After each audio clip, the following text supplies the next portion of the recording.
On this vote, the yeas are 219, the nays are 213. The resolution is adopted. Without objection, the motion to reconsider is laid on the table.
I'll be ready when they are.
House will be in order.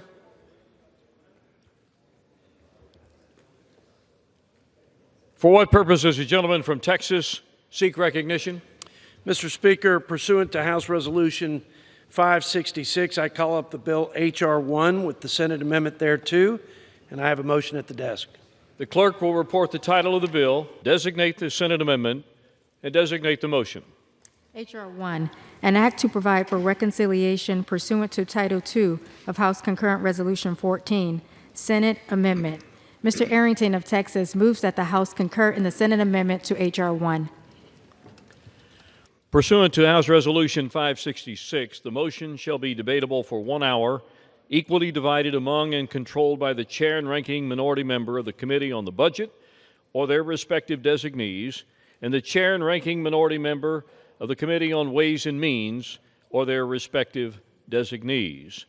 The gentleman from Texas, Mr. Arrington, the gentleman from Pennsylvania, Mr. Boyle, the gentleman from Missouri, Mr. Smith, and the gentleman from Massachusetts, Mr. Neal, each will control 15 minutes.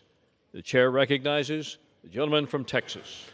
Mr. Speaker, I ask unanimous consent that all members have 5 legislative days to revise and extend their remarks and include extraneous material on the Senate amendment to H.R. 1. Without objection. Mr. Speaker, I yield myself as much time as I may consume. Gentleman is recognized.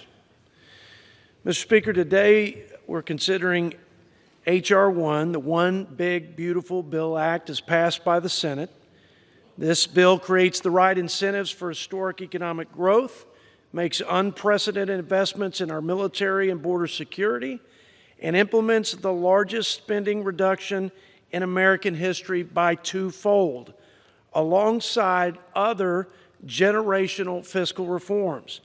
America's economic strength, Mr. Speaker, is the foundation of our global leadership and prosperity.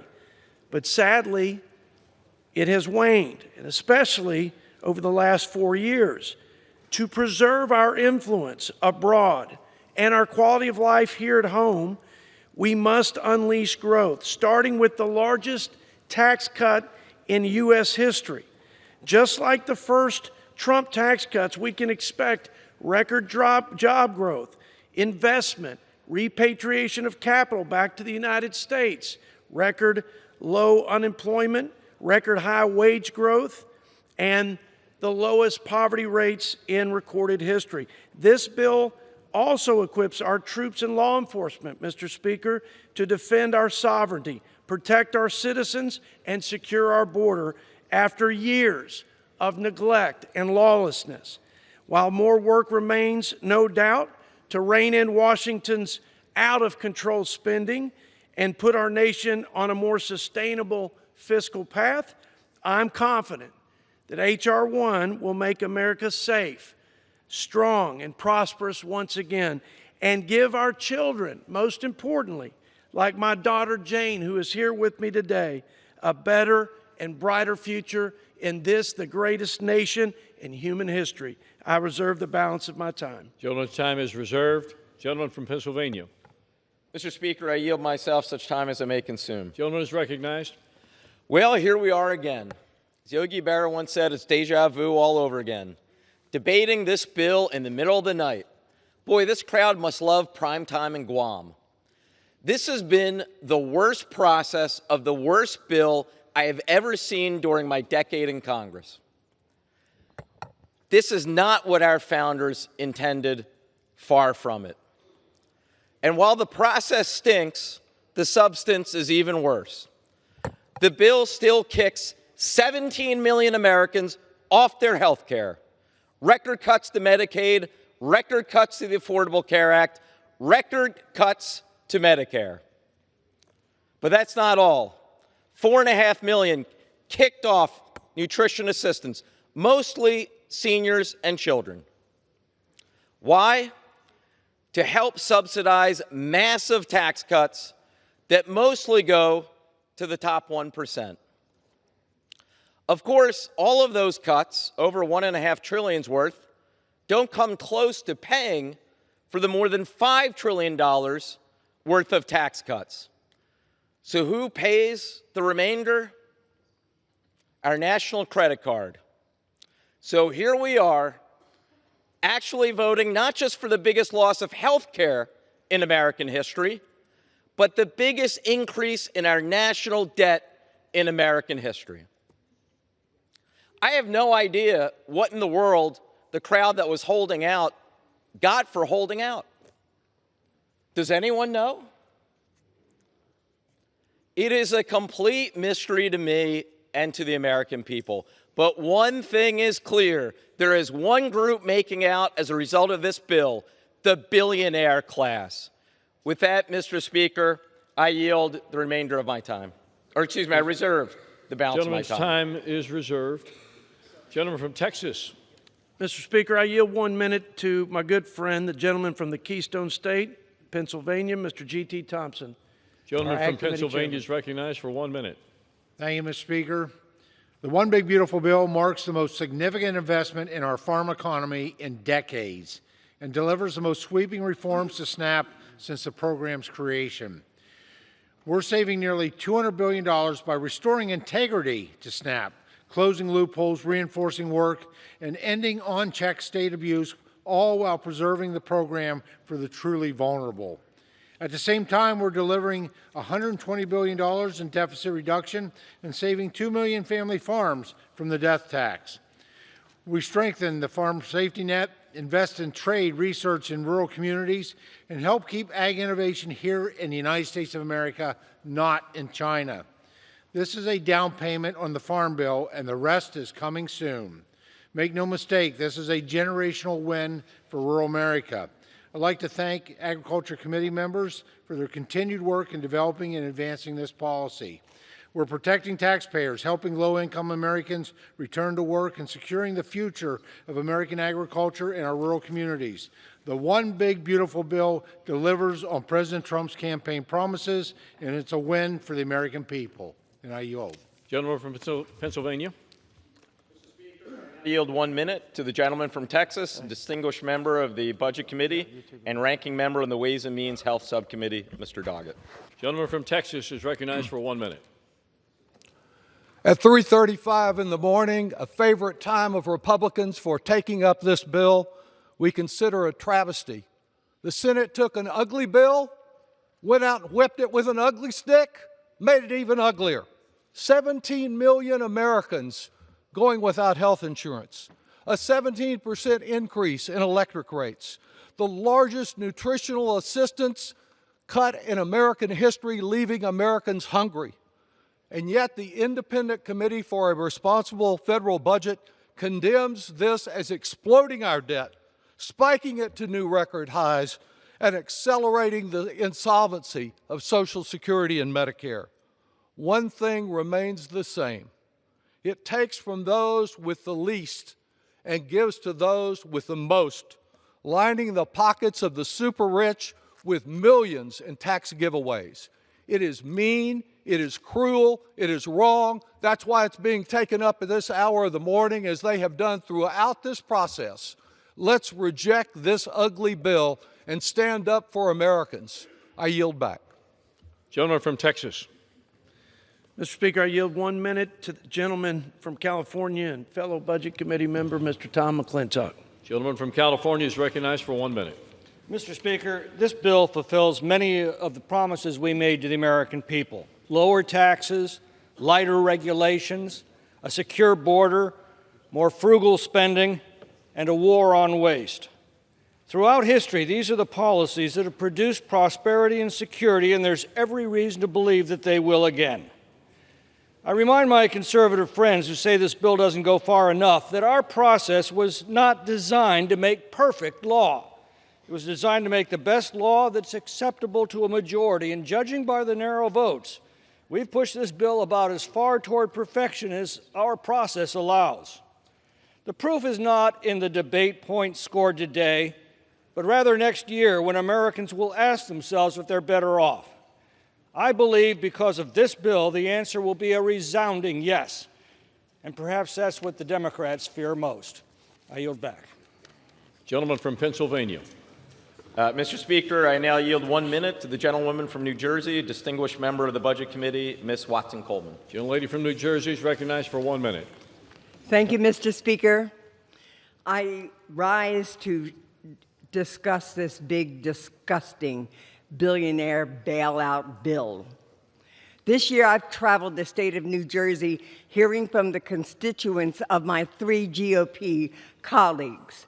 I spoke to some of the 178,000 people in Rep. Van Drew's district on New Jersey Family Care who will lose their coverage, and the parents of the nearly 100,000 children in Rep. Smith's district who are at risk of losing their New Jersey Family Care health coverage.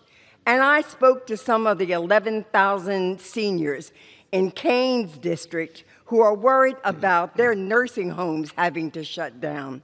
And what I heard from all of those constituents in those 3 districts was that they are very disappointed that they were not able to communicate with their representatives because their representatives were hiding from them because they could not justify their support of this big, disgusting billionaire bailout.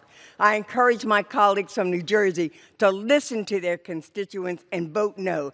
And may God forgive those who do not do for the least among us. I yield back. Gentleman from Texas. Mr. Speaker, I yield a minute to my friend from Arkansas and our chairman of the Natural Resources Committee, Mr. Bruce Westerman. Gentleman from Arkansas is recognized for 1 minute. Mr. Speaker, I rise today in support of H.R. 1, which unleashes American energy and unlocks many of our abundant natural resources. We're incentivizing domestic production in the Gulf of America and Alaska with at least 30 lease sales in the Gulf and 6 lease sales in the Cook Inlet, and mandating lease sales every other year in the National Petroleum Reserve in Alaska. Our mission to responsibly develop our resources doesn't end there. The bill also requires coal lease sales, reduces royalty rates on American oil and gas and coal production, and incentivizes production, thereby lowering energy costs and supplying our country with domestically dependable energy. But that's just the beginning. The bill also invests in crucial water resource infrastructure and helps implement President Trump's executive orders on forest management. Republicans on the Committee on Natural Resources are proud of this historic legislation that unlocks our domestic resources potential and supports hardworking Americans and communities nationwide. As we become energy dominant again and mine, refine, and manufacture again in America, I urge my colleagues to support this legislation, and I yield back. Gentleman from Pennsylvania. Mr. Speaker, I now yield 1 minute to the gentleman from California, the Democratic Caucus Chairman, Mr. Aguilar. Gentleman from California is recognized for 1 minute. I thank the gentleman for yielding. Mr. Speaker, the American people sent us here to work together to address the issues like the affordability crisis. Democrats are ready to work with anyone to make housing more affordable, to make child care more affordable, and to make everyday goods like groceries less expensive. But, Mr. Speaker, the policies within this big, ugly bill are going to raise costs, not lower them. Health care costs are going to go up as Medicaid gets gutted. Electric bills are going to go up when clean energy tax credits are wiped out at the request of the oil lobbyists. And cutting food assistance programs like SNAP is going to hurt working people who are already getting squeezed at the checkout line because of these reckless tariffs. These are the same working people who were told by my Republican friends that lowering costs would be their top priority. That has not been the case. And the American people are poorer, and it is more expensive to live here as a result. The economy is teetering on the brink, Mr. Speaker. Every single piece of evidence tells us that a vote for this bill is a vote to make things worse. I urge a no vote. Gentleman from Texas. Mr. Speaker, I yield 1 minute to my friend from Michigan, our chairman of the Education and Workforce Committee, Mr. Tim Walberg. Gentleman from Michigan is recognized for 1 minute. Thank you, Mr. Speaker. The one big beautiful bill is one big beautiful win for the American people. Americans struggled under crushing inflation driven by the Biden-Harris administration's outrageous spending. Even worse, the Biden-Harris administration spent billions on reckless student loan repayment pauses, forcing Americans who never set foot on a college campus to cover the costs of elite Ivy League degrees. House Republicans have the chance to right those wrongs and deliver real results for the American people by passing the One Big Beautiful Bill. Under President Trump, our economy is booming thanks to pro-growth policies that help workers, students, and taxpayers prosper. By passing this bill, we have a chance to seize on a generational opportunity to help put more Americans back on the path to the American dream. Thank you, and I yield back. Gentleman from Pennsylvania. I now yield 1 minute to the gentleman from New Jersey, the ranking member of the Energy and Commerce Committee, Mr. Pallone. Gentleman from New Jersey is recognized for 1 minute. Thank you, Mr. Speaker. This is the most shameful bill that I've ever seen.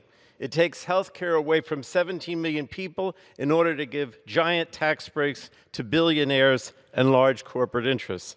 The increase in uncompensated care will force hospitals to close and nursing homes to close and increase costs for those who still have insurance. Now, costs are going to soar for hardworking families across the country as health insurance premiums and energy bills and medical debts rise for millions while the rich get richer. However, this bill doesn't just destroy Americans' access to see their doctors or afford their monthly medications. It also makes devastating cuts to American energy and jobs, which will further increase energy bills and eliminate jobs across the country. Mr. Speaker, this bill is fundamentally cruel. Hardworking Americans don't deserve to be treated this way by the Republicans in Congress, but the Republicans simply don't care. I urge my colleagues in the strongest terms to join me in voting no, and I yield back. Gentleman from Texas. Mr. Speaker, I yield 1 minute to my friend from Arkansas, our chairman of the Financial Services Committee, Mr. French Hill. Gentleman from Arkansas is recognized for 1 minute. I thank the chairman. I thank the speaker. I rise in strong support of H.R. 1, the One Big Beautiful Bill Act. For too long, government spending has grown unchecked. Last November, American voters sent a clear message: rein in government spending. Our financial services title exceeds our $1 billion budget instruction by over $600 million. It caps the Consumer Financial Protection Budget Authority by nearly half, rescinds unobligated unused funds from the SEC's reserve fund, and HUD's Green and Resilient Retrofit program. And it targets $1 billion for strategic use under the Defense Production Act to ensure that America can meet its national security supply chain requirements for the 21st century. Overall, this bill stops a huge tax increase for our working families in Arkansas, spurs major investments for small businesses, gives law enforcement the tools they need to secure our southwest border, strengthens energy security, and reduces government spending. It delivers on the promises that we made to Americans' voters. I support this bill strongly. I urge a yes vote, and I yield back the balance of my time. Gentleman from Pennsylvania is recognized. Mr. Speaker, I yield 30 seconds to the gentlewoman from Vermont, distinguished member of the Budget Committee, Ms. Ballant. Gentlewoman from Vermont is recognized. Mr. Speaker, 30 this seconds. is a cruel bill. Thousands of Americans will die because of it. Rural hospitals will close, millions will lose their health care, and kids will go hungry. Americans will be poorer. They will be sicker because of my Republican colleagues, because they are falling in line instead of standing up for their people back home. This bill shows us their priorities, and it's not you.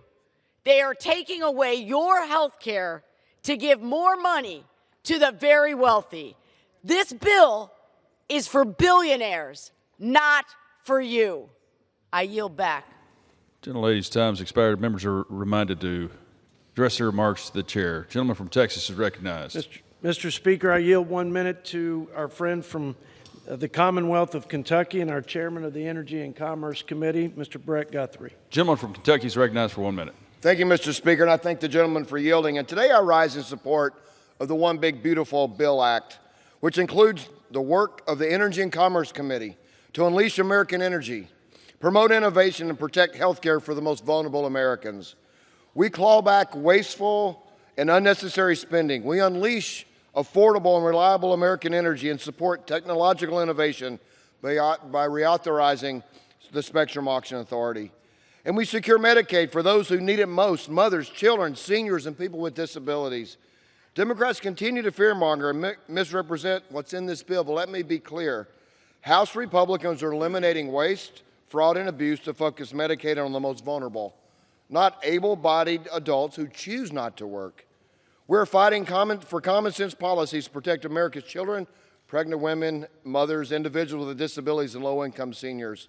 This bill delivers on the promises the President and congressional Republicans made to the American people. That is why I urge my colleagues to support this legislation, and I yield back the balance of my time. Gentleman from Pennsylvania is recognized.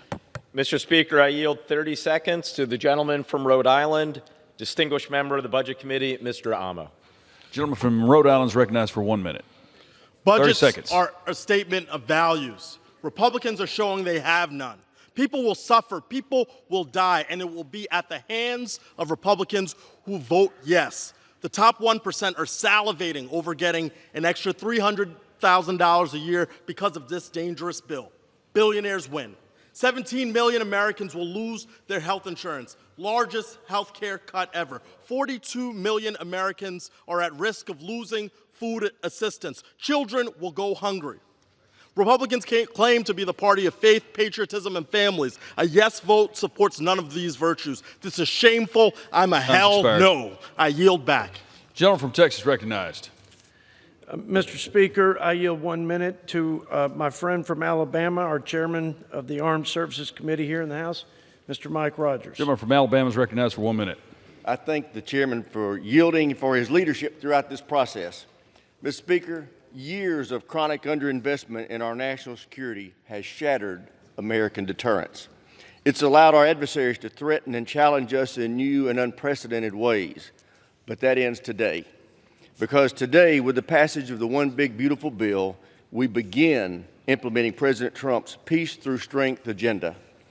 H.R. 1 includes a historic $150 billion investment in America's national defense that will help us begin building the Golden Dome missile defense shield to protect our homeland, begin to revitalize our defense industrial base, help us secure our border because border security is national security, begin to rebuild our munition stockpiles and critical minerals supply chains, and continue to improve the quality of life of our service members and their families. With these investments, we will work to restore American deterrence and build the ready, capable, and lethal fighting force President Trump promised. I want to commend the President, the Speaker, and Leader Thune for prioritizing national security in this bill, and I want to thank Chairman Wicker for his strong partnership throughout this process. I urge all members to support this bill, and I yield back. Gentleman from Pennsylvania. Speaker, may I inquire as to how much time remains on both sides? Gentleman has 8 minutes. Gentleman from Texas has 6. Thank you. Mr. Speaker, I yield 30 seconds to the gentleman from California, distinguished member of the Budget Committee, Mr. Panetta. Gentleman from California is recognized for 30 seconds. Mr. Speaker, this partisan tax bill will be our nation's single largest self-inflicted wound to working families and to our economy. It's the largest unfunded tax break for the wealthiest families and will lead to the largest number of working families losing health care. What's worse is that you're fooling yourself to believe it's paid for. Instead, it adds trillions to our debt that will drag down our economy and our credibility. And rather than negotiating with Democrats, you're just placating the president. So I'm voting no, Mr. Speaker, on this partisan bill to stand up to the president and to stand with working families and to stand for the financial stability of our country and the credibility of this institution. Thank you, Mr. Speaker. I yield back. Gentleman from Texas. Mr. Speaker, I yield 1 minute to the gentleman from Virginia, Mr. John McGuire. Gentleman from Virginia is recognized for 1 minute. I thank the gentleman from Texas for yielding me the time. Mr. Speaker, this One Big Beautiful Bill delivers the American people the promises of President Trump's America First agenda and prevents the largest single tax hike on the middle class in history. A no vote on this bill is a vote for sabotaging the United States' energy dominance, blocking critical investments to revolutionize our military to address 21st century threats. It eliminates over $700 billion in wasteful Medicaid spending for illegal aliens and people who can work but refuse to work, instead of America's most vulnerable. I urge all my colleagues to vote yes on this historic piece of legislation. And, Mr. Speaker, I yield back the balance of my time. Gentleman yields. Gentleman from Pennsylvania is recognized. Mr. Speaker, I yield 30 seconds to the gentlewoman from Ohio, distinguished member of the Budget Committee, Ms. Capter. Gentlewoman from Ohio is recognized for 30 seconds. I thank the ranking member, Mr. Speaker. This big bonanza bill for billionaires will make life harder for the people of Northwest Ohio and America. Unemployment is already up in Toledo, hovering around 6%. 1,100 Jeep Gladiator workers in Toledo are idled, and 2,500 workers at Perrysburg's First Solar are on the chopping block as the Trump administration cedes in this bill our glass industry and America's lead in solar energy to China. Grocery prices are up 2%, yet the bill freezes SNAP, a cut for 45,000 families in my district, and $18 million monthly blow to local grocers. The bill assures billionaires get $300,000 in tax breaks every year, while seniors and working people lose Medicaid and SNAP, and the largest cut to health care in American history, cutting over $1 trillion. The bill recklessly adds $3.4 trillion to the U.S. debt, and interest rates will climb. Congress can create a much brighter future for America by defeating this big, bloated bonanza bill for billionaires. I yield back. Gentleman from Texas. I reserve, Mr. Speaker. Gentleman reserves. Gentleman from Pennsylvania. Thank you, Mr. Speaker. I now yield 1 minute to the gentlewoman from Minnesota, the ranking member of the Agriculture Committee, Ms. Craig. Gentlewoman from Minnesota is recognized for 1 minute. Thank you, Mr. Speaker. This Republican budget is a betrayal of the American people. It puts in jeopardy food assistance for 42 million Americans. That's children, seniors, the disabled, and working parents. 1.2 million veterans rely on SNAP for their food. This budget turns their back on them. 270,000 veterans, homeless, and former foster youth will lose their food assistance entirely. The vulnerable are left behind. The middle class gets screwed in favor of the ultra-wealthy. I'm a hell no, and I yield back. Gentlewoman yields. Gentleman from Texas recognized. Speaker, I just remind the gentlelady and my colleagues, my Democrat colleagues, that after the Trump tax cuts, the first Trump tax cuts, the bottom half income grew 3 times faster than the top half. The lower 10% wages increased 2 times over the 1%. People at the bottom, people in the middle, they benefited more from the tax breaks. So I yield or reserve the remainder of my time. Gentleman reserves the remainder of his time. Gentleman from Pennsylvania is recognized. Mr. Speaker, it's now my distinct honor to yield 1 minute to the gentlewoman from California, the Speaker Emerita of the House, Ms. Pelosi. Speaker Emerita is recognized for 1 minute. Thank you, Mr. Speaker. I thank the gentleman for yielding and for his exceptional leadership, recognizing that our budget should be the statement of values of our country and how we allocate our resources reflecting those values. I ask to speak because I hear you members on the other side talking about spending on the part of the Democrats, spending for education and health care, and all the needs of food for our children. I just want to remind all of them, speaking to you, Mr. Speaker, that tax cuts are expenditures. They're the biggest spending in this bill, to the tune of $5 trillion. $5 trillion added to the national debt to give tax cuts to the wealthiest people in the country at the expense of feeding our children, health care for our people, and the education of our children. And nothing brings more money to the Treasury than the education of the American people, from early childhood to lifetime learning and every phase of it in between. So you should be ashamed of yourselves to mock spending on education. The best dollar we spend is on educating the American people and the investments in scientific research, the biblical power to cure that science provides for us, cut in this bill, to spend $5 trillion for the wealthiest people in America. Thank you, Mr. Chairman. Gentleman from Texas recognized. Mr. Speaker, budgets are value statements. We value letting working families keep more of their hard-earned dollars. We value stewarding tax dollars, protecting our most vulnerable, preserving programs that they depend on, not allowing people in this country illegally to siphon money away, jeopardizing those safety nets. Mr. Speaker, with that, I yield a minute to my friend from Georgia, fellow Budget Committee member, Mr. Buddy Carter. Gentleman from Georgia is recognized for 1 minute. I thank the gentleman for yielding. Mr. Speaker, I rise today in support of H.R. 1. We have a choice. Continue down our current fiscally unsustainable path where we have waiting lists for Medicaid, insufficient border security resources, and are facing the largest tax hike in American history, or change course. The One Big Beautiful Bill ushers in the golden age of America, as our great president says, where taxpayers, not illegal immigrants, are put first. It eliminates tax on tips and overtime and brings tax relief to seniors. It saves, it sustains Medicaid, and it's there for those who truly need it. It secures our southern border, making every community safe. All that is required of us is to unleash this prosperity, Mr. Speaker, is to vote yes. I'm proud to vote for this bill and encourage my colleagues to unleash America's shackles and make this country work for those who work for it every single day. Thank you, Mr. Speaker, and I yield back. Gentleman yields. Gentleman from Pennsylvania is recognized. I reserve. Gentleman from Pennsylvania reserved. Gentleman from Texas.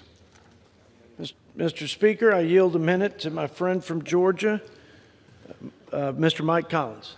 Gentleman from Georgia is recognized for 1 minute. I thank the chairman. Mr. Speaker, campaign promises made and soon-to-be campaign promises kept. I spent my entire career in the private sector. I know what those Trump tax policies did for me, for my business, my community, my state, and my country. And now with this bill, we're going to bring inflation under control with energy dominance. We're going to make sure that small businesses have certainty with our tax policies out there.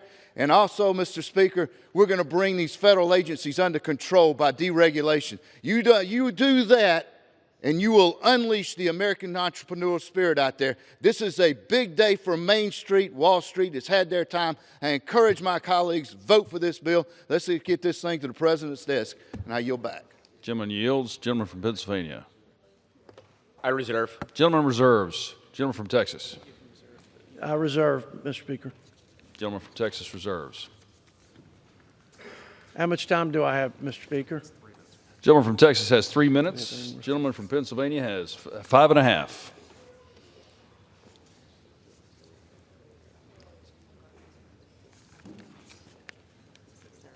Gentleman from Pennsylvania is recognized. We reserve. I'm ready to close. This is like a tennis game. You ready to close? Oh. I am prepared to yield to one more speaker, and then we'll close. Great. Gentleman from Pennsylvania is recognized. So with that, yield to my good friend, the gentleman from the Commonwealth of Kentucky, who they tell me is behind me. Let's hope they're right. Mr. McGarvey.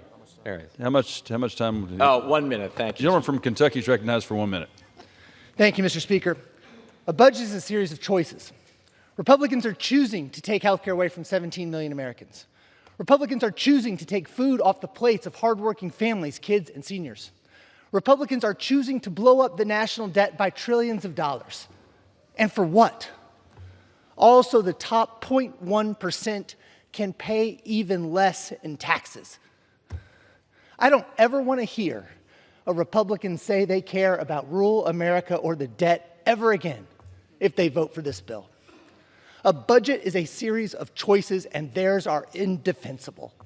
I'll vote no. Thank you, Mr. Speaker. I yield back. Gentleman yields. Gentleman from Texas. I reserve, Mr. Speaker. Gentleman from Texas reserves. Gentleman from Pennsylvania. In that case, Mr. Speaker, I yield myself the balance of my time for the purposes of close. Gentleman's recognized. This has been a very long day after many, many days that have stretched into the night to the following morning, such as this one, after a very long 6 months on this bill.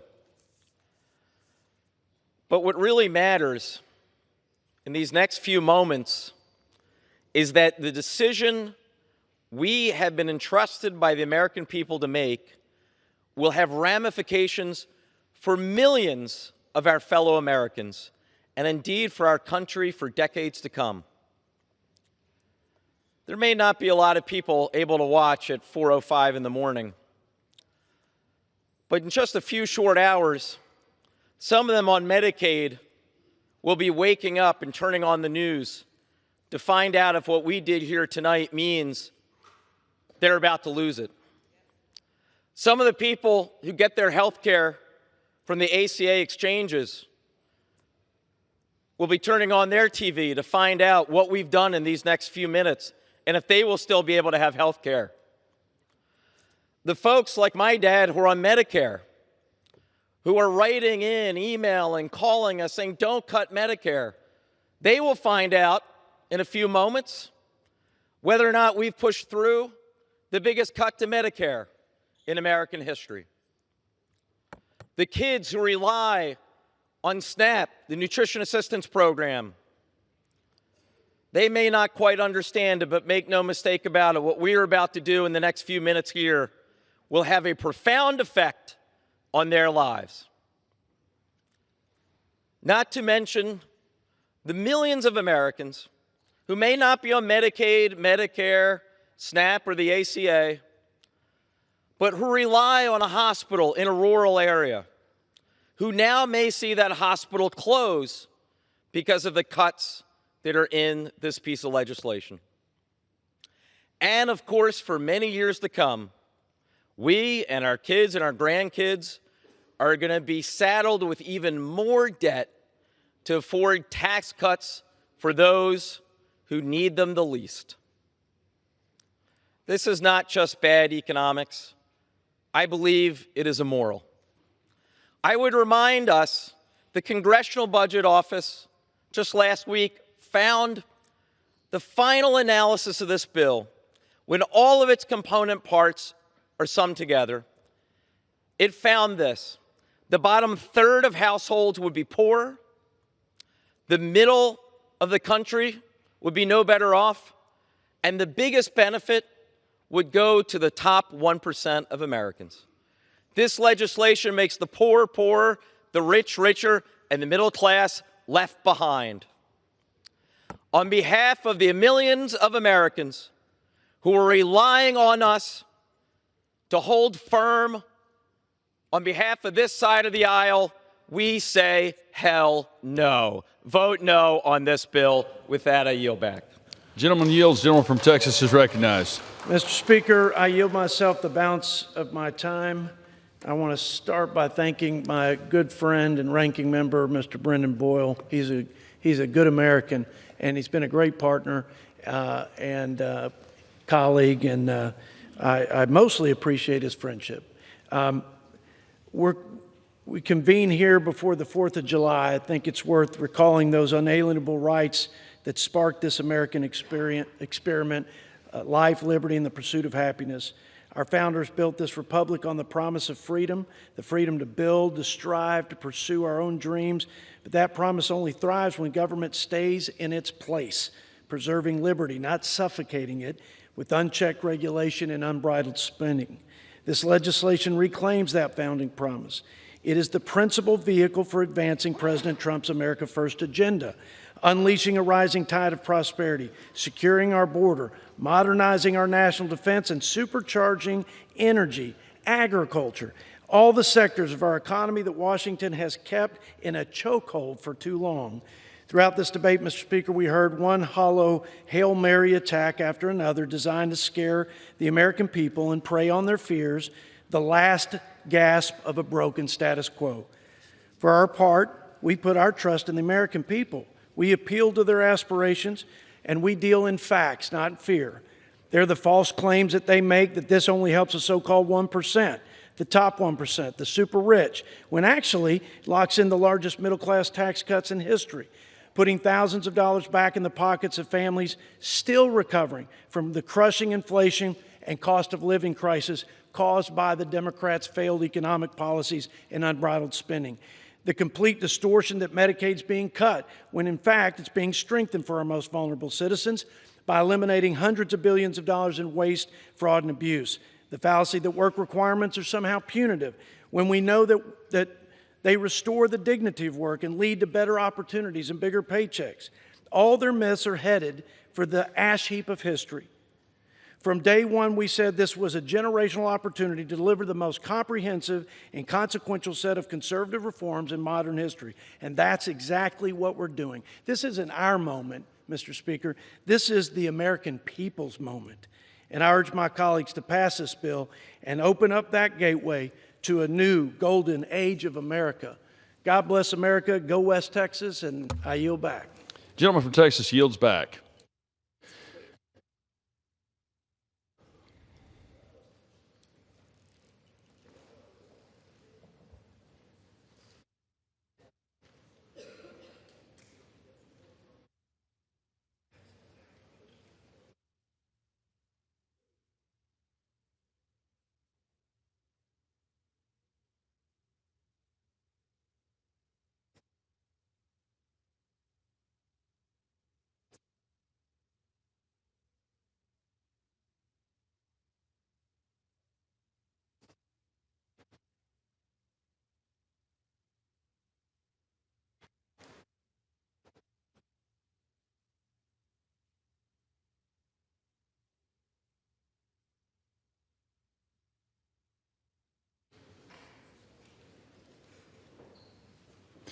The gentleman from Missouri, Mr. Smith, and the gentleman from Massachusetts, Mr. Neal, each will control 15 minutes. Chair recognizes the gentleman from Missouri.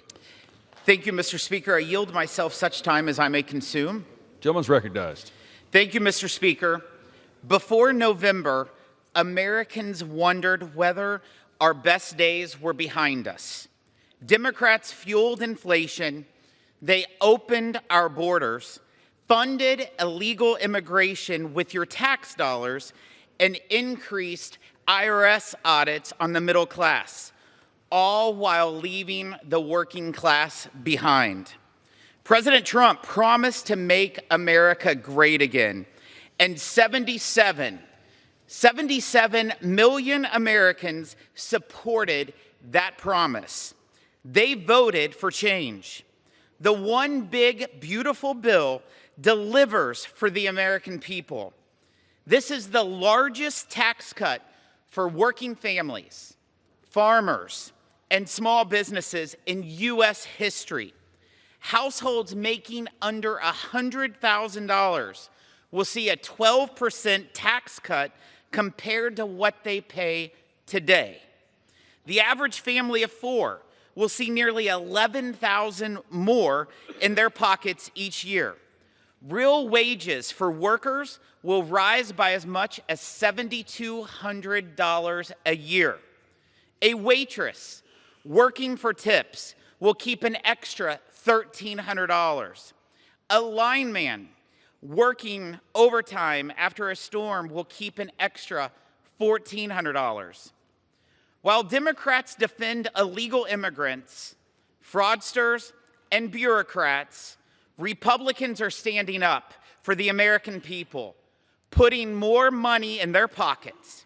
President Trump, he promised no tax on tips, overtime pay, car loan interest, and tax relief for seniors. We are delivering on all those items and more. Families win in the one big, beautiful bill. Over 40 million households will benefit from a higher child tax credit of $2,200. We boost the standard deduction to give a tax cut to the 91% of middle-income families who use it, up to $31,500. Young Americans win. We expand choices for educational freedom and open up savings options to include trade schools. Moms and dads get new support for adoption, paid leave, childcare, and healthcare costs. Kids get Trump accounts, giving them a financial stake in our country's future. We bring back American jobs and our manufacturing base by protecting or creating more than 7 million jobs, including 1 million new small business jobs each year.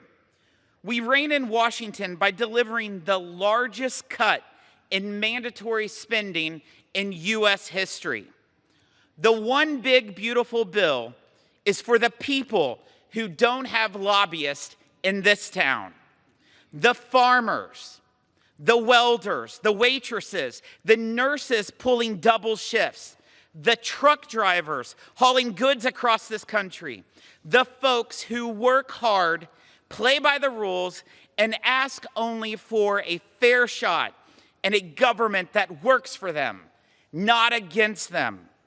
It's for places like Peachtree City, Georgia, Yukon, Oklahoma, Petersburg, West Virginia, Erie, Pennsylvania, and all the other communities that the Ways and Means Committee visited over the last 24 months. The One Big Beautiful Bill is their bill. It's about restoring sanity in a town that's lost it, cutting waste and reining in reckless spending. It demands that if you're able to work, you should. It stops asking working families to foot the bill for Washington's bad decisions. Let's get this done, Mr. Speaker.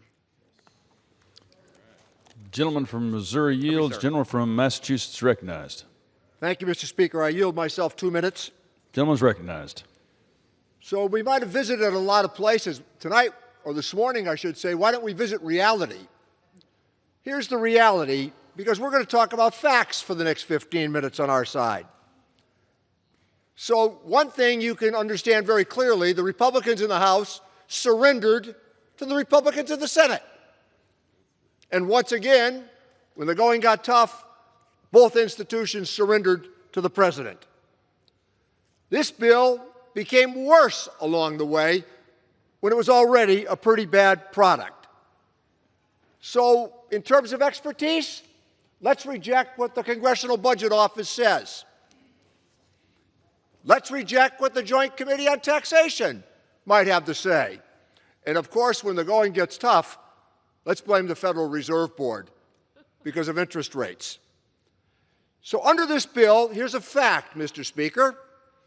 If you made $1 million last year, you're going to make a plus of $96,000 in the next tax filing season. That's a fact. But here's the real fact and the scam that's being presented to the American people with this legislation. So if you made under $50,000 last year, you're going to get 68 cents a day in terms of your tax relief. The Senate was too generous. They were at 73%, so the House wanted to go back to, on the Republican side, 68 cents. Here's the real kicker. For a party that has preached fiscal rectitude that I've listened to in all my years here, voting for the balanced budget amendment, taking up all of these pursuits in terms of fiscal rectitude, they're borrowing $5 trillion additional dollars to pay for a tax cut for the wealthiest amongst us. $5 trillion is being added to the debt. I call attention to that because they're taking away health insurance from poor people. Hospitals are going to suffer. Medicare is going to be cut. The child credit will leave out the poorest. And seniors are threatened with much of the necessities of everyday life. SNAP, Medicaid, Medicare, and the ACA are all about to be gutted in the name of a tax cut for the wealthiest amongst us. I preserve the balance of my time, Mr. Speaker. Reserves. Gentleman from Missouri is recognized. I yield 1 minute to the gentleman from Tennessee, Mr. Kustoff. Gentleman from Tennessee is recognized for 1 minute. Thank you, Mr. Speaker. And I want to congratulate the leadership of Chairman Jason Smith getting this bill to the floor. I rise today, Mr. Speaker, to speak in favor of President Trump's One Big Beautiful Bill. Here are the facts, Mr. Speaker. If Congress fails to pass this bill, taxpayers across the nation will get a big tax increase. In Tennessee's 8th congressional district, the average household would face a 26% tax hike. This would be catastrophic for families, for farms, and for small businesses across the nation. This bill not only stops this massive tax hike, but it will reduce taxes for Americans nationwide and turbocharge our economy. When Americans voted last November, they voted for these policies put forth by President Trump and House Republicans. Now is the time for us to do this job and pass the One Big Beautiful Bill. Too much is at stake. And with that, I'll yield back. Thank you. Gentleman yields. Gentleman from Massachusetts recognized. Mr. Speaker, I yield 1 minute to the very distinguished gentleman from California, Mr. Thompson. Gentleman from California is recognized for 1 minute. Thank you, gentleman, for yielding. Mr. Speaker, this bill shamelessly hurts our constituents, cuts health care for 17 million Americans, closes 1 in 4 nursing homes and many rural hospitals. It rips nutrition assistance away from 11 million Americans, and it cedes leadership in the green energy economy to China. Raises energy bills for hardworking Americans. It cuts Pell Grants for millions of students. It adds $5 trillion to our national debt to give a tax break to billionaire donors who don't need the help in this environment. $5 trillion added to our national debt. It pushes the American dream out of reach for millions of working-class Americans. Every member who votes yes will forever carry the shame of betraying hardworking Americans and put our kids and our grandkids in great, great debt. I urge a no vote on this bill. It's bad for our constituents. It's bad for America. It's bad for our future. And I yield back. Gentleman yields. Gentleman from Missouri is recognized. I yield 1 minute to the gentleman from Nebraska, Mr. Smith. Gentleman from Nebraska is recognized for 1 minute. Thank you. I thank the chairman for the diligent work he has done in bringing folks together, hearing from all members, and helping formulate a bill that is great for America, great for workers, where we know that what we did in 2017 increased wages for workers at an amount even better proportionately than high-income folks. I also want to point out that my colleagues across the aisle voted for a large portion of this bill last year. Now, there's various criticisms that they've kind of pivoted, I guess, a bit. But when you really look at what we are doing, we're preventing a tax increase on the middle class. Average American household without this bill getting done will face about a $1,500 tax increase. American Farm Bureau tells us that the average farm will face more than $5,000 tax increase if we don't get our bill done. Mr. Speaker, this is the right thing to do. This is great for America. I yield back. Gentleman yields. Gentleman from Massachusetts.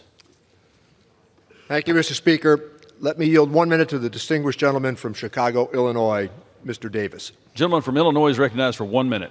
I rise in strong opposition and could never vote for this big, bad, inhumane, and ugly bill because it will wreck health care delivery, takes food from hungry children, sentence seniors to early deaths, eliminate jobs, and destabilize our economy just to give the super rich and wealthy more influence, more power, more wealth.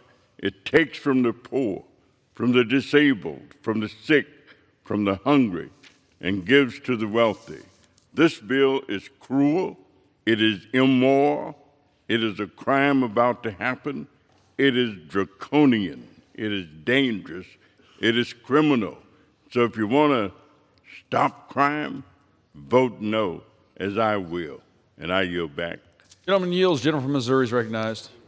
Mr. Speaker, at this time, I yield 1 minute to the gentleman from Illinois, Mr. LaHood, for the purposes of a colloquy. Gentleman from Illinois is recognized for 1 minute. Mr. Speaker, I rise to enter into colloquy with the gentleman from Missouri regarding the termination of the commercial clean vehicles credit in the One Big Beautiful bill.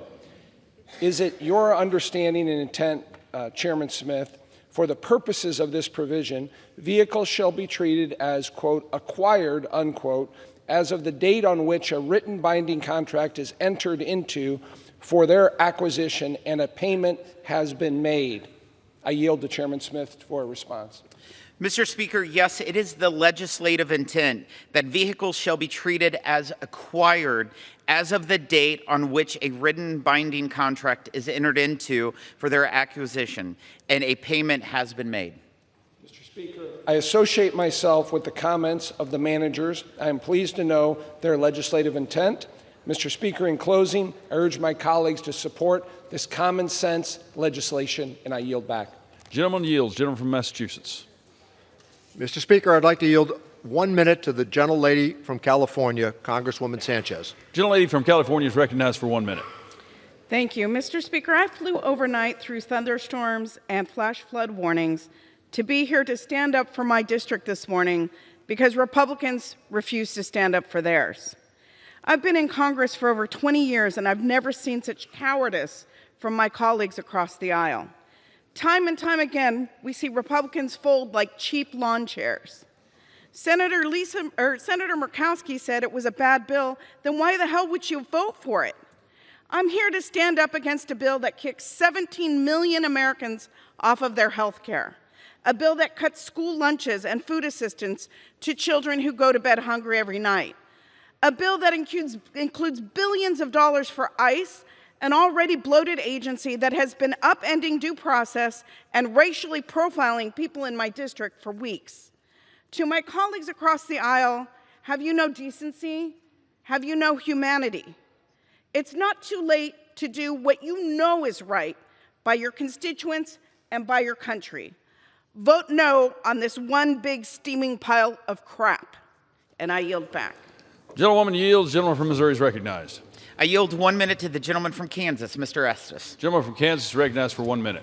Mr. Speaker, I rise today on behalf of the Kansas families, workers, and small businesses who will benefit from the One Big Beautiful Bill. By extending and improving the TCJA, working-class families in my district will pay $10,900 less in taxes and see increased wages of $7,200 on average. It contains my bipartisan legislation to make research and development expensing permanent, a jobs provision ensuring America continues to lead the world entirely on innovation. It eliminates fraud and waste in Obamacare, and it builds on President Trump's successes at securing the border. Despite the misleading spin from my colleagues on the left, this bill delivers on what Americans voted for in November. It's time to pass the One Big Beautiful Bill. With that, Mr. Speaker, I yield back. Gentleman yields. Gentleman from Massachusetts. Mr. Speaker, I'd like to yield 1 minute to the gentlelady from Alabama, Congresswoman Sewell. Gentlelady from Alabama is recognized for 1 minute. Mr. Speaker, this so-called big, beautiful bill is nothing but a big, ugly betrayal of Alabama families and the big handout to billionaires. There's nothing beautiful about stripping health care from working families. There's nothing beautiful about taking food off the table of the most vulnerable neighbors. And there's nothing beautiful about putting rural hospitals on life support in communities that can least afford it. Mr. Speaker, the cuts in this bill are not just numbers on a page. They are empty cupboards and shuttered clinics. They are hospital wings closed in small towns already struggling to keep their doors open. They are parents lying awake at night wondering how they will afford medicine for a sick child or how they'll keep food on the table if they lose their hours. Here are the facts. 170,000 Alabamians will lose their health care. 700,000 Alabamians will lose or reduce their nutrition assistance. 5 Alabama hospitals will close and add $5 trillion to the national debt. On behalf of the 750,000 Alabamians that I represent in Alabama's 7th Congressional District and the 5 million hardworking Alabamians, I say vote hell no on this bill, and I urge my colleagues to do the same. Gentleman from Missouri is recognized. I yield 1 minute to the gentlelady from West Virginia, Ms. Miller. Gentlelady from West Virginia is recognized for 1 minute. Mr. Speaker, I rise today in strong support of this big, beautiful bill. In 2017, President Trump signed the largest tax cut in history into law. Today, thanks to the hard work of the Ways and Means Republicans, we will make those tax cuts permanent and prevent an end-of-the-year tax hike. This bill gives the average working family a $1,300 tax cut and makes permanent the $199A small business deduction to keep our economy humming. This is a big win for our West Virginia businesses.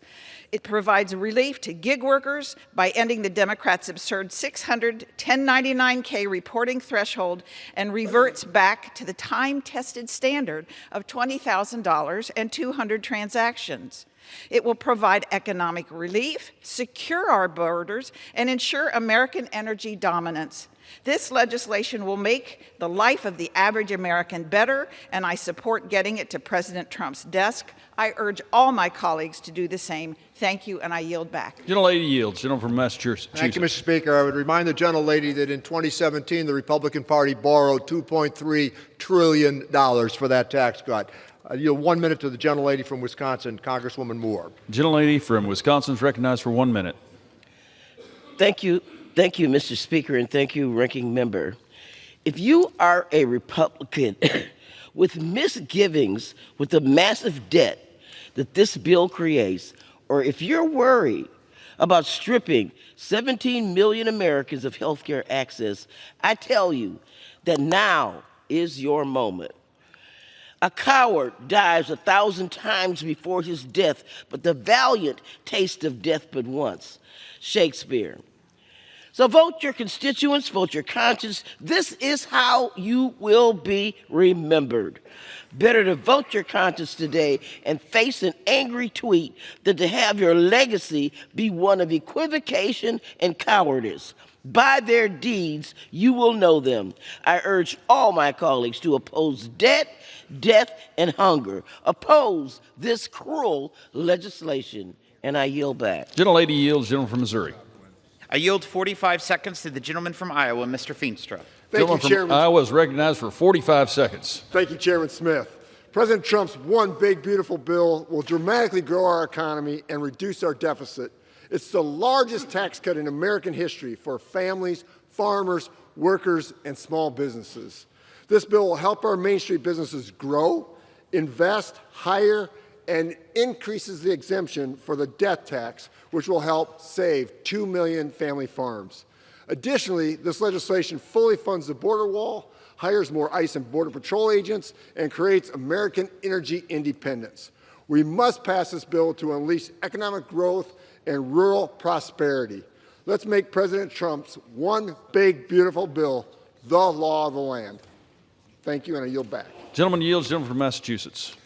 Mr. Speaker, I yield 1 minute to the gentlelady from Connecticut, Congresswoman DeLauro. Gentlelady from Connecticut is recognized for 1 minute.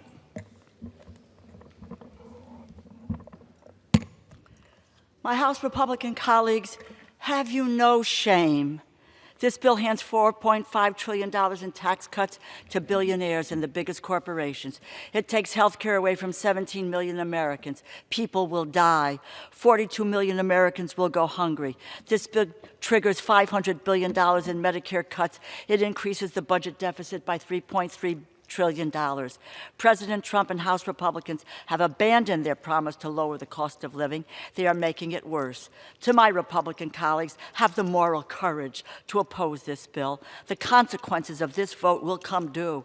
They will not wait until next November. It will come tomorrow and every day after, and every phone call and letter that your office answers when your constituents tell you they cannot find health coverage or afford groceries, and they ask what you have done to help. And I hope you have the moral courage to tell them the truth, that you did nothing. Vote no, and I yield back. Gentlelady yields. Gentleman from Missouri. I yield 47 seconds to the gentleman from Indiana, Mr. Yocum. Gentleman from Indiana is recognized for 47 seconds. Thank you, Mr. Chairman. Mr. Speaker, I rise in strong support of the One Big Beautiful Bill. President Trump inherited a disastrous open border policy from the Biden-Harris administration. There were nearly 9 million encounters at the southern border under President Biden, more than the last 14 years combined. You can plainly see the difference between the first 5 months of President Biden and the first 5 months of President Trump on this chart. As it turns out, all we really needed was a new president. And now the One Big Beautiful Bill will permanently secure the southern border. It completes the wall, funds thousands of new border agents, and equips them with the cutting-edge tools that they need. I urge my colleagues to vote yes, because border security is national security. Mr. Speaker, I yield back. Gentleman yields. Gentleman from Massachusetts. Mr. Speaker, I yield 1 minute to the gentlelady from California, Congresswoman Chu. Gentlelady from California is recognized for 1 minute. I rise in opposition to Republicans' big, ugly bill because of my constituents, like Lisa, whose son was diagnosed with a life-altering disease that left him unable to work by mid-age. Medicaid, enables Lisa to be his full-time caregiver, and ensures that he has the care he needs. Unfortunately for Lisa and her son, Republicans don't care. They've made it very clear over the past 6 months who they are fighting for. It's not for the most vulnerable like Lisa and her son, who may be 2 of the 17 million Americans kicked off their health care thanks to this bill. Instead, Republicans are fighting for billionaires like Donald Trump and the top 0.1% who will get an average tax cut of $309,000 per year, while those earning less than $50,000 get 68 cents a day. To my Republican colleagues, there's still time to join Democrats in preventing this despicable bill from becoming law. I yield back. Gentlelady yields. Gentleman from Missouri. I yield 30 seconds to the gentleman from North Carolina, Mr. Nod. Gentleman from North Carolina is recognized for 30 seconds. Mr. Speaker, I rise in strong support of this bill. After listening to the previous few hours, it should surprise no one that the party of open borders, the party of illegal aliens, and now the party of state-run grocery stores hates this bill. Because this bill secures America's borders. It protects America's farmers and America's businesses. It protects us from tremendous amounts of waste, fraud, and abuse. And it stops the largest tax hike in American history. This bill is a win for the American people. I yield back. The gentleman from Massachusetts. Mr. Speaker, might I inquire as to how much time is remaining? Gentleman has 6 minutes. I yield 1 minute to the gentlelady from Oregon, Ms. Salinas. Gentlelady is recognized for 1 minute. Mr. Speaker, with this bill, my Republican colleagues are betraying the American people. In the dark of morning, they're trying to ram through legislation that will raise costs, strip away health care, take food off the table of working families, and increase energy costs for all Americans, all to give tax breaks to billionaires and corporations. Cuts to Medicaid will shutter rural hospitals, nursing homes, and health centers, leaving families with higher costs and nowhere to turn for care. As millions of families are right now struggling to put food on the table, this bill cuts funding for nutrition assistance, forcing children, veterans, and seniors to go hungry. And this bill raises costs on everything from energy bills to prescription medications. This bill is a grave mistake. If it passes, my Republican colleagues may pay for it at the ballot box, but countless Americans will pay for it with their lives. I urge my colleagues to have the moral courage to oppose this bill. I yield back. Gentlelady yields. Gentleman from Missouri. I yield 1 minute to the gentleman from Louisiana, the Majority Leader, Mr. Scalise. Gentleman from Louisiana is recognized. Thank you, Mr. Speaker, and thank Chairman Smith for not just yielding, but for his leadership in getting us to this point.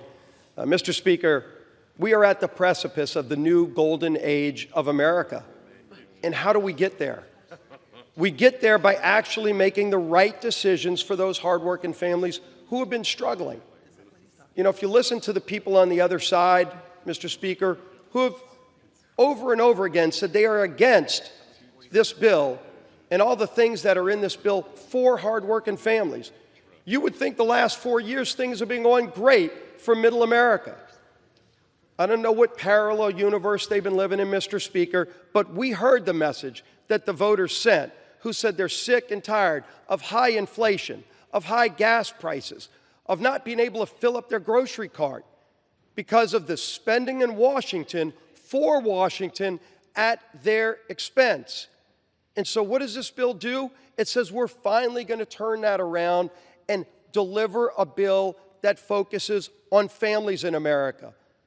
You know, we hear a lot from the other side, Mr. Speaker, about billionaires, tax cuts for billionaires. You go look at this bill. Everybody's had the opportunity to read the bill. They actually read the whole bill on the Senate floor. Only took 14 hours. And if you listened, one of the things you'd find out, Mr. Speaker, is there are some new tax cuts in this bill, but not for billionaires. So then it would beg the question, why does the other side keep hiding behind billionaires as their excuse to vote no? Because they made a decision, Mr. Speaker, early off, they don't want to give people back their money. They want to keep that power in Washington. That's really what's at stake here. That's the big fight that has been going on for years. The other side won that fight the last few years by raising taxes, raising spending, growing Washington. And while they did that, families in America suffered. Inflation went up for those hardworking families while Washington grew. Interest rates grew up to the point they couldn't even afford to buy a first-time home because Washington grew. And we said it's enough that Washington has to finally start living within Washington's means so that families in America can finally start living the American dream again. That's what this bill focuses on, Mr. Speaker. And how do we do it? We do it, number one, by locking in rates for everybody. Nobody's taxes go up, Mr. Speaker. Nobody's. Now, the other side's upset about that, and I understand it, because they don't want just the billionaires to go up, because they know in this bill the income groups that get hit the hardest if a no vote prevails. And we've heard them, they're all going to vote no, Mr. Speaker. But if a no vote prevails, the income groups that get hit the hardest are the lower and middle income groups of America. And they know that. They're watching this vote. And you can say billionaires all day long. But you know what the new tax cuts in this bill are? Because there are new tax cuts. For the waiter and waitress who's working maybe 2-3 shifts at a restaurant, at a diner, barely getting by. That's the new tax cut that we're putting in this bill. And so you would say, well, then how could the other side possibly vote against that? But, Mr. Speaker, they are. And maybe a focus group told them that if they curse enough and if they say billionaires enough, those families will forget what's actually happening. But they're not going to forget because they're paying attention. You know what the average pay for a worker in America who makes tip money is under this bill? $32,000 a year. That's right. Billionaires aren't even allowed to be eligible for that tax break. But the waitress who's working 2-3 shifts, barely getting by, making $32,000 a year, finally gets a little bit more money. And yes, every Democrat has bragged over here that they're going to vote against that. They don't want that waitress to get that money back in her pocket. But we're going to make sure she gets that tax break, Mr. Speaker, because she's struggling. She maybe wants to put together a college fund for her kid. Maybe she wants to take her family on a vacation. And she's going to have that opportunity when this bill passes. You know who else we're going to give opportunity to, Mr. Speaker, in this bill? The other tax cut. Sorry, it's not a billionaire again.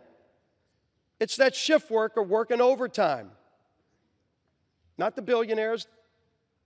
Person that's showing up at the factory, making stuff in America, who's paying taxes on the overtime, but they're away from their family, and they're looking at that check at the end of being away from their family for a few extra hours, and they're trying to make ends meet for their family, and they go, geez, I've got to get all that extra money back to the government. Is it worth being away from my family? And we say, you know what? Yeah, normal tax rates apply on everything else, but if you work overtime, you're not going to pay taxes on that overtime. Somebody making $60,000 a year, not the billionaire. Say billionaire enough, and maybe that shift worker won't know what you're doing, but Mr. Speaker, they do know. They do know what's about to happen because everybody's watching this vote, and that's a good thing because that shift worker deserves that extra money back. Might not seem a lot to somebody who deals with billions and trillions of dollars up here in Washington and grows agencies by 20-30% every couple of years, and just thinks if you double the size of an agency over 5 years, somebody's going to pay for that. Well, you know who's paying for it? That hardworking family. You know, we clean up waste, fraud, and abuse, and it's been mocked by the other side. They think it's cool to mock what we're doing to finally root out waste, fraud, and abuse. Let the other party, Mr. Speaker, be the defender of waste, fraud, and abuse in Washington, but we're cleaning it up in this bill. USDA has pointed out that there's about $10 billion a year in waste just in the SNAP program. Fraud, improper payments. Not going to children that you hear about on the floor and not all these other. It's going to improper payments, to fraud. $10 billion a year. But, Mr. Speaker, when you hear about the billionaires and you say, well, how could anybody vote against this bill? Think about what a no vote means. Because I'm proud of the yes vote that we're about to cast to help those families.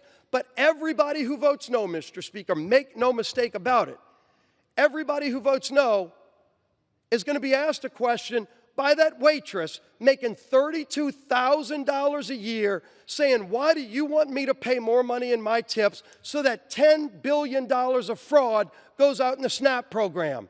Because you voted against cleaning it up and you voted against no tax on tips. That's the no vote. You can't hide behind the billionaire anymore.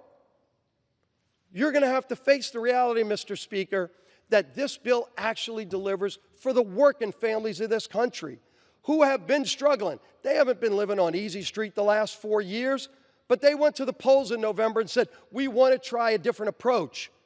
And this is that different approach, to give them more power, to give them more opportunity. You know we're giving opportunity, Mr. Speaker, to in this bill. Again, if you're going to vote no, this is what the no vote will take away. We actually create something unique in this bill. Hadn't been talked about yet, but it's in the bill. I'm real proud of it. We create opportunity in school choice for every, not billionaire, low-income families. Every low-income family in America will be eligible for a scholarship so that their kid can go to the school of their choice if they're in a failing school. Now, you vote no, Mr. Speaker. How do you tell that family that their kid doesn't have the same opportunity they deserve that every other kid in America can have? If somebody can afford it, they can go to a private school. But if that low-income family can't afford it, we're finally giving them a lifeline in this bill, Mr. Speaker, and saying you can have the same opportunity. But a no vote says that you don't think that that parent deserves the same opportunity? And then you hide behind billionaires. There's going to be no hiding, Mr. Speaker. We all know when this board lights up what the consequences are. And why do we say there's going to be a golden era in this country? We're securing our border in this bill, too. We're opening up American energy in this bill. Everywhere from the North Slope of Alaska to, yes, the Gulf of America, where President Biden had shut down American energy. He green-lighted Russia's Nord Stream pipeline so Russia could produce their energy, funding billions of dollars to go fund their war against Ukraine. But in America, we were shut down. We open it up in this bill, Mr. Speaker. American workers get to produce American energy, not just for America. It's going to lower the price at the pump. Again, you're a middle-income family. The billionaire doesn't care what the cost of gasoline is. You know who does? That waitress making $32,000 a year saves that tip money. Maybe she can go on a trip and get in her car and drive and afford the gasoline now because we'll be producing more. We actually have lease sales in this bill for once so we can produce energy in America. We have great natural resources. We just had them shut down for 4 years by an administration that said no to American energy, said yes to other countries' energy. Iran was able to sell their oil on world markets thanks to the previous administration. That party's over. And when America starts producing more energy, not only does it help lower the price for families here in America, not only does it create great jobs here in America, but all the bad guys around the world, Russia, Iran, Venezuela, you name your country, they're not going to have a cartel-like exclusive license on global energy anymore because America's going to be back in the game. Let's get this country back in the game. Let's get this country back on track. Let's actually promote opportunity in the American dream again for anybody who wants it. You want to work? There's going to be more opportunity than you've ever had before. If you're disabled on Medicaid, right now you've been crowded out of those programs by people turning down work. Able-bodied people, 35-year-olds sitting at home playing video games. They're going to now have to go get a job. That's right. And by the way, that's a good thing for them. Their mom doesn't want them sitting in the basement playing video games anyway. But now it no longer will be crowding out Medicaid for the truly needy people who deserve it. The disabled people will not be getting crowded out of those programs by people who can actually go get a job, and there are going to be a lot of great jobs, Mr. Speaker, a lot of great jobs in this country. America's coming back. You can vote no all day long, and you can hide behind billionaires all day long, but we're going to keep moving forward because this country doesn't sit down in the fetal position. America's ready for a rebirth, and we're going to deliver it. President Trump is at the helm now. It's a new day. World leaders know it. The bad guys know it around the world, but you know what? Those hardworking families who have been waiting for this relief for a long, long time are finally going to realize help is on the way because Republicans in Congress, any Democrats that want to join, Mr. Speaker, are free to, but they're bragging that they don't want to be a part of this. But you know what? The hardworking families of America are hungry for this kind of change. Take power away from Washington, give it back to the people, and watch what happens. Great things are ahead for this country. Greatest country in the history of the world. We are finally going to give and restore that great American dream and that hope for those families who have been waiting way too long. That help is coming. We're going to pass this bill. President Trump's going to sign it. It's going to be a great 4th of July. Let's pass the bill, Mr. Speaker. I yield back to balance my time. Gentleman yields. Gentleman from Massachusetts.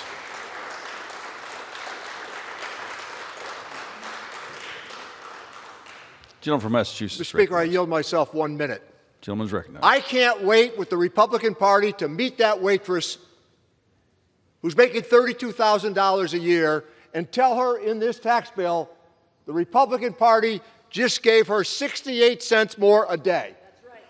Because that's the reality of what this tax bill is about. But we could also say in the next breath, if you made $1 million last year, you're going to get $96,000. This is a fact-free argument. They're making this argument out that the person at the bottom is going to do well in contrast to the person at the top. There's simply no factual basis to that. And by the way, the party of fiscal rectitude, they're borrowing $5 trillion to pay for a tax cut for the wealthiest amongst us. I yield back my time here.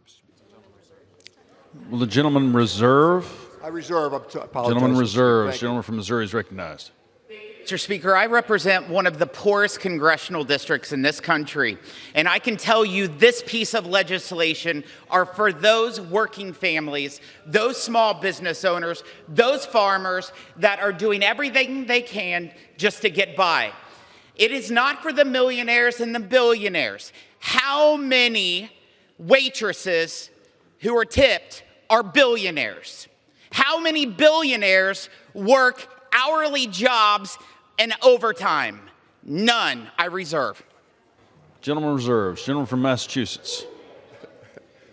I yield 30 seconds to the gentleman from Virginia, Mr. Byer. Gentleman from Virginia is recognized for 30 seconds. Mr. Speaker, from the Gospel of Matthew, where I was hungry and you gave me food, I was thirsty and you gave me drink, I was a stranger and you took me in, I was naked and you clothed me, I was sick and you visited, I was in prison and you came unto me. Inasmuch as you've done it under the least of my brothers, you've done it under me. Mr. Speaker, the bill before us takes food and drink from the mouths of the poor. It takes health care from the sick. And a vote for this bill betrays these gospel teachings. And in our heart, all of us know it. I yield back. Gentleman yields. Gentleman from Missouri. I reserve. Gentleman from Missouri reserves. Gentleman from Massachusetts. How much time is remaining, Mr. Speaker? 3.5 minutes. I yield 2 minutes to the distinguished minority whip, the gentlelady from Massachusetts, Ms. Clark. Gentlelady from Massachusetts recognized. Thank you, Mr. Speaker, and I thank the ranking member for his leadership. As we are here in the early morning hours, 60% of the families in this country cannot afford the basics. 60% of Americans cannot afford that first rung of the American dream. This is an existential failure of the wealthiest nation on earth. And now, with this big, ugly bill, Republicans are on the verge of moving that dream further out of touch, of making people sicker and poorer.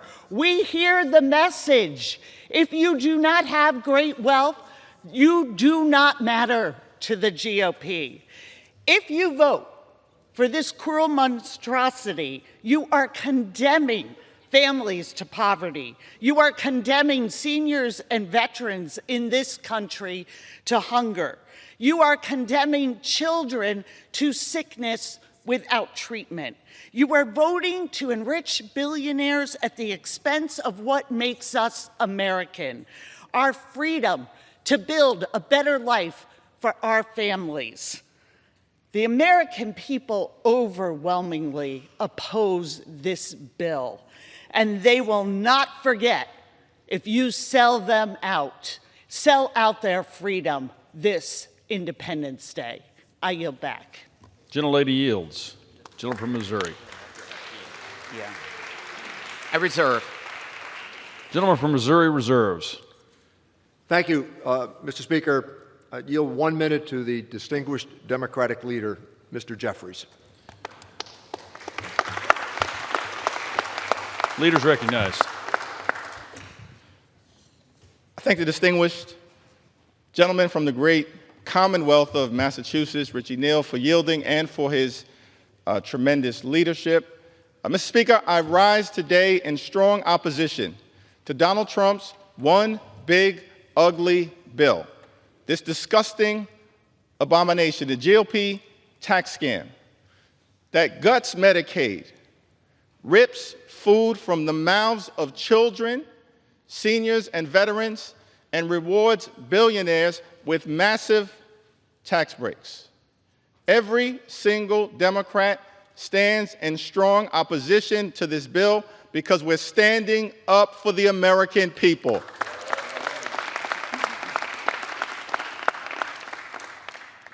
Mr. Speaker, I've heard a lot from my Republican colleagues who've expressed pride in this accomplishment. I asked the question, if Republicans were so proud of this one big, ugly bill, why did debate begin at 3:28 a.m. in the morning? Republicans are once again, which has been the case, Mr. Speaker, through every step of this journey, tried to jam this bill through the House of Representatives under cover of darkness. But I'm here today to make it clear that I'm going to take my time and ensure that the American people fully understand how damaging this bill will be to their quality of life. Now, Republicans and Donald Trump promised that costs would go down on day one. Costs haven't gone down under Donald Trump and House Republicans here in the United States of America. In fact, costs have gone up. We believe that America is too expensive, that the cost of living is too high, that that's a priority that should be worked on in a bipartisan way. But from the very beginning of this Congress, our Republican colleagues have shown no interest in addressing the high cost of living in the United States of America. Not a single executive order has been issued by this administration, Mr. Speaker, to address the high cost of living. Not a single bill has been passed, Mr. Speaker, to address the high cost of living in the United States of America. And this bill, this one big, ugly bill, this reckless Republican budget, this disgusting abomination, is not about improving the quality of life of the American people. It will hurt everyday Americans in several different ways. This bill represents the largest cut to health care in American history. It's an all-out assault on the health care of the American people, an assault on Medicaid, an assault on Medicare, an assault on the Children's Health Insurance Program, an assault on the Affordable Care Act, an assault on Planned Parenthood and the health care of women all across the United States of America, an unprecedented assault on the American people and their health care. Almost $1 trillion in cuts to Medicaid. This runs directly contrary to what President Trump indicated in January, which was that he was going to love and cherish Medicaid. Nothing about this bill loves and cherishes Medicaid. It guts Medicaid.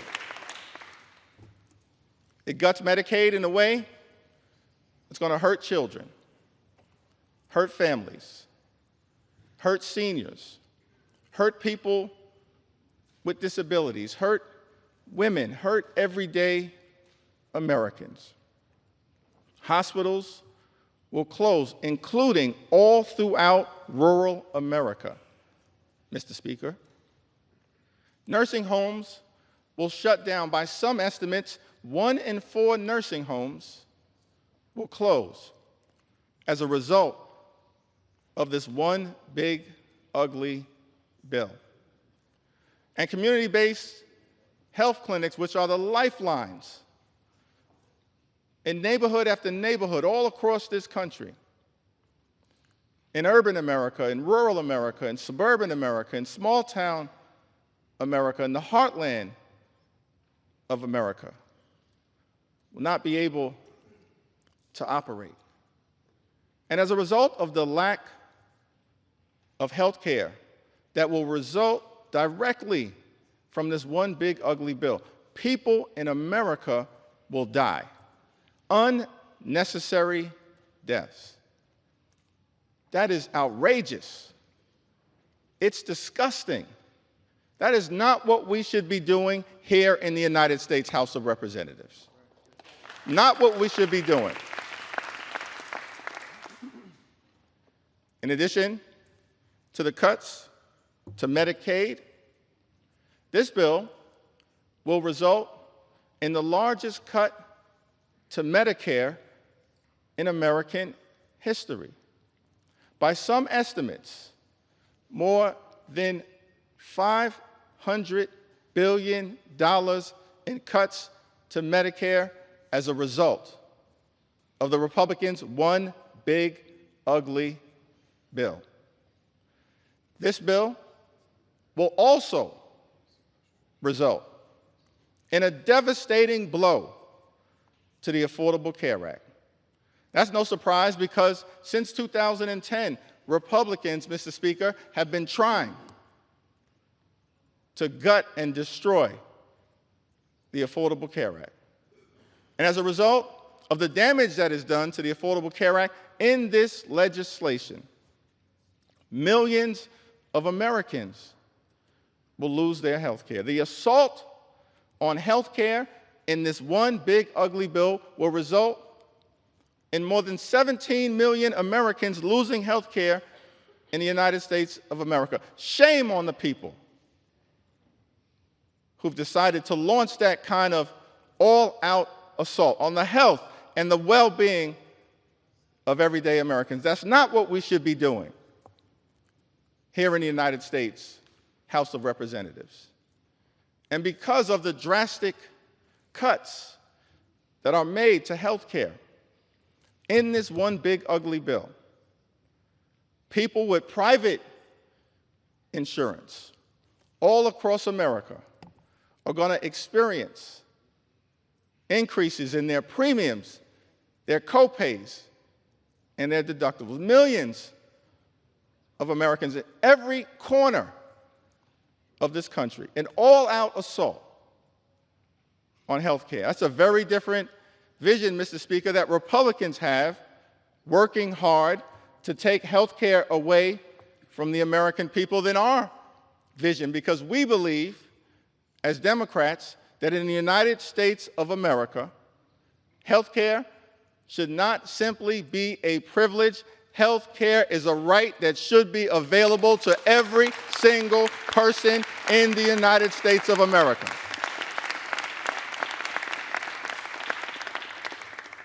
This bill is an all-out assault on the health care of the people of the United States of America, hard-working American taxpayers. These are the people we should be standing up to work hard to lift up. But instead, they're victims of this legislation. Hospitals will close. That impacts everybody in the United States of America. If your hospital closes, whether you're on Medicaid or not, you will be unable to get the treatment that you or your family needs. That's why we're fighting so hard to stop this bill. 1 in 4 nursing homes, by some estimates, will close as a result of the Republicans' assault on Medicaid in this one big, ugly bill. This bill also represents an assault on nutritional assistance here in the United States of America. We've made great progress over the last 50-plus years as it relates to hunger in this country. Great progress. But we're still dealing with the reality that tens of millions of people in this country go to bed every night wondering whether they're going to be able to get a nutritious meal the next day. Tens of millions of people in this country, millions of children. And instead of trying to address that issue, Mr. Speaker, the one big ugly bill will rip nutritional benefits away from millions of Americans, including children, rip food from the mouths of hungry children and hungry veterans and hungry seniors. That is unacceptable. That's one of the reasons why we stand in strong opposition, Mr. Speaker, to this one big, ugly bill. Republicans promised to address the high cost of living in the United States of America. We believe that the cost of living is too high. Housing costs are too high. Grocery costs are too high. Utility costs are too high. Insurance costs are too high. Child care costs are too high. America is too expensive. There are far too many people in this country struggling to live paycheck to paycheck. That should not be the case in the United States of America. But instead of addressing the high cost of living in this one big ugly bill, Mr. Speaker, Republicans are actually going to increase costs, particularly as it relates to the energy bills that everyday Americans pay. Estimated that energy bills will increase by hundreds of dollars a year. That has nothing to do with lowering the high cost of living, making this country a more affordable place. It does the exact opposite. It's an all-out and unnecessary assault on the clean energy tax credits. The clean energy tax credits that many of my Republican colleagues promised in letter after letter after letter that you would stand behind, but all chose to fold and abandon, fighting instead for special interests and opposing the ability for this country to stand up a cleaner energy economy, which means cheaper energy. And because of the attack on clean energy jobs, on the clean energy economy, on the economic development that had already been set in motion, often in districts represented by my Republican colleagues and in Republican-led states, red states. By some estimates, millions of jobs are going to be lost. And so you're ripping health care away from millions of Americans, Mr. Speaker, ripping food away from children and veterans and seniors, raising the cost of utilities, of paying your energy bill by hundreds of dollars, stripping away millions of jobs all across America. And what is all of this being done for? To provide massive tax breaks to billionaires all across this country. We are better than that in the United States of America.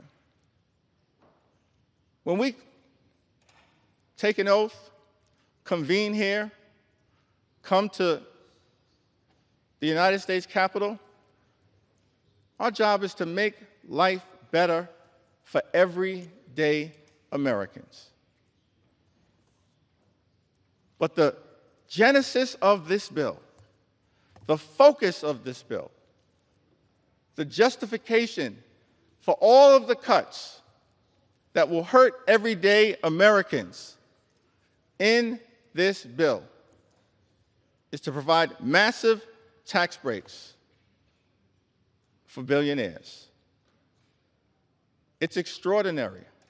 Never in my time here in Congress have I experienced legislation that benefits so few people who fall into the category of the wealthy, the well-off, and the well-connected,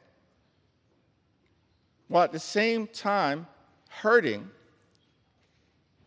everyday Americans, that we should be fighting hard to help. Now, all of this apparently is being rushed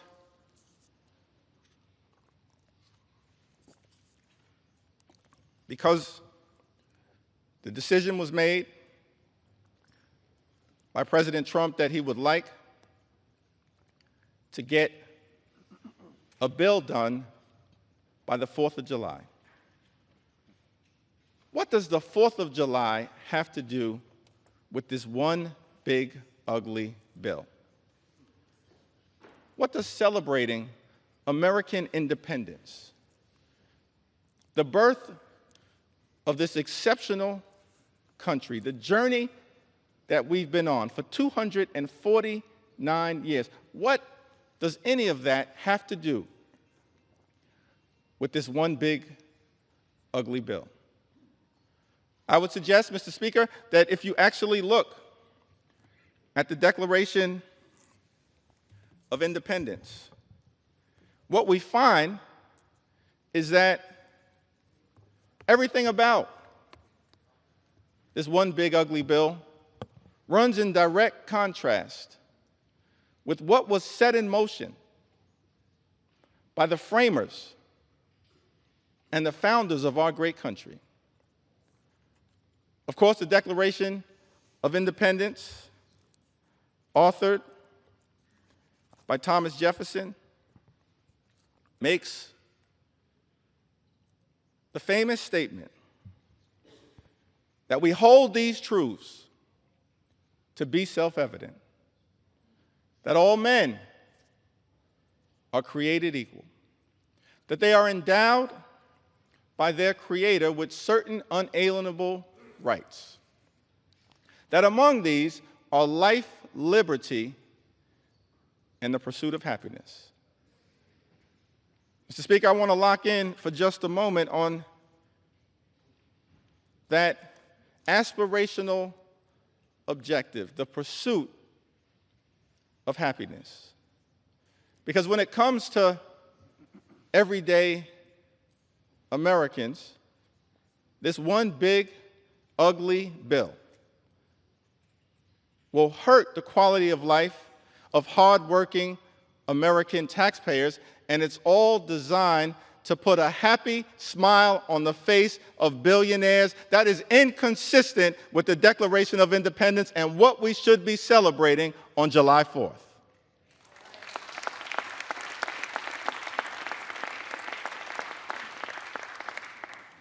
I think what Thomas Jefferson and the framers of this country, they set us out on a course of action, a journey, a march toward a more perfect union, in part anchored in the pursuit of happiness, which decade after decade, century after century, leaders who sat at 1600 Pennsylvania Avenue, leaders in this Congress on both sides of the aisle tried to bring about for the greatest number of Americans. But that's not what this one big ugly bill is all about. America is too expensive. There are far too many people who are living paycheck to paycheck here in this great country. That should not be the case. People who are struggling to survive, to make ends meet. Mr. Speaker, imagine a country where everyone can afford to live the good life. Work hard, play by the rules, and live the good life. We haven't reached that place in the United States of America. Imagine a country where everyone can work hard, play by the rules, and live the good life. Good paying job, good housing, good health care, good education for your children, and a good retirement. Which means keep your hands off Social Security and Medicare, now and forever.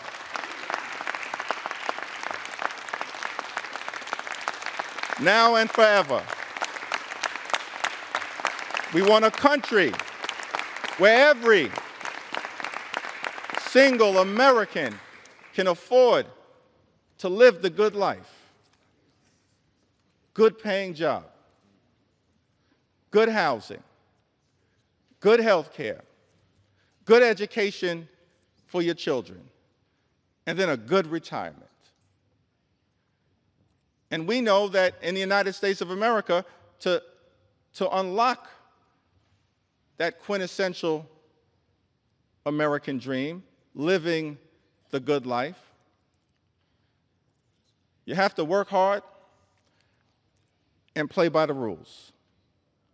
But the challenge that so many Americans have right now in this country is that they're doing those two things. They're working hard and they're playing by the rules, but they're unable to experience the great American dream. They're unable to get to that third leg. They're unable to live the good life. And that's what we should be focusing on here in the United States Congress. Not gutting Medicaid, not ripping food out of the mouths of hungry children, not rewarding billionaires with massive tax breaks. How can you prepare to celebrate legislation that will undermine the quality of life of everyday Americans? It's not just a hypothetical. It's not just hyperbole. It's not just hype. It will happen. Everyday Americans will be hurt by the one big ugly bill. We're here on the floor of the House of Representatives, debating legislation in the middle of the night, with millions of Americans having gone to sleep, anxious about what would happen. Here on the floor of the House of Representatives, understandably concerned that their voices have not been heard in this debate, that their pleas for compassion have been overlooked. Many of my colleagues, Mr. Speaker, on the other side of the aisle have chosen not to hold town hall meetings, not to hear from the voices of the people that you're privileged to represent.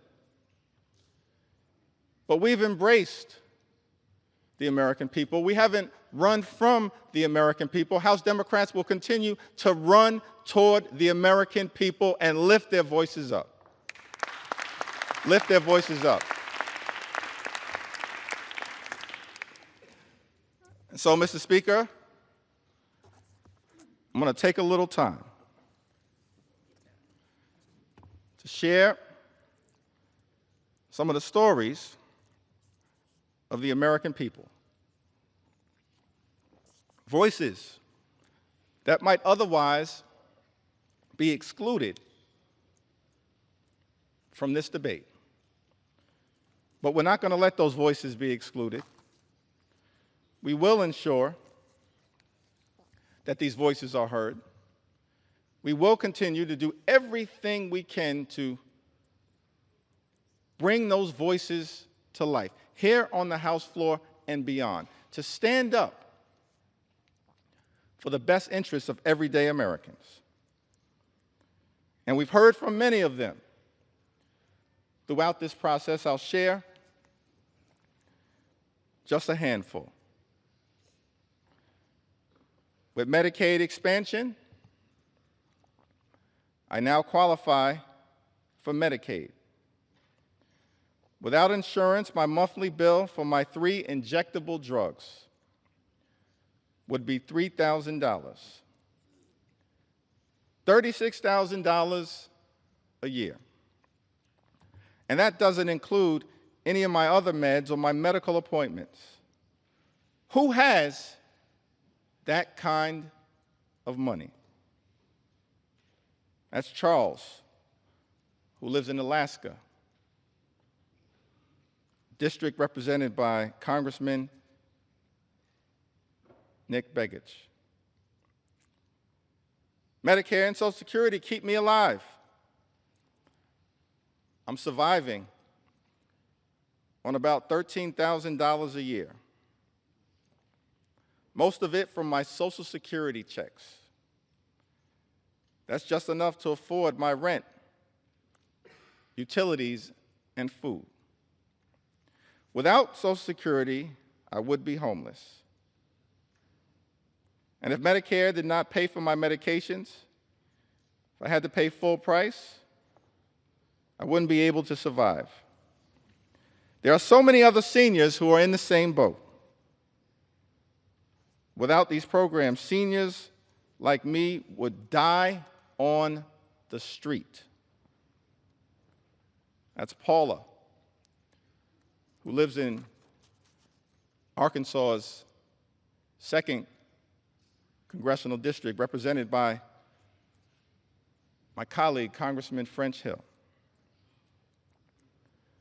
My son is a 25-year-old young adult with profound nonverbal autism who needs 24/7 support. Our family has relied on Medicaid from the time he was 2 years old, when he began early intervention services. At 3, when he was diagnosed with autism, a private health insurance denied him coverage for his pre-existing condition. Medicaid stepped in to provide health care. From that point until today, home and community-based services through Medicaid have been vital to our son's health and well-being. Medicaid also helped his school district pay for medically necessary therapies at school.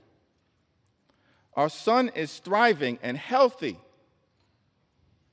and our family can support him at home because of Medicaid.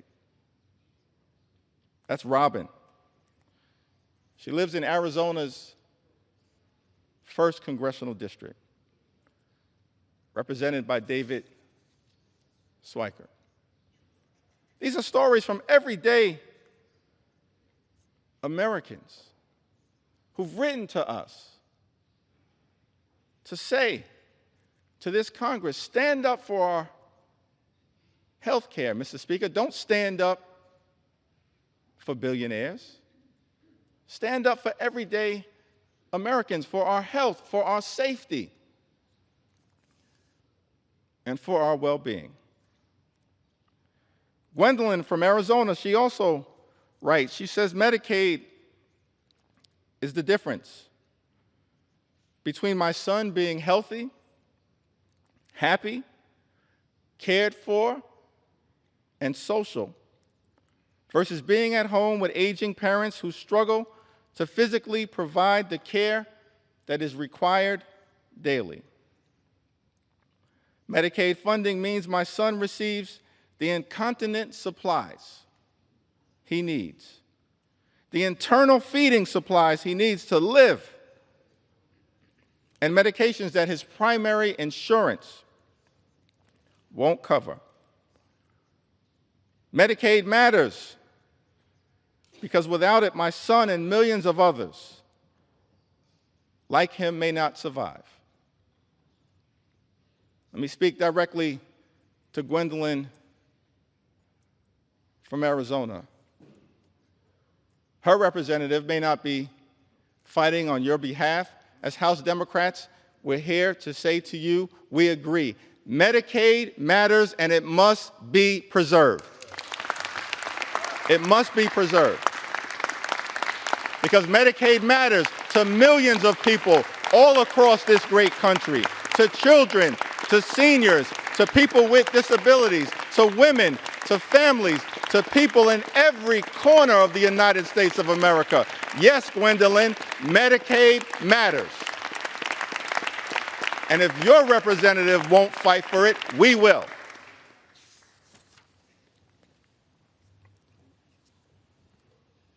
Brenda?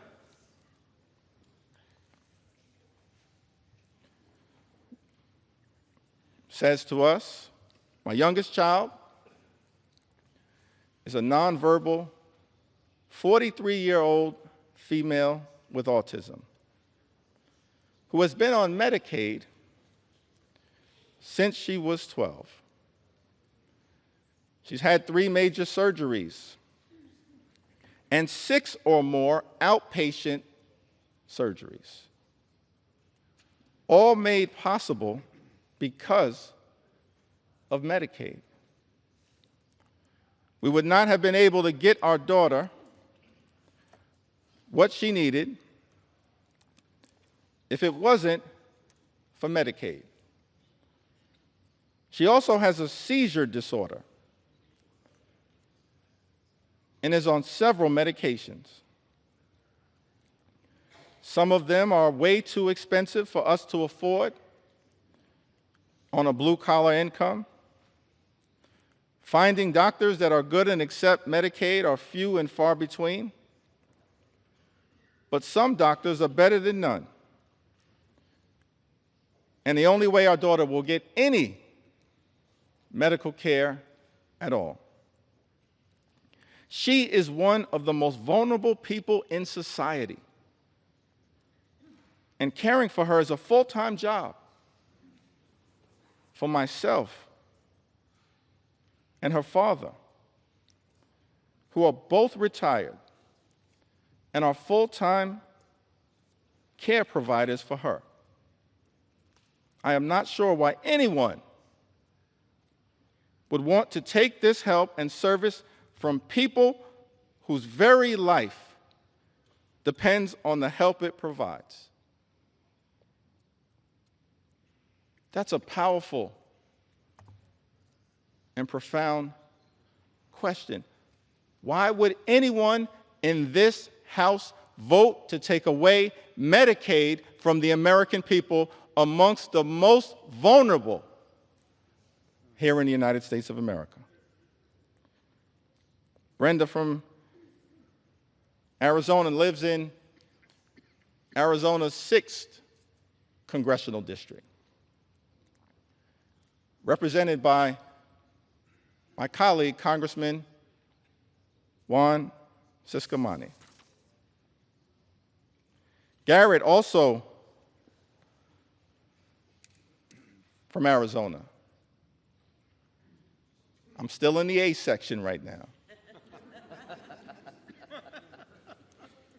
So strap in as we make sure we lift up the voices of everyday Americans all across this country.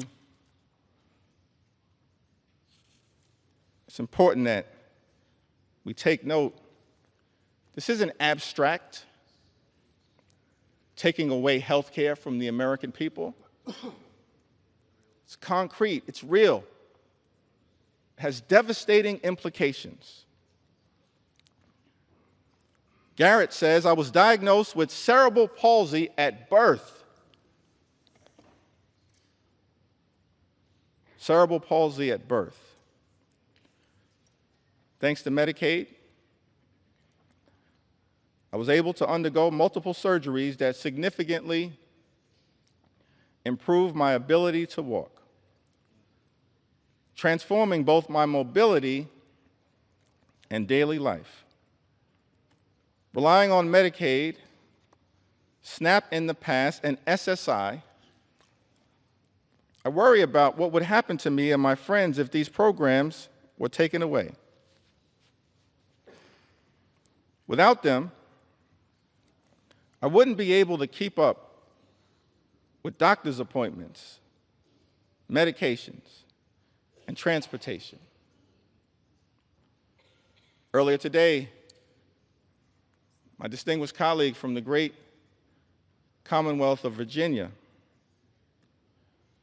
read a passage of Scripture, one of my favorite passages of Scripture, Matthew 25 and 35 through 40.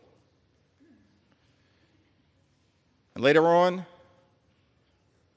this morning, as I continue my remarks, perhaps I'll have an opportunity to go a little deeper into the meaning of Matthew 25 and 35. What I can say is that all of us should be trying to lift up the least, the lost, the left behind, the poor, the sick, and the afflicted.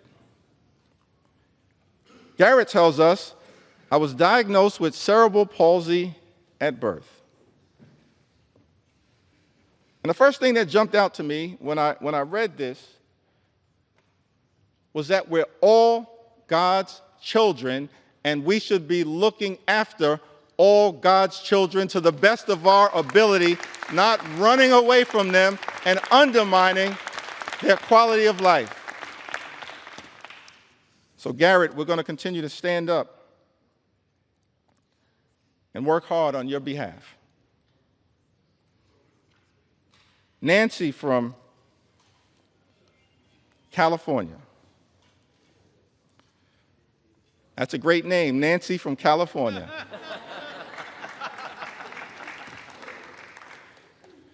Nancy from California writes, my two special health needs, former foster children, depend on Medicaid for a dizzying array of health services, ranging from over 20 pediatric medical specialists and palliative care to behavioral health and occupational therapies. They both have rare, incurable, disabling diseases that require IEPs to navigate school. She continues, but I want to pause right there. I think that's an important point, talking about her children and the IEPs to navigate school. We should be looking out for children like Nancy's two beautiful former foster care children, her two special health needs children, as she calls them. It's one of the reasons why the Department of Education is important. Public schools are important. Nothing in this bill supports public education. In fact, this one big ugly bill represents an attack on public education. And that is not consistent with what we should be doing as we prepare to celebrate our 249th birthday and lifting up this pursuit of happiness. Nancy continues, the ACA protections for pre-existing conditions and the removal of lifetime caps are also essential. My youngest child requires medical care that I simply cannot afford, costing between $750,000 and $1 million per year, depending on how stable her health is. I work part-time, but the caregiver burden is too demanding for me to maintain a full-time job. As a single widowed mother, Medicaid has become a lifeline for keeping my kids as well as possible. Nancy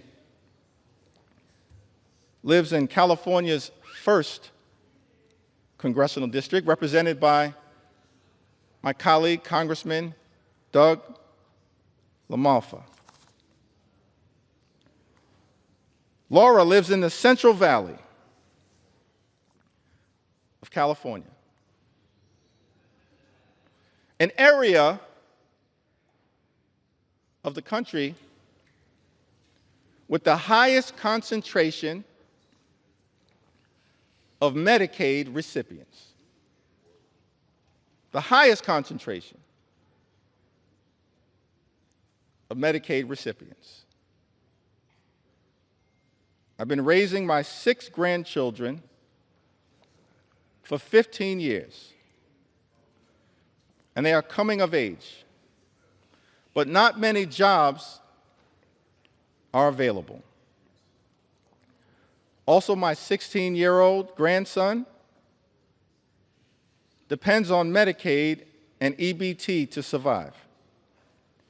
He takes many medications a day.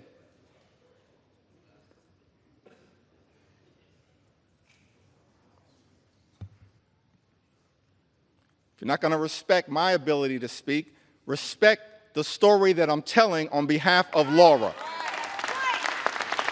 Respect her story, because her story matters.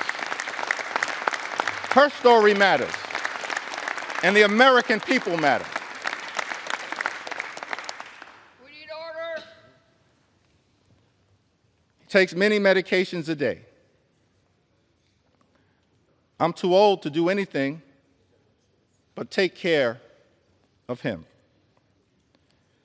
I can't imagine choosing what medicines he gets or who gets to eat. Please reconsider for the people who need medication that is necessary for survival. Universal access to food and meds would lighten the worry that we carry. Not having to worry about food and medicines gives me more time to care for my 26-year-old grandson, who is quadriplegic due to a head-on collision last year. Please don't make him suffer anymore. He needs food supplements and many medications every day to survive. Laura lives in California's 22nd congressional district, a district that is represented by my colleague, Congressman David Valadao. Just happens to be the district that has the highest concentration of Medicaid recipients in this country. Laura, I don't know what your Congress member is going to do. Every single House Democrat is fighting hard to protect your Medicaid. We value you, and we're working hard to defend you. Jackie is from the Orange County area of California. My son is 34 years old. He has Down syndrome and autism and lives at home with his aging parents, Dad, 82, and Mom, 71. His biggest joys in life for him are his day program and eating out. How small are his desires? And you want to take that away from him. He requires much care. Bathing, shaving, washing hair, brushing teeth, dressing, etc. His aging parents can do the job required for this 100% of the time. He has great caregivers right now, and they have been with him for many years. Now you want to take that away from us? Please know that Medicaid, Medi-Cal, is what allows us to keep him in a safe and happy environment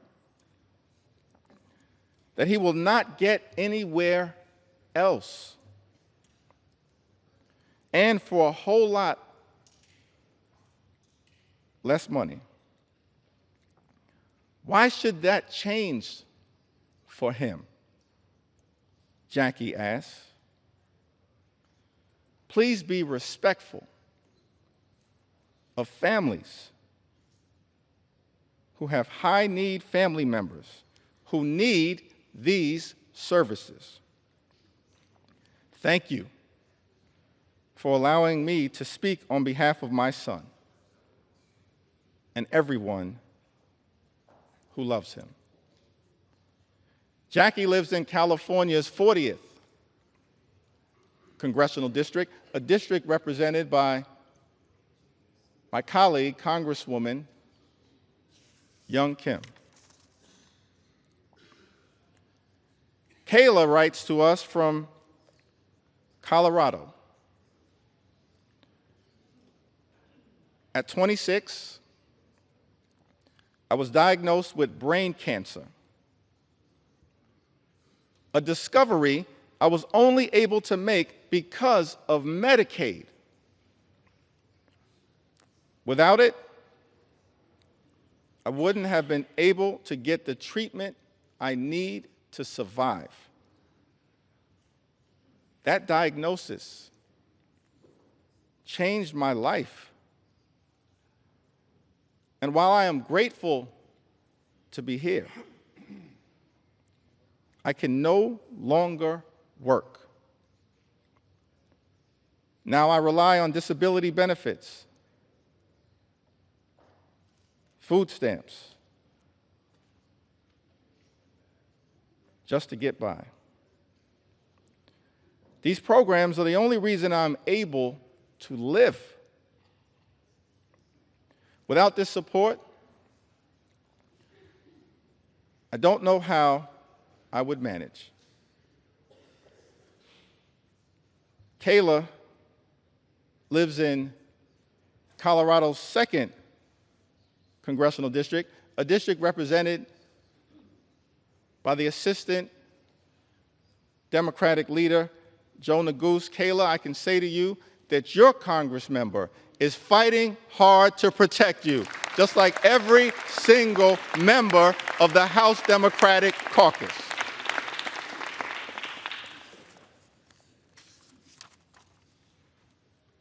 Ashley writes to us from Colorado. Says, my life was saved by the Affordable Care Act.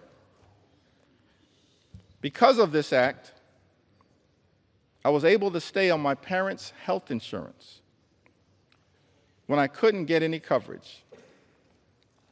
At the time, I was dealing with a myriad of health issues and would eventually be diagnosed with multiple chronic illnesses. Because of the ACA, when my husband and I were married, I was able to be added to his insurance without being denied due to pre-existing conditions. Prior to the act being passed, I was denied coverage and care many times. If I was even approved for coverage, it cost me thousands per month in premiums. I was being penalized, Mr. Speaker,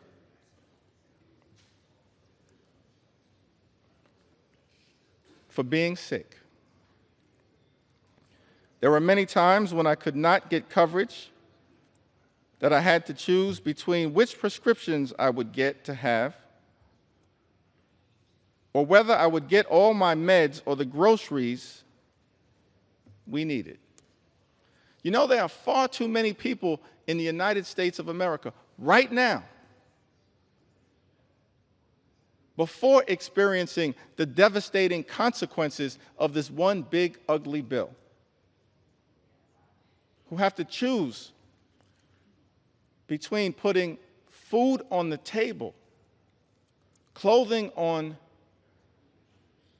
their backs, access to medication, or paying the rent. The United States of America is the wealthiest country in the history of the world. Not a single hard-working American taxpayer should ever have to choose between food or medicine or rent or putting clothing on their back. Not a single hard-working American taxpayer should ever have to make that choice.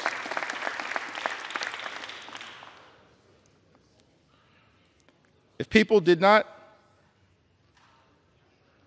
have to worry about health care being accessible, they would be able to be seen when necessary.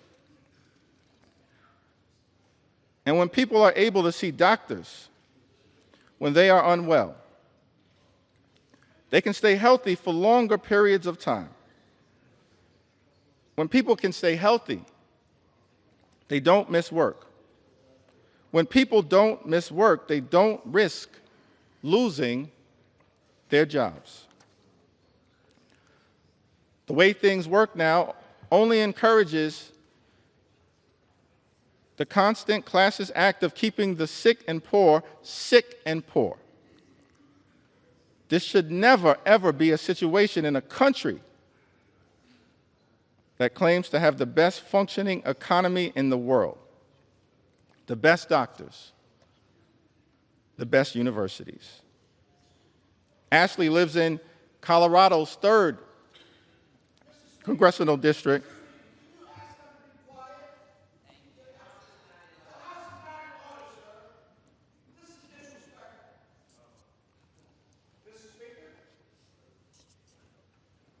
The gentleman is not recognized.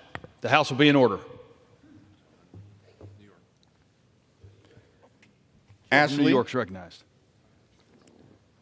Lives in Colorado's 3rd congressional district, represented by my colleague, Congressman Jeff Hurd. Ann also writes from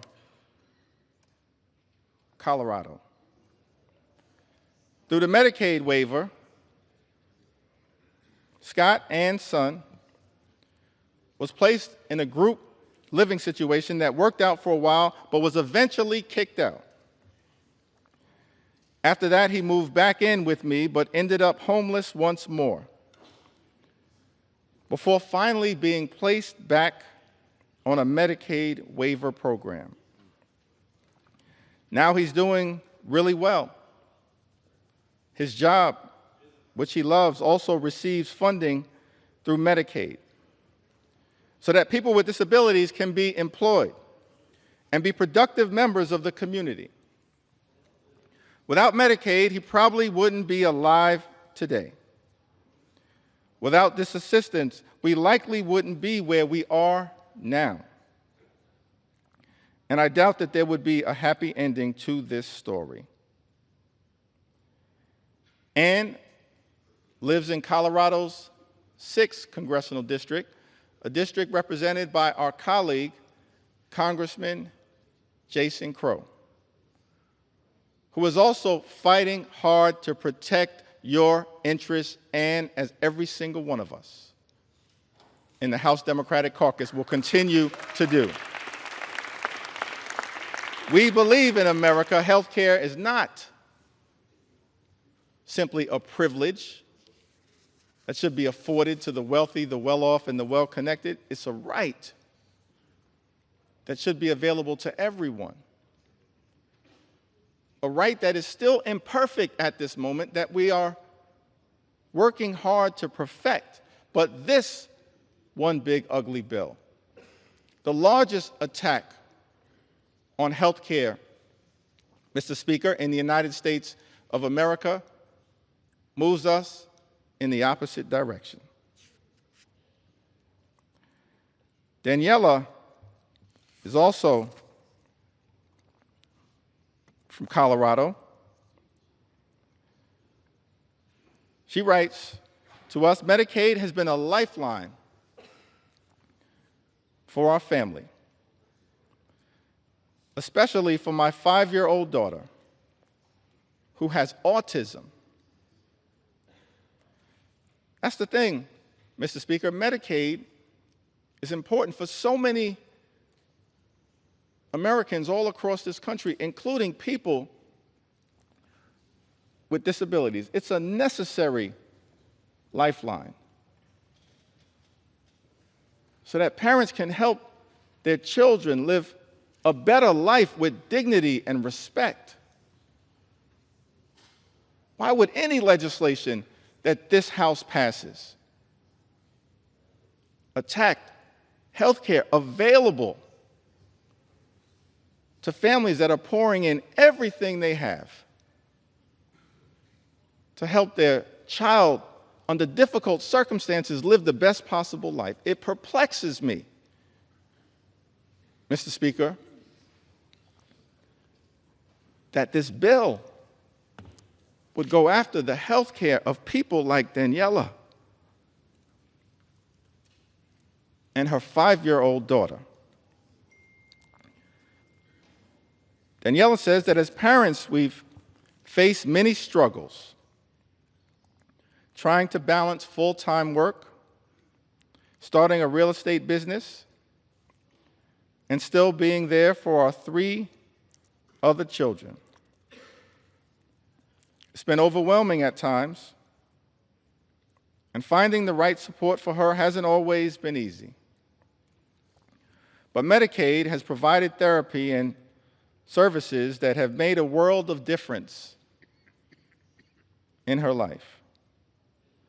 These therapies have helped her make progress, feel seen, and connect with her peers, which means everything to us. It's allowed her to be a part of the world, to feel included, and to overcome obstacles that seemed insurmountable at times. Medicaid has helped us give her the opportunities she deserves, and millions of other children in the United States. Mr. Speaker, Daniela lives in Colorado's 8th congressional district, a district currently represented by Congressman Gabe Evans. Currently represented.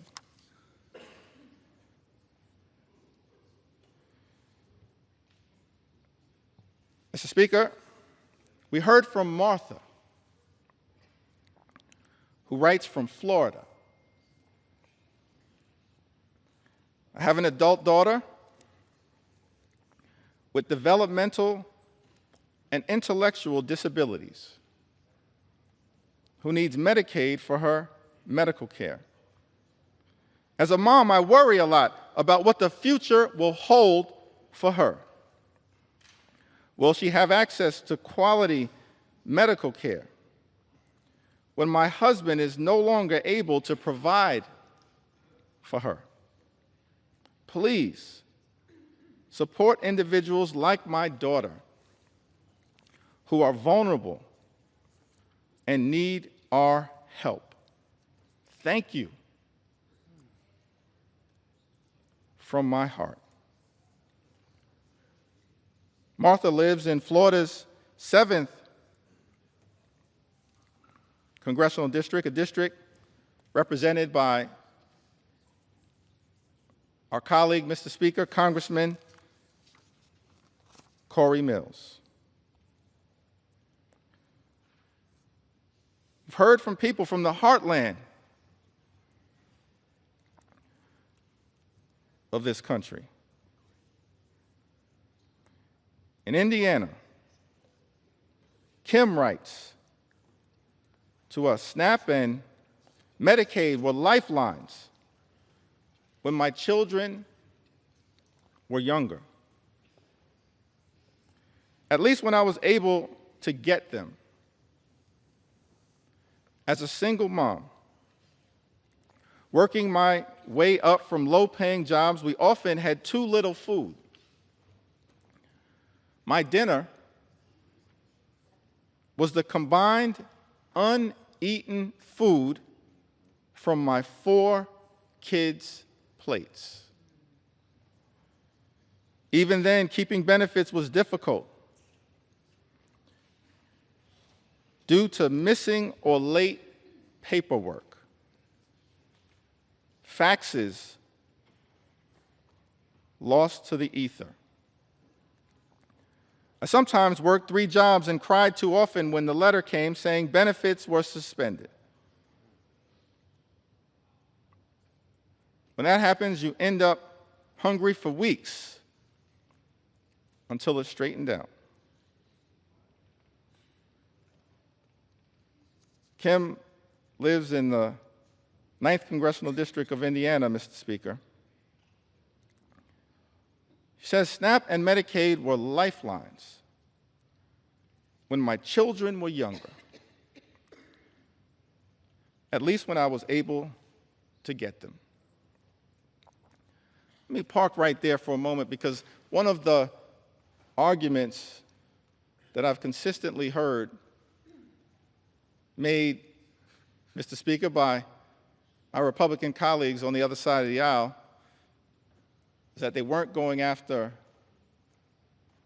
Medicaid recipients, that no benefits would be taken away as a result of these so-called work requirements.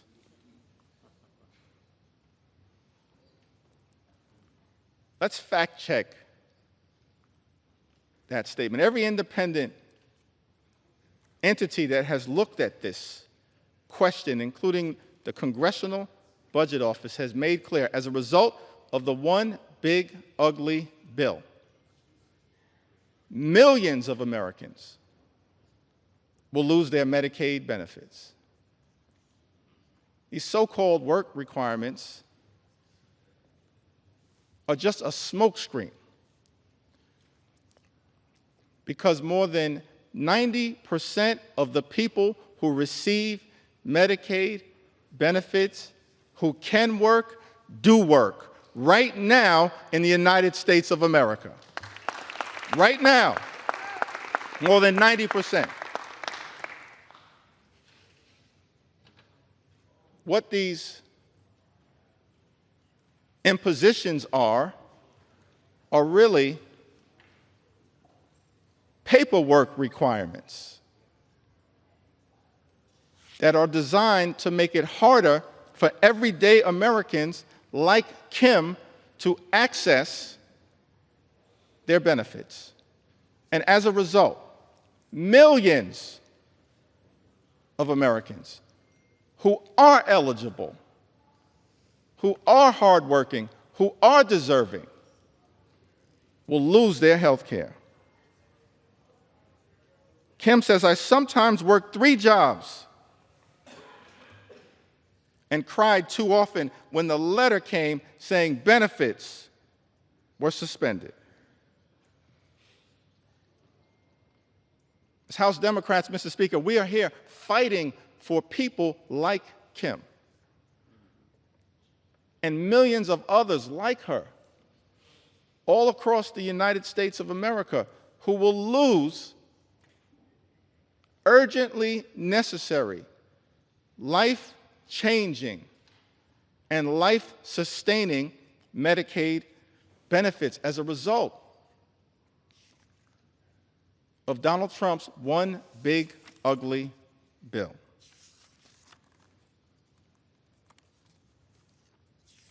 We hear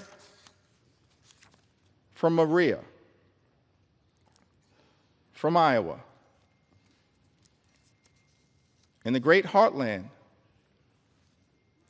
of this country. Maria writes to us in 2021, I got seriously sick with COVID. I ended up in a coma for 12 days, spent 3.5 weeks in the ICU, and then another 3 weeks on the recovery floor. If it wasn't for Medicaid, I wouldn't have received any of the care I needed. I honestly don't know where I'd be today. I don't know what my family would have done. Without Medicaid, I wouldn't have made it. If I lost Medicaid,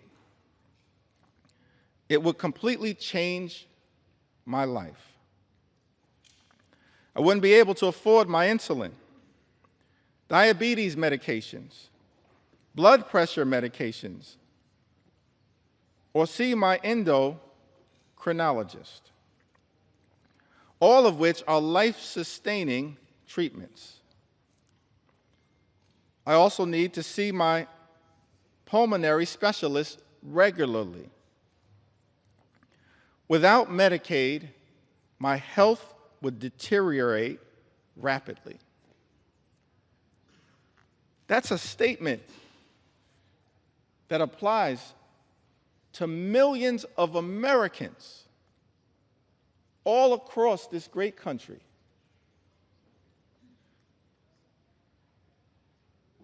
Who are at risk of losing their health care because this one big, ugly Republican bill has put a target on their back.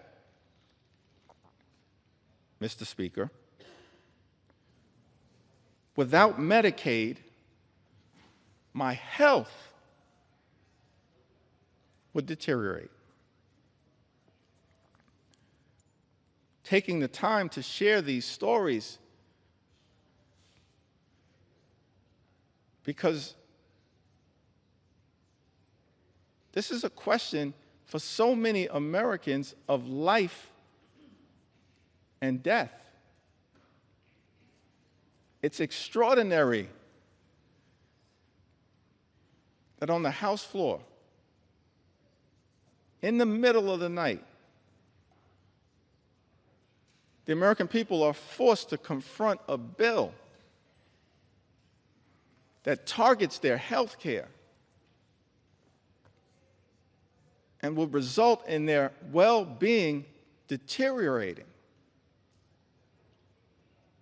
More than 17 million Americans at risk of losing health care coverage, and then tens of millions more experiencing increased premiums, co-pays, and deductibles. as a result of the attack on health care in this bill. Many of them will also lose coverage, lose their health care. These are Americans on private insurance, employer-provided insurance. But because of the health care attacks in this bill, their premiums, their copays, their deductibles will go up. Some will not be able to afford it, and they will lose their health care. That's what this bill represents. That's why I'm taking the time to share these stories and experiences and concerns and fears and anxieties of the American people. I wish, Mr. Speaker, that we had a lot more time to debate this bill. This is the type of bill that under normal circumstances we'd have hours and hours of debate, where hundreds of members could participate on both sides of the aisle and share their thoughts, their perspectives, their ideas, their passionate support or passionate opposition. But this bill, which by some estimates is larger than the CARES Act and the American Rescue Plan and the Infrastructure Investment and Jobs Act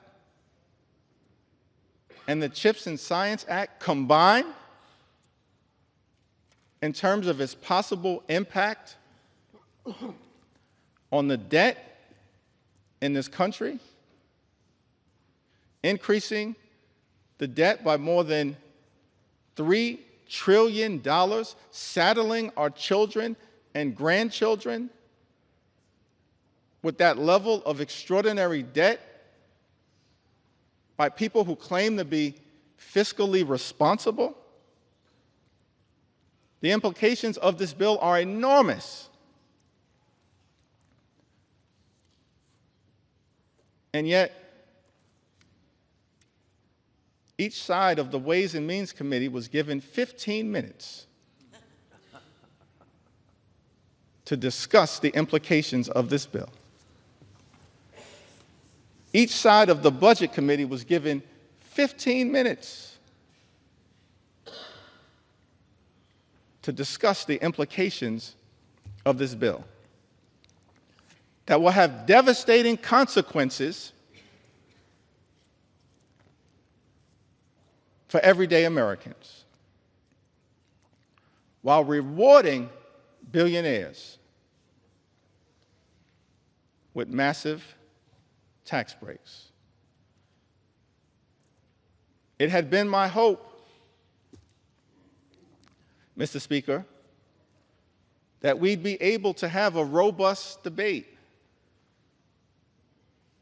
passionate support or passionate opposition in connection with this bill, that hundreds of members on both sides of the aisle could participate in. Instead, we have a limited debate where the relevant committees of jurisdiction have been given 15 minutes each on a bill of such significant magnitude as it relates to the health, the safety, and the well-being of the American people. And because that debate was so limited, I feel the obligation, Mr. Speaker, to stand on this House floor and take my sweet time to tell the stories of the American people. And that's exactly what I intend to do. Take my sweet time on behalf of the American people, on behalf of their health care, on behalf of their Medicaid, on behalf of their nutritional assistance, on behalf of veterans, on behalf of farmers, on behalf of children, on behalf of seniors, on behalf of people with disabilities, on behalf of small businesses, on behalf of every single American. I'm on this House floor after 6 a.m., and I'm planning to take my sweet time.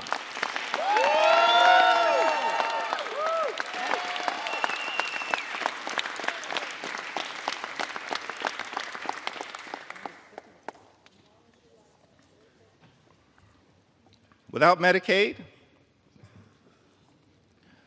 I wouldn't have made it.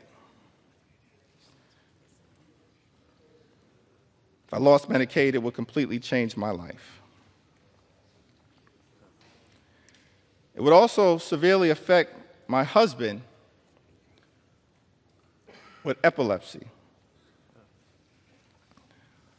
Without Medicaid, he wouldn't be able to afford his seizure medications,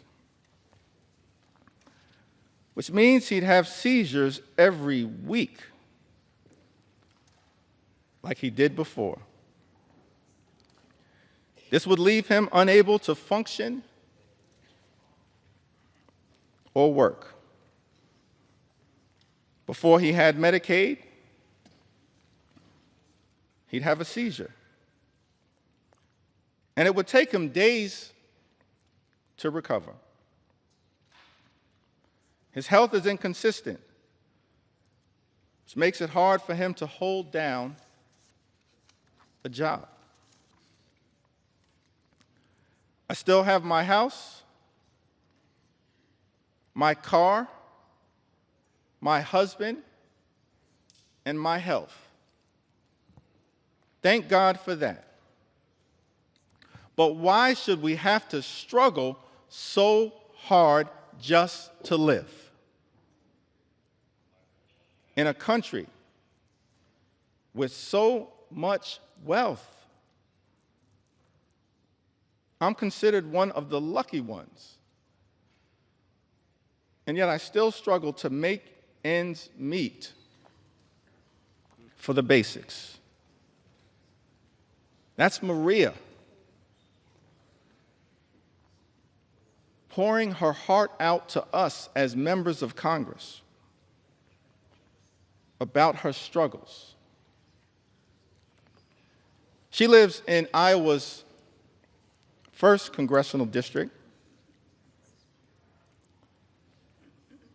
represented by our colleague, Mr. Speaker, Representative Marionette Miller Meeks.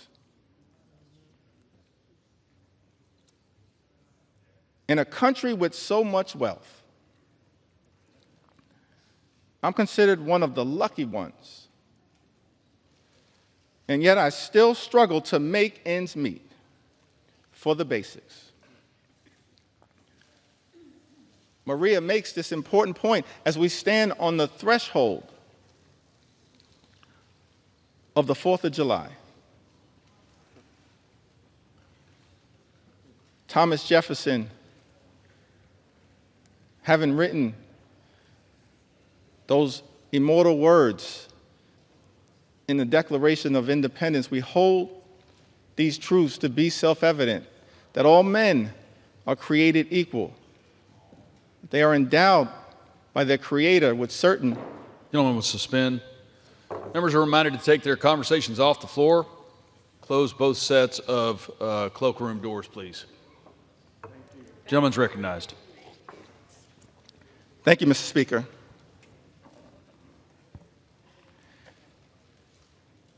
If I'm not going to get any love for the other side of the aisle, I would expect that at least Thomas Jefferson would.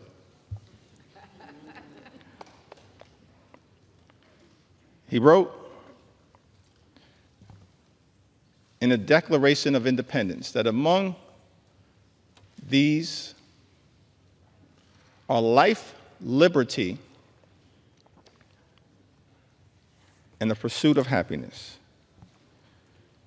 What is the pursuit of happiness in the United States of America? here in the year of our Lord, 2025. Imagine a country where every single American can afford to live the good life. Work hard, play by the rules, live the good life. That's the American dream. But our concern as Democrats is that in the wealthiest country in the history of the world, there are far too many people, like Maria from Iowa, who are unable to achieve that American dream, unable, despite working hard and playing by the rules, to live the good life, good paying job, good housing, good health care, good education for your children, and a good retirement. That should not be too much to ask for here in the United States of America. But instead of working to bring that American dream to life for the greatest number of people all across the country, this one big, ugly bill, Mr. Speaker, that our Republican colleagues are trying to jam down the throats of the American people, will undermine their quality of life.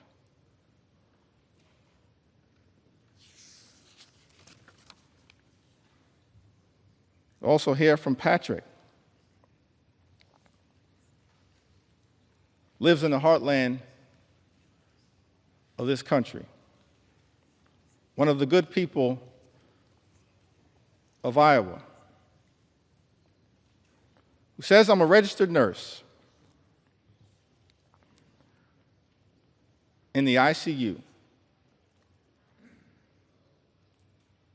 at the VA hospital in Iowa City. I've worked as a nurse for 30 years, and I'm a native Iowan. I have 2 disabled children who are on Medicaid. My son had a severe brain injury as a child and requires extensive physical therapy, occupational therapy, and speech therapy.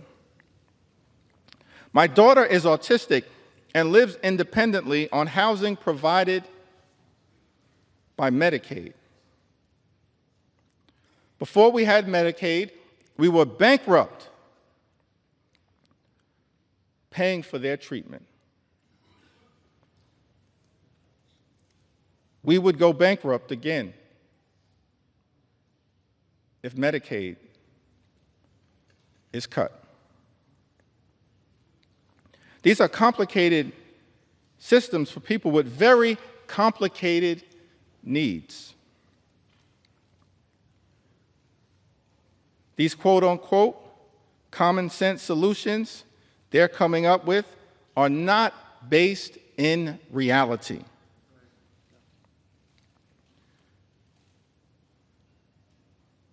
People have tried these work requirements in the past, but even disabled or able-bodied people, we all have barriers. From childcare, transportation, monetary limitations. It's a foolish idea to think that this won't have a negative impact. They're just trying to remove people from the program, and it's cruel. Patrick, you are correct. Thank you for your service as a registered nurse at the VA hospital. And thank you for all that you are doing to love and cherish your 2 disabled children who are on Medicaid. And you're exactly right. What is contemplated in this one big, ugly bill is wrong, it's dangerous, and it's cruel. And cruelty should not be either the objective or the outcome of legislation that we consider here in the United States House of Representatives. Mr. Speaker, cruelty should never be the objective or the outcome of legislation that we consider here in the House of Representatives. But it is cruel to take away Medicaid from the American people. And that is why, as House Democrats, we will continue to show up and speak up and stand up in defense of the health care of the American people. I'm thankful for all of my colleagues who are here, who throughout this process, a difficult process, have stood up over and over and over again on behalf of the health care of the American people. Thankful for my colleagues in leadership, Whip Catherine Clark and Chair Pete Aguilar, and all of the members of House Democratic leadership. Thankful for the leaders of every single committee who's been battling hard to push back against the cruelty that is in this one big, ugly bill. Thankful for the leadership of Richie Neal. Thankful for the leadership of Frank Pallone. Thankful for the leadership of Brendan Boyle. Thankful for the leadership of Angie Craig. I'm thankful for the leadership, the principal leadership of every single member of the House Democratic Caucus. But above all else, I'm just thankful for the spirit, the heart, and soul of the American people who have risen up throughout this country to make it clear to all of us in this institution, keep your hands off our Medicaid. Keep your hands off our health care, our Medicaid, the Affordable Care Act. Keep your hands off our Medicaid. That's why, Mr. Speaker, I stand before you today to lift up stories on behalf of the American people. Don't have the great privilege and honor to stand on this House floor, as all of us, Democrats and Republicans alike, do, on behalf of the American people in this great institution, the House of Representatives. But to me, what we are doing with this one big, ugly bill is assault on health care, on veterans, on nutritional assistance. This assault on good-paying, clean energy jobs. This assault on the high cost of living in the United States of America. All of it is inconsistent with the best of what this House of Representatives should be doing for such a time as this. And so I stand here on behalf of everyday Americans like Elizabeth, who's also from Iowa. Elizabeth suffered from sepsis caused by untreated strep throat. After waiting to receive care while uninsured and without paid sick leave. After receiving care she needed, she was able to apply for Medicaid and have her medical bills retroactively covered. Now, Medicaid has allowed her to get access to essential and preventative health care.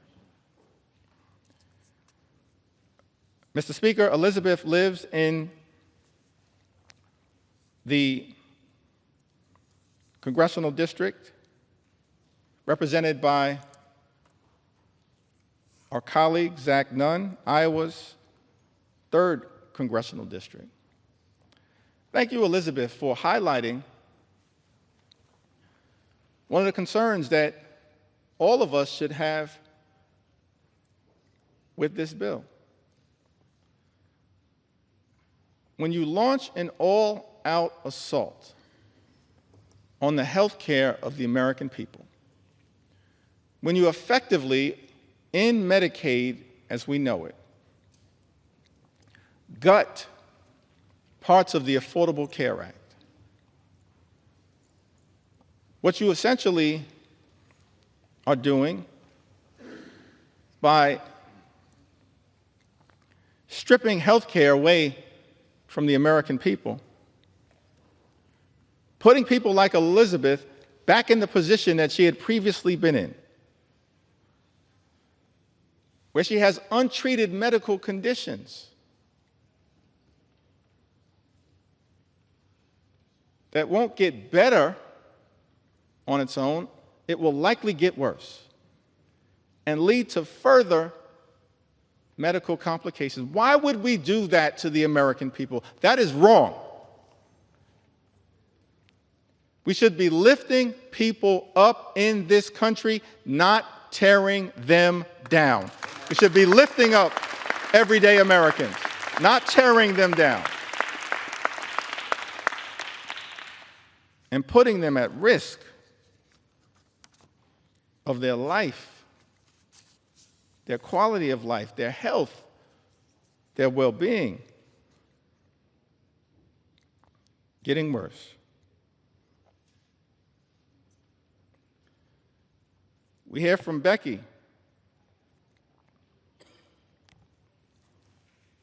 from the great state of Louisiana.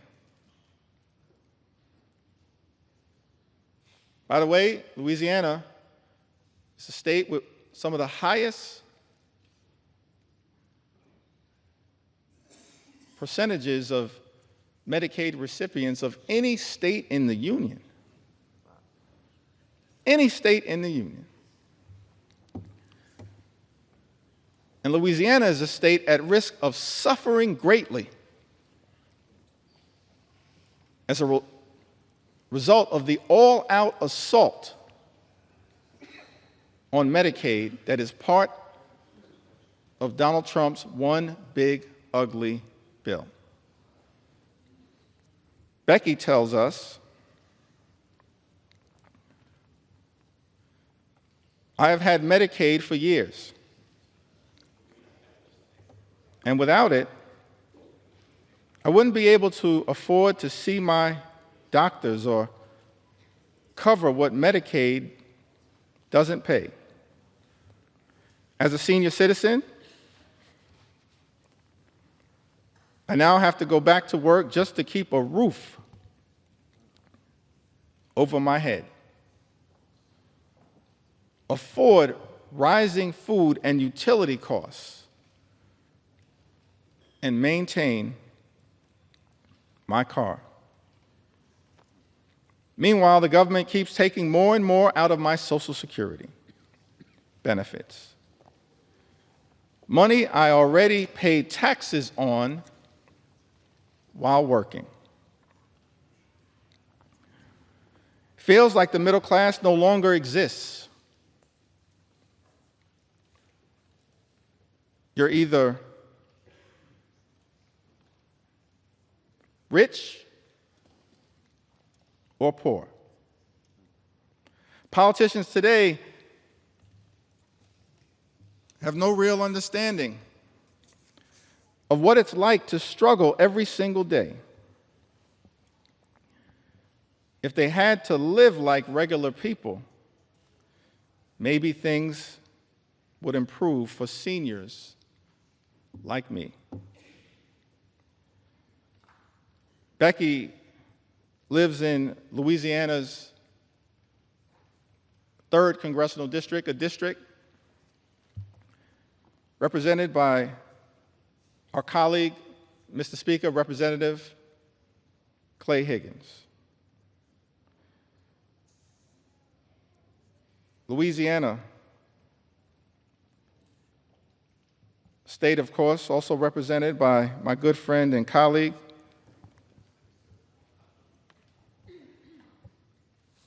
Congressman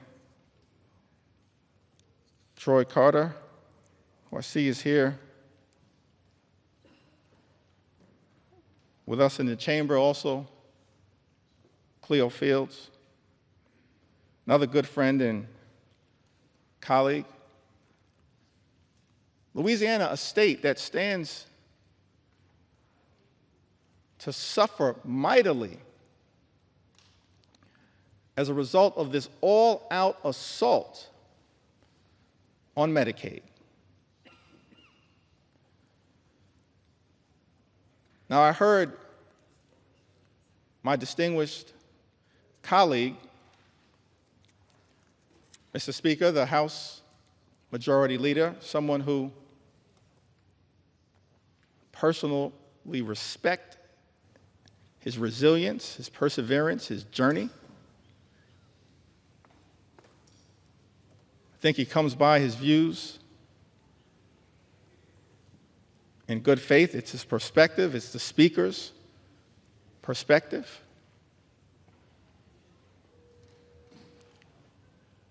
But many of our colleagues on the other side of the aisle have made the representation that as House Democrats, we're not telling the truth to the American people about the devastating impact that Donald Trump's one big ugly bill, a bill being rushed through this chamber, will have on the health and the well-being of people in Louisiana and all across the country. They've accused us of fear-mongering and making misrepresentations. And so I was surprised to learn, Mr. Speaker, that the Louisiana State Legislature recently voted. The Louisiana State Legislature that has a Republican supermajority. The Louisiana State Legislature recently voted to condemn the one big ugly bill because of the extraordinary attack on Medicaid that will adversely impact their constituents. We're telling the truth. This one big ugly bill will hurt everyday Americans in Louisiana and all across the country. Don't take our word for it. Take the word of the Louisiana State Legislature. Supermajority. Who done? So we're here on the House floor, taking our sweet time to tell the stories of the American people and the adverse impact that Trump's one big ugly bill, that my House Republican colleagues, Mr. Speaker, are trying to jam down the throats of the American people causing great harm to those who we should be working hard to protect, love, and cherish, not adversely impact their ability to live and live life more abundantly.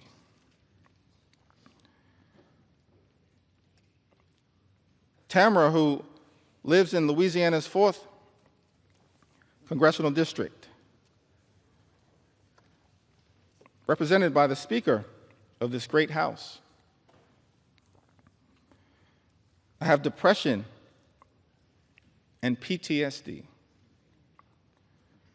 I'm unable to work and rely on Medicaid to get my monthly medications to keep me essentially alive. Tamara, we're going to continue to fight hard on your behalf. We heard from Emily, who lives in the Commonwealth of Massachusetts. Emily tells us that I'd moved to Massachusetts in 2020 and was working a retail job for minimum wage. I was unable to afford much, but the state thankfully approved me for SNAP assistance and Medicaid. Without that jump start, I'm not sure where I would be today.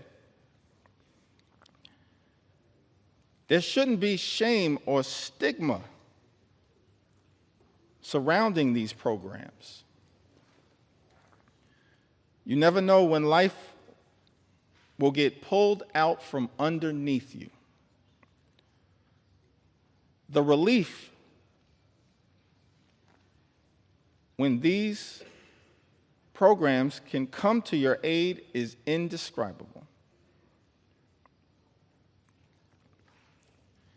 Emily lives in the 5th Congressional District of Massachusetts, a district that is represented by the House Democratic Whip, Catherine Clark, who's a strong champion on your behalf, Emily, powerfully, ethically, principally, fighting hard on your behalf.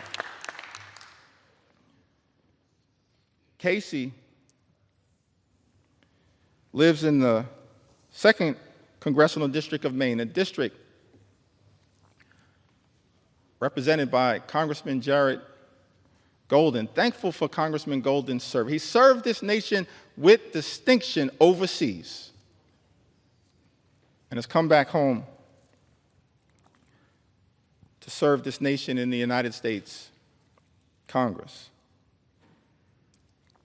Casey writes,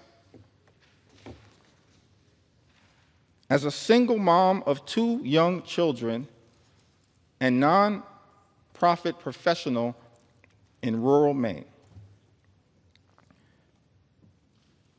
Casey and her children rely on Medicaid and SNAP to live their lives. The resources and stability provided by Medicaid and SNAP allowed Casey to leave her emotionally abusive husband and support her children. Casey's 7-year-old son has ADHD and is on the autism spectrum.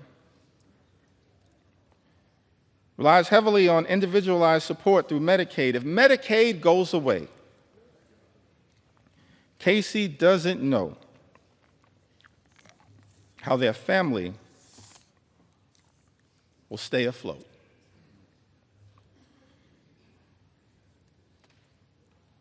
The American people pouring into us, Democrats and Republicans, in the United States House of Representatives, the People's House, pouring into us with all of their heart, all of their soul, all of their authenticity. pleading that this Congress would find it in our hearts to stand up for them and not stand up for billionaires, which is what this one big ugly bill is designed to accomplish. Sarah writes to us from Michigan's 4th Congressional District. My daughter has a heart condition, and the fact that she's on Medicaid is the only way that we can pay for her doctor visits and medications. I'm a widow, and money is very tight. So the fact that I'm on Medicaid, too, is the only way that I can pay for my own visits and meds. The loss of Medicaid for us would be absolutely devastating. Mr. Speaker, Sarah lives in Michigan's 4th Congressional District, a district currently represented by our colleague, Congressman Bill Huizenga. The loss of Medicaid for us would be absolutely devastating. That's the consequence of the GOP tax scam, this disgusting abomination, this reckless Republican budget. Mr. Speaker, that Republicans were trying to jam down the throats of the American people during the dead of night. It's extraordinary. No legislation that we consider in the House of Representatives should be devastating for everyday Americans, either in its objective or in its outcome. But as Democrats, we stand here in strong opposition to this one big ugly bill because of the devastating consequences that will result to everyday Americans all across this great country. Lucy writes to us from the heartland, from the great state of Michigan as well. My brother is a developmentally disabled senior who lives in a group home. Until the age of 59, he was cared for by our mother. He cannot live on his own and has numerous health issues. He depends on Medicaid. Without Medicaid, his brothers and sisters could not support his medical care. We're hearing from families all across the country. Mothers and fathers, brothers and sisters, sons and daughters, husbands and wives, pleading with this Congress, pleading with House Republicans to stand up for their loved ones who are on Medicaid, who are at risk of having their health care run over and their lives ruined by the consequences of Donald Trump's one big, ugly bill. Lucy lives in Michigan's 7th congressional district, a district currently represented, Mr. Speaker, by our colleague, Representative Tom Barrett. We've also heard from Sharon, who lives in Michigan. My daughter is a young woman who was born with cerebral palsy, mild cognitive impairments, and autism. She depends on Medicaid services for her health.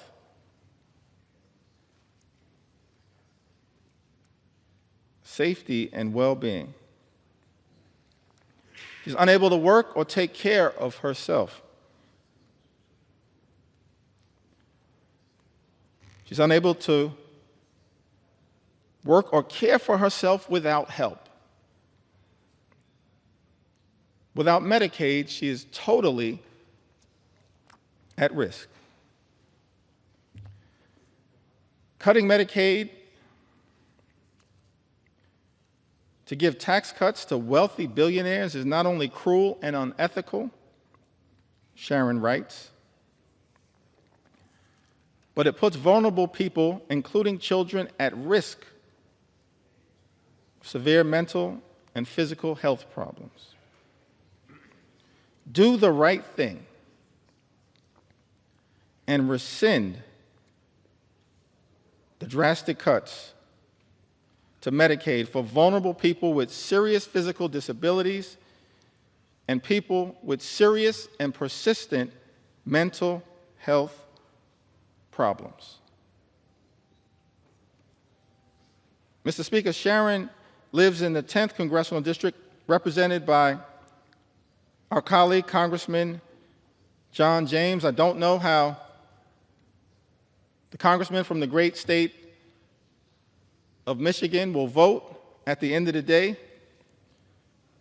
as it relates to defending people like Sharon. But as Sharon writes, I know what I can say.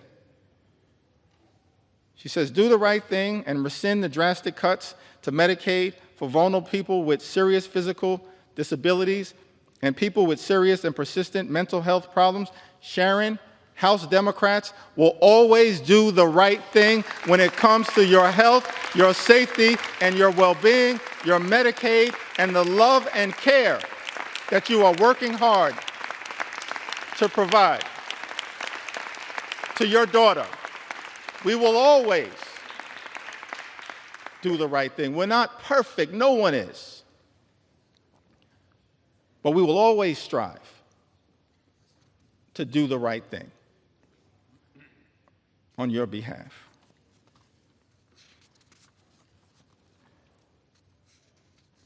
As I work through these stories in the Midwest, and it appears, Mr. Speaker, that I'm about halfway through the stories as it relates to Medicaid. Medicaid. Medicaid. It appears that I'm halfway through the stories as it relates to Medicaid, but the extraordinary thing about this bill is that it represents such an unprecedented assault on the American people that there are stories that need to be told as it relates to the attack on nutritional assistance for the American people. And I will tell those stories. Stories that need to be told as it relates to the attack that has taken place on farmers in this country. And I will tell those stories. Stories that need to be told as it relates to the attack on small businesses in this country. And I will tell those stories, stories that need to be told as it relates to the unprecedented assault on veterans in this country. How dare this administration attack veterans who have served this country? Instead of attacking veterans, we should make sure that every single veteran in this country can live with the dignity and respect that they've earned. So there are stories that need to be told as it relates to the veterans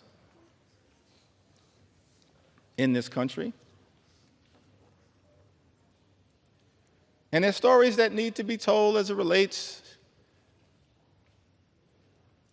to law-abiding immigrant families. We have to secure our border. We believe that we have a broken immigration system. It should be fixed in a comprehensive and bipartisan way. But we must also stand up for dreamers and farm workers and law-abiding immigrant families in this country. We will not abandon our nation's heritage as a country of immigrants. Not today, not tomorrow, not ever. It's part of what American exceptionalism has been all about.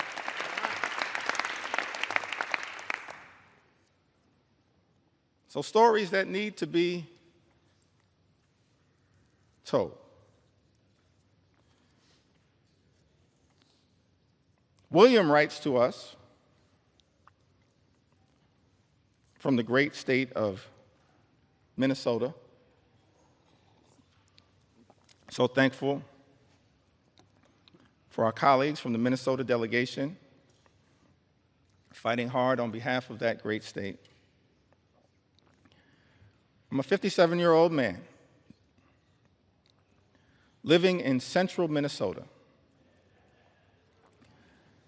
I am a type 1 insulin-dependent diabetic, legally blind, and I suffer from severe nerve damage in my back and legs due to diabetes. I rely on Social Security, Medicare, Medicaid, and SNAP benefits to support myself. Any reduction in these programs would severely impact my life and my ability to afford food, pay for my small apartment, and access medical care. Without these benefits, I would be destitute. William lives in Minnesota's 6th congressional district. Mr. Speaker, a district represented by our colleague, Congressman Tom Emmer. Say to William, I don't know what the majority whip will ultimately decide to do as it relates to this one big ugly bill. But we're going to stand up for the things that clearly matter to you. We're going to stand up for Social Security, stand up for your Medicare, stand up for Medicaid, stand up for your SNAP benefits, and stand up for you. I'd also note, parenthetically, it's not rhetorical that we are claiming to stand up for people like William, a 57-year-old man living in central Minnesota. He notes two things that are of interest to me. He says that I'm a type 1 insulin-dependent diabetic.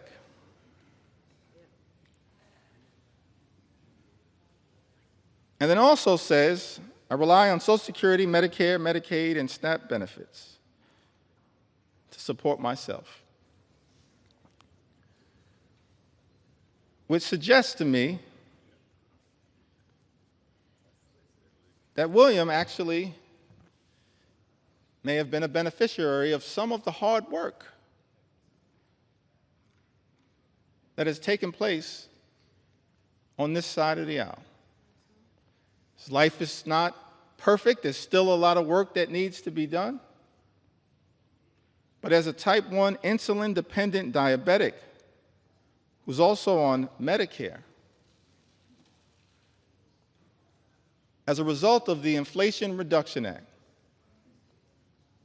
his insulin at this point, always and forever, will be no more than $35 per month. That's a down payment, William, on the type of work that we believe needs to be done, because we are committed to lowering your costs. Despite all the talk that comes from my colleagues on the other side of the aisle, Mr. Speaker, on day one, promising to lower the high cost of living. Costs would go down on day one. Costs haven't gone down. Mr. Speaker, in the United States of America, costs are going up. Life remains far too expensive. And as a result of some of the reckless policies coming out of the Trump administration, including the Trump tariffs, on again, off again, creating so much uncertainty, but certainly will result in thousands of dollars per year in additional costs on everyday Americans. We're committed to lowering the high cost of living.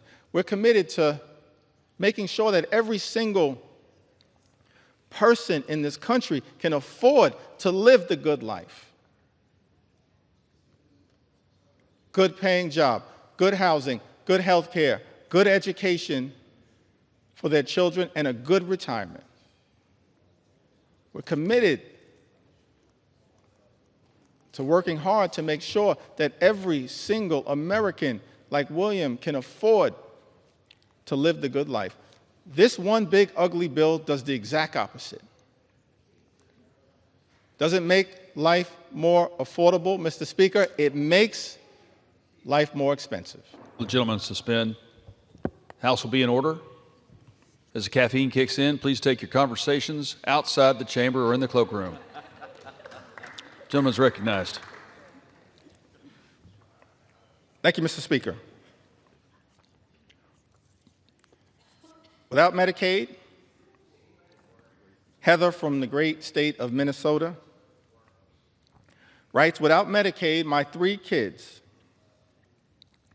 and I would have no insurance.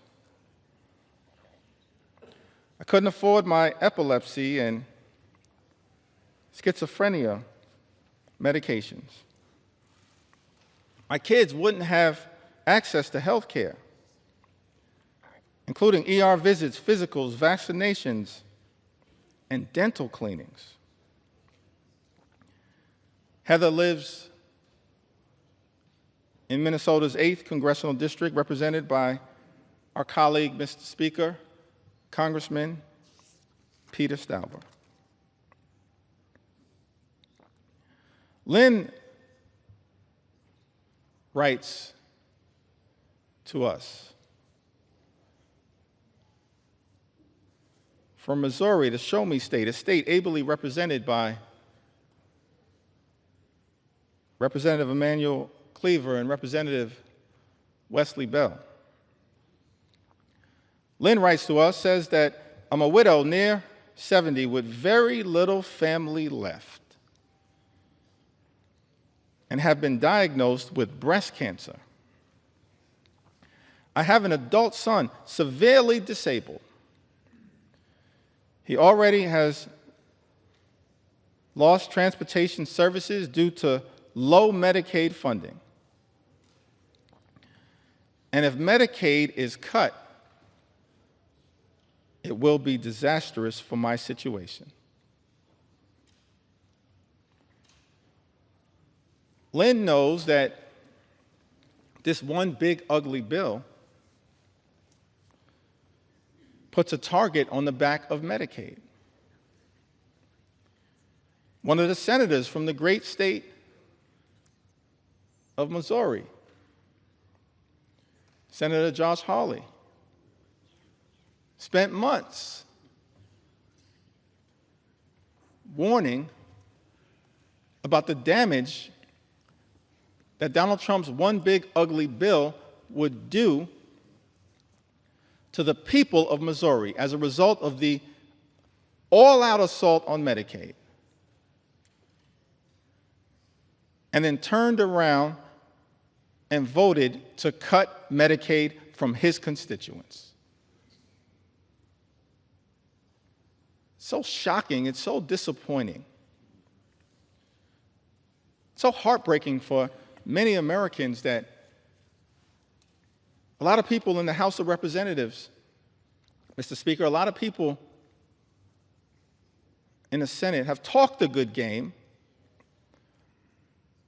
about Medicaid, but then turned around and done nothing to protect it. That's shameful. It disgusts me because I want to believe in the good faith of every member to look out for the people that they are privileged to serve. Donald Trump's one big ugly bill, an all-out assault on health care, an all-out assault on Medicaid, the largest cut to Medicaid in American history.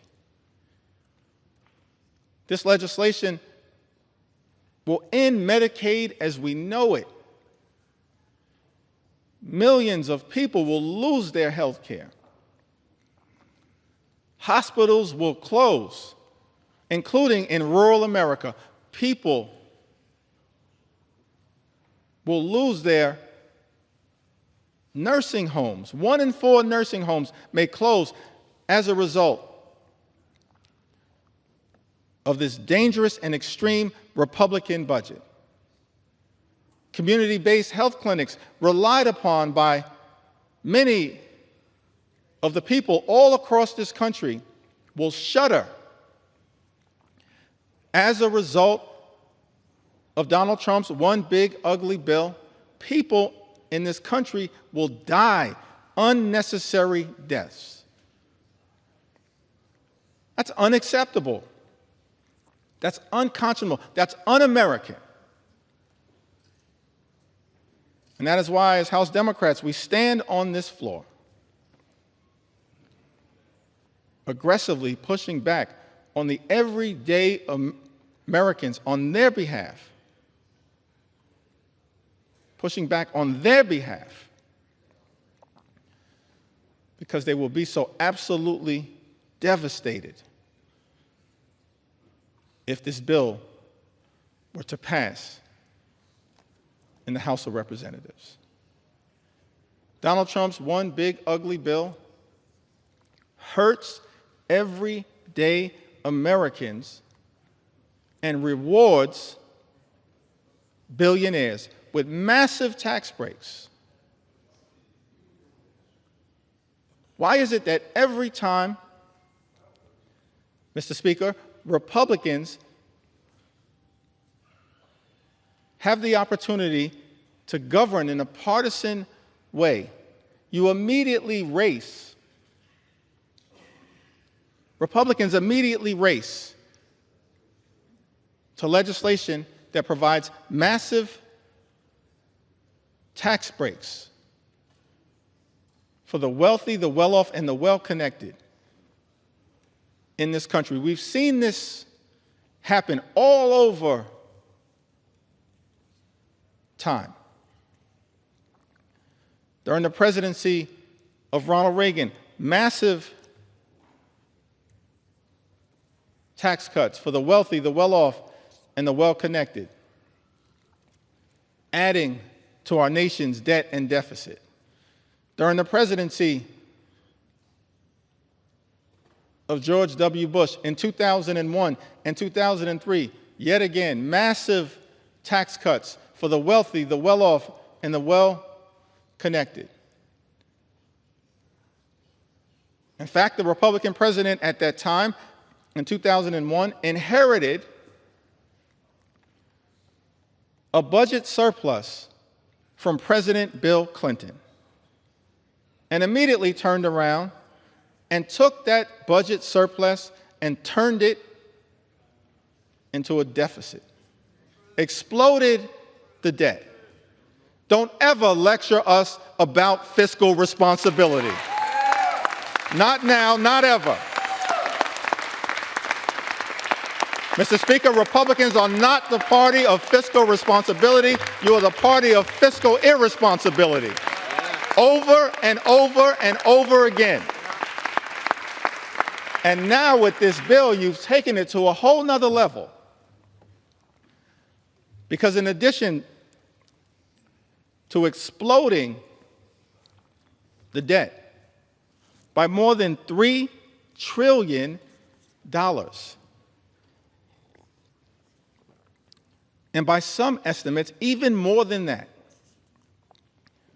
saddling our children and our grandchildren with trillions of dollars in additional debt. Why? It appears to subsidize the lifestyles of the rich and shameless. That's extraordinary to me. But shouldn't be surprising because it's exactly what we saw during the first 4 years of the Trump administration, where the signature legislative accomplishment was the 2017 GOP tax scam, where by some estimates, 83% of the benefits would go to the wealthiest 1% in this country. Saddling at the time our children and grandchildren with more than $2 trillion in additional debt.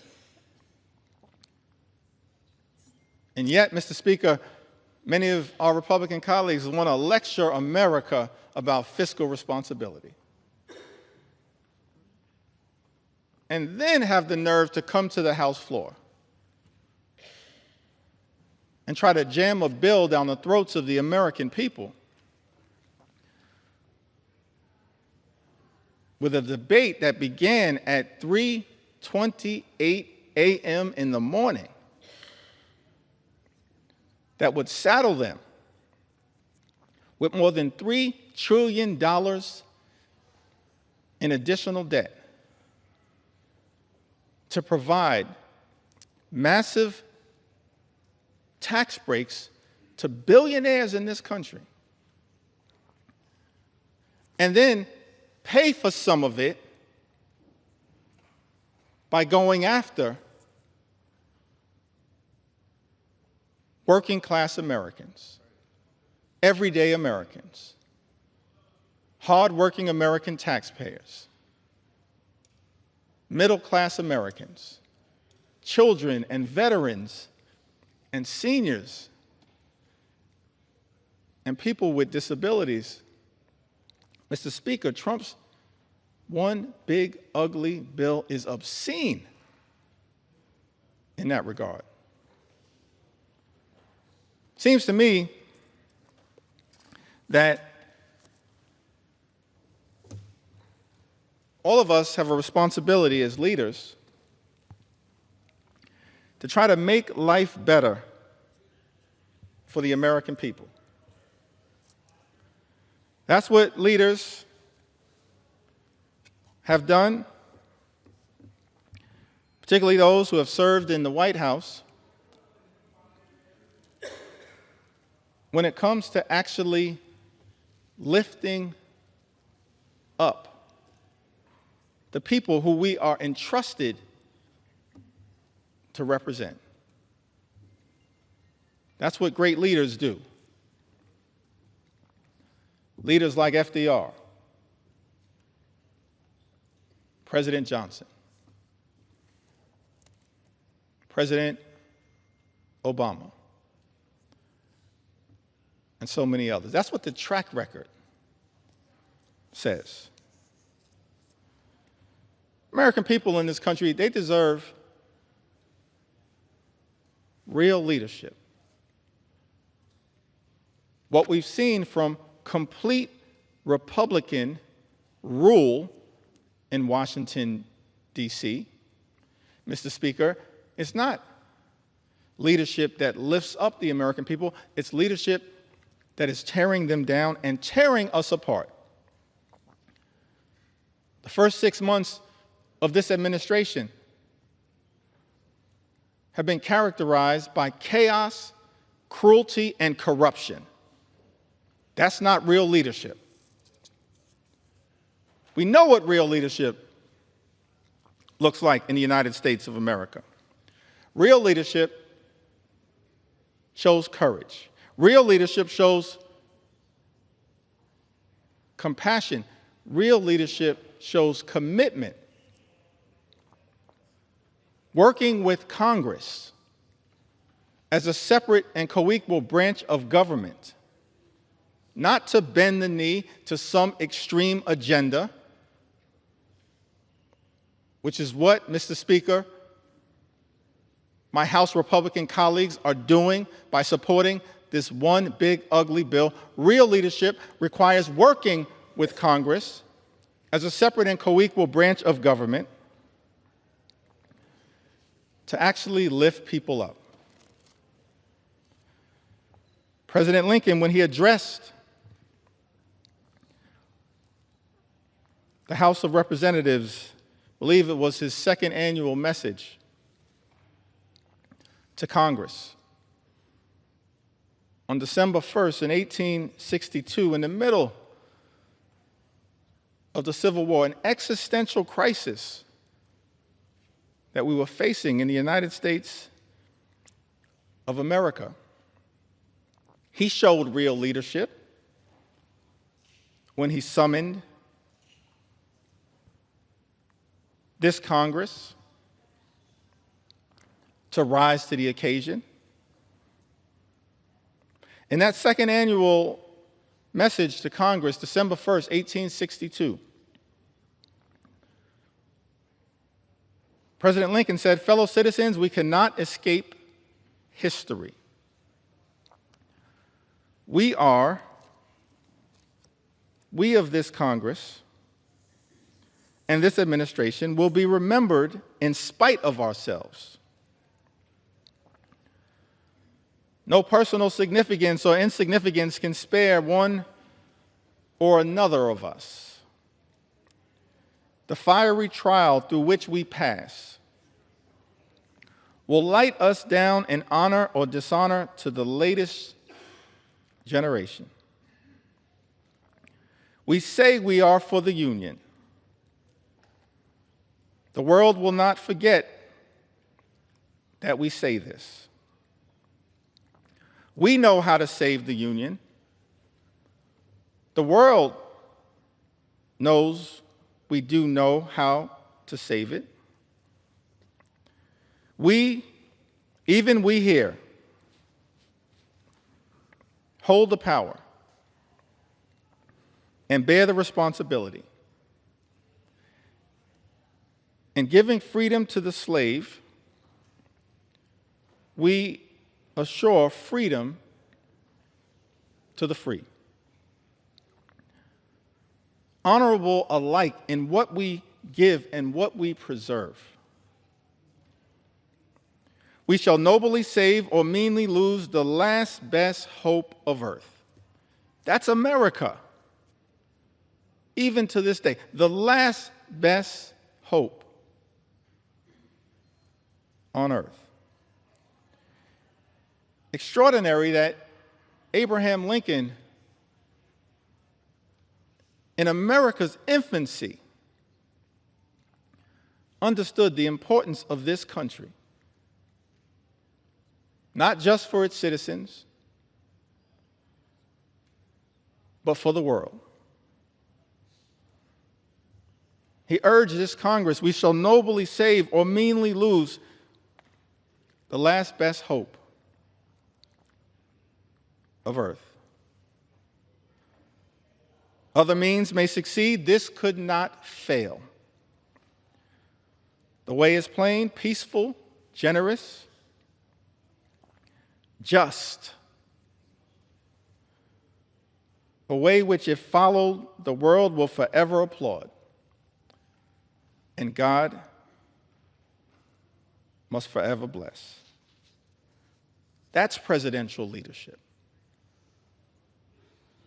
That kind of leadership is missing in the United States of America right now.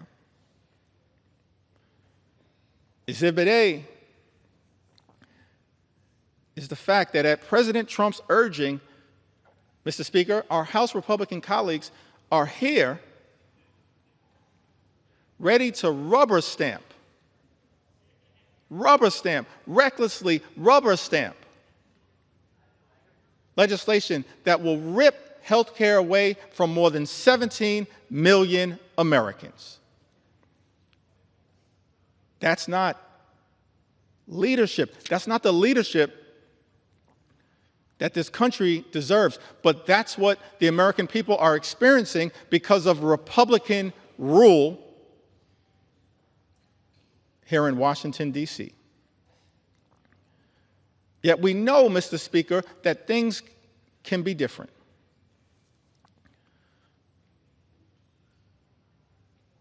At the very beginning of the preamble of the United States Constitution, those words are written, we, the people, in order to form a more perfect union. I like that. We, the people, in order to form a more perfect union. That's a recognition of the aspirational objective that all of us should have as part of our sacred charge to make life better for the American people, while also acknowledging that at its birth and even to this day, America is not a perfect country. But the gift that we've been given is that sacred charge to strive for a more perfect union, to look out for every single American as best we can. Now, we've seen that kind of leadership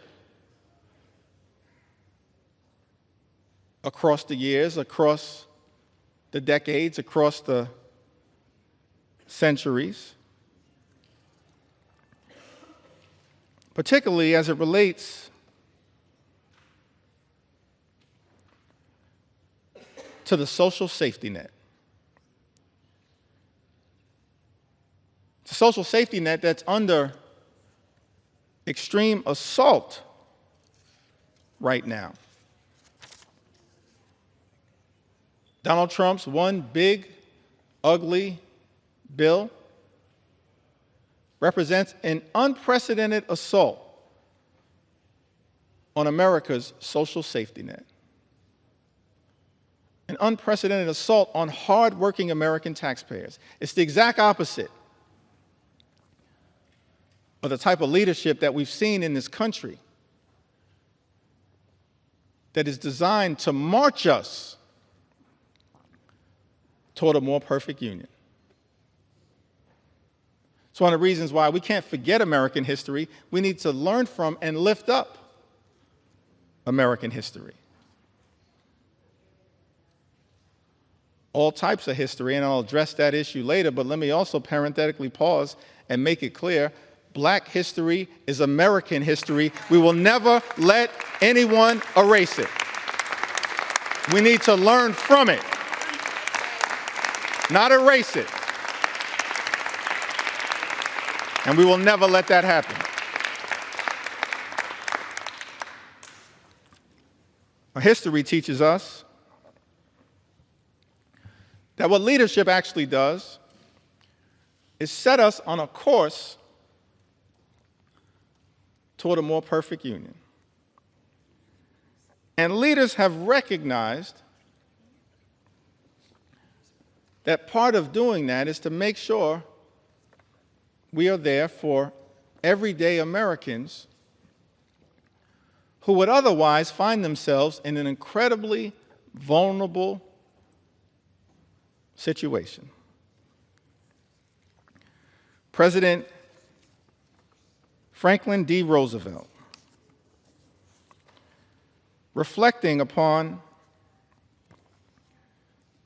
Social Security, which he championed, uttered these words: long before the economic blight of the Depression descended on the nation, millions of our people were living in wastelands of want and fear. Men and women too old and infirm to work either depended on those who had but little to share, or spent their remaining years within the walls of a poorhouse. Fatherless children early learned the meaning of being a burden to relatives or to the community. Men and women still strong, still young, but discarded as gainful workers, were drained of self-confidence and self-respect. The millions of today want and have a right to the same security their forefathers sought. The assurance that with the health and the willingness to work, they will find a place for themselves in the social and economic system of the time. Because it has become increasingly difficult for individuals to build their own security single-handed, government must now step in and help them lay the foundation stones. Just as government in the past has helped lay the foundation of business and industry. We must face the fact that in this country we have a rich man's security and a poor man's security, and that the government owes equal obligations to both. National security is not a half and half manner, it's all or none. President Roosevelt further went on to say that the Social Security Act offers to all our citizens a workable and working method of meeting urgent present needs and of forestalling future need. It utilizes the familiar machinery of our federal state government to promote the common welfare and the economic stability of the nation. The Act does not offer anyone, either individually or collectively, an easy life, nor was it ever intended so to do. None of the sums of money paid out to individuals in assistance or in insurance will spell anything approaching abundance. But they will furnish that minimum necessity to keep a foothold. And that is the kind of protection Americans want. Truer words could never have been spoken. That is the type of protection that we should be building upon here in the United States Congress, not undermining. President Franklin D. Roosevelt went on to say, what we are doing is good, but it is not good enough. To be truly national, a Social Security program must include all those who need its protection. Today, many of our citizens are still excluded from old age insurance and unemployment compensation because of the nature of their employment. This must be set aright, and it will be. FDR continues to say to the American people, I am hopeful that on the basis of studies and investigations now underway, the Congress will improve and extend the law. I'm also confident that each year will bring further development in federal and state Social Security legislation. And that is as it should be. One word of warning, however, in our efforts to provide security for all of the American people, let us not allow ourselves to be misled by those who advocate shortcuts to utopia of fantastic financial schemes. We have come a long way, but we still have a long way to go. There is still today a frontier that remains unconquered. In America, unclaimed. This is the nationwide frontier of insecurity, of human want and fear. This is the frontier, the America we have set ourselves to reclaim. President Franklin D. Roosevelt pioneered Social Security, but recognized that the work was unfinished, even as it related to making sure every single American, regardless of race or position in life, would have Social Security to be able to live out their golden years with grace and dignity. President Franklin D. Roosevelt talked about this frontier that America must continue to pursue,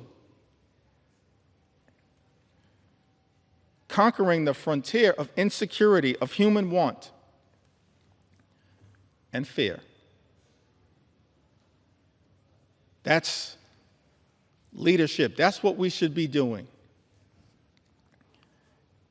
here in the United States of America, Mr. Speaker, not enacting devastating cuts to health care that will hurt millions of everyday Americans. All of this is also unfolding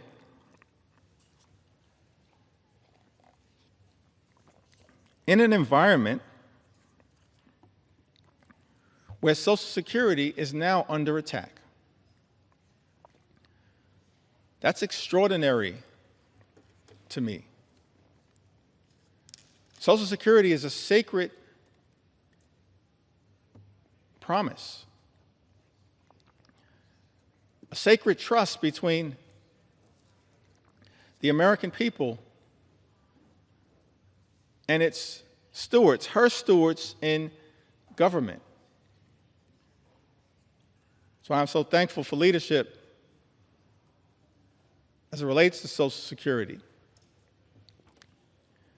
from people like Congressman John Larson, who recognizes that our goals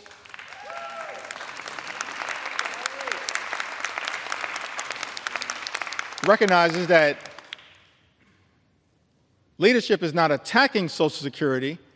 We as House Democrats, led by John Larson, are determined to protect and strengthen Social Security for the American people. Keeping FDR's promise of conquering that frontier of financial insecurity. That's what we should be doing here in the United States Congress, not attacking the social safety net, Mr. Speaker. Many of my colleagues on the other side of the aisle, they constantly call things like Social Security and Medicare entitlement programs. I think they label Social Security and Medicare entitlement programs, and by the way, as a result of this one big ugly bill, Medicare will be cut potentially by more than $500 billion, the largest cut to Medicare in American history, set in motion by Donald Trump's one big ugly bill, and now co-signed, it appears, by House Republicans. Mr. Speaker, House Republicans who've also co-signed this extraordinary assault on Social Security, closing offices, cutting off access to phone service, making it harder for seniors to access their hard-earned benefits.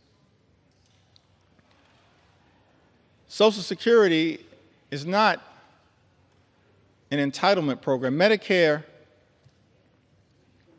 is not an entitlement program, Mr. Speaker.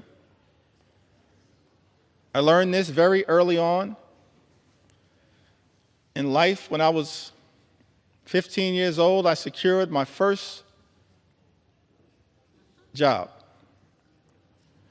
I was a messenger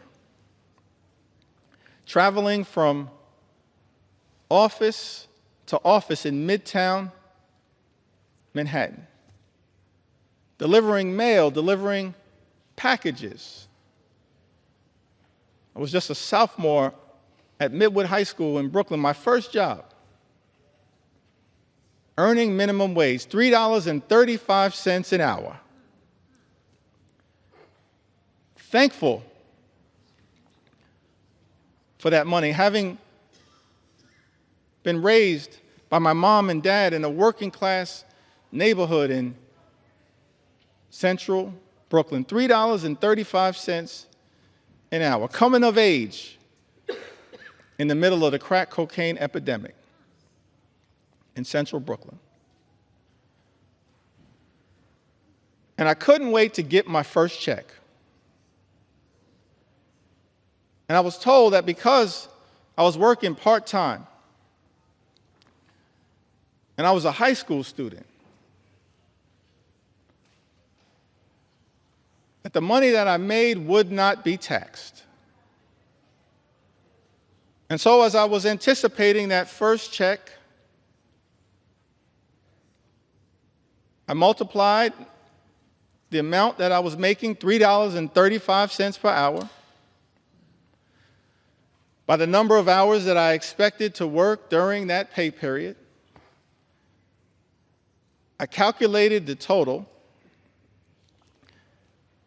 and Mr. Speaker, that money was already spent. I couldn't wait to go to Albee Square Mall in Brooklyn and get some new sneakers so I could look fresh like Run DMC. Money was already spent, Mr. Speaker, because I was told that as a high school student working part-time, my first job, the money that I would make would not be taxed. And then I got my first check.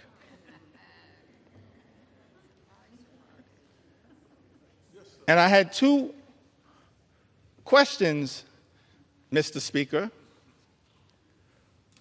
who is FICA? And why is he taking my money? You see, Mr. Speaker, what I learned is that every single American, from your first job to every single job that you hold until your last job, pays into Social Security and Medicare through FICA. Social Security and Medicare aren't entitlement programs, they are earned benefits. Earned benefits that people work hard for, earn throughout their entire life, and that they deserve. So keep your hands off Social Security and Medicare, the earned benefits of the American people. Hands off these earned benefits. Extraordinary that as a result of this one big ugly bill, Medicare could be cut by more than $500 billion, and these earned benefits of the American people could be jeopardized. Others have noted that because of Donald Trump's one big ugly bill, the insolvency of Social Security and Medicare could be accelerated. This is the exact opposite of that sacred charge that President Franklin D. Roosevelt articulated to the nation as he reflected upon the important first step that was taken with the establishment of Social Security. He's not the only one. This is a great country, an exceptional country. So many examples of what leadership actually looks like. Leadership that we are not seeing right now from the majority in the House of Representatives. Leadership that we did not see on the Republican side of the aisle in the United States Senate in passing this disgusting abomination, and certainly we're not seeing this level of leadership coming out of 1600 Pennsylvania Avenue. But I'm thankful that we have examples of leadership echoing throughout our history that we can reflect upon and be inspired by as we navigate our way through these challenging times. President Truman, from the great state of Missouri, Emanuel Cleaver's state, the good Reverend Dr. Emanuel Cleaver, my friend and my mentor, President Truman, shortly after ending World War II, we're so thankful for the sacrifice and the bravery and the courage of the greatest generation. A few months after, he unexpectedly became president, replaced the great FDR. November 19th, 1945, he delivered a special message to Congress recommending a comprehensive health program. I want to read just a few of those words because it shows us what leadership actually looks like. what it sounds like, what it feels like to have presidential leadership that we in Congress should aspire to working with, as opposed to bending the knee to an extreme agenda reflected in this one big, ugly bill. President Truman said to this Congress in a statement recommending a comprehensive health program, millions of our citizens do not now have a full measure of opportunity to achieve and enjoy good health. Millions do not now have protection or security against the economic effects of sickness. The time has arrived for action to help them obtain that opportunity and that protection. Truman goes on to say, President Truman goes on to say, our new Economic Bill of Rights should mean health security for all, regardless of residence, station, or race, everywhere in the United States of America. He says, regardless of residence, station, or race, that's presidential leadership. That brings people together, doesn't seek to divide us, which is what unfortunately is happening in the United States of America right now. President Truman goes on to say to Congress, we should resolve now that the health of this nation is a national concern, that financial barriers in the way of attaining health shall be removed, that the health of all its citizens deserves the help of all the nation.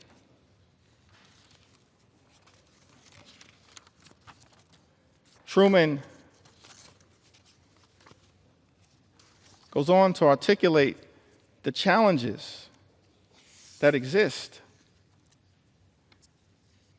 in America as it relates to illnesses. He articulates several of them, talks about the deficiencies in health care that existed across America, and the fact that in the aftermath of World War II, it was clear that so many people without coverage were medically infirm. And he made clear that's unacceptable in the United States of America. He articulated a forward-looking vision for universal health care, aspirational vision, a vision designed to lift the American people up, not rip health care away from them, which is what this one big, ugly bill will do, ripping health care away for more than 17 million Americans. That's shameful. It disgusts me that we're on the floor of the House of Representatives right now having to push back so aggressively against an all-out assault on the health care of the American people when we should be trying to lift them up in a manner consistent, Mr. Speaker, with what President Truman once charged this Congress with doing. And of course, he wasn't the only one. We're thankful for other leaders who worked with this Congress in prior years to actually advance the health, safety, and well-being of the American people. President Lyndon Baines Johnson, in connection with the Great Society, inspired in part by his own experiences growing up in the hill country of Texas, seeing rural poverty and the devastating impacts of it.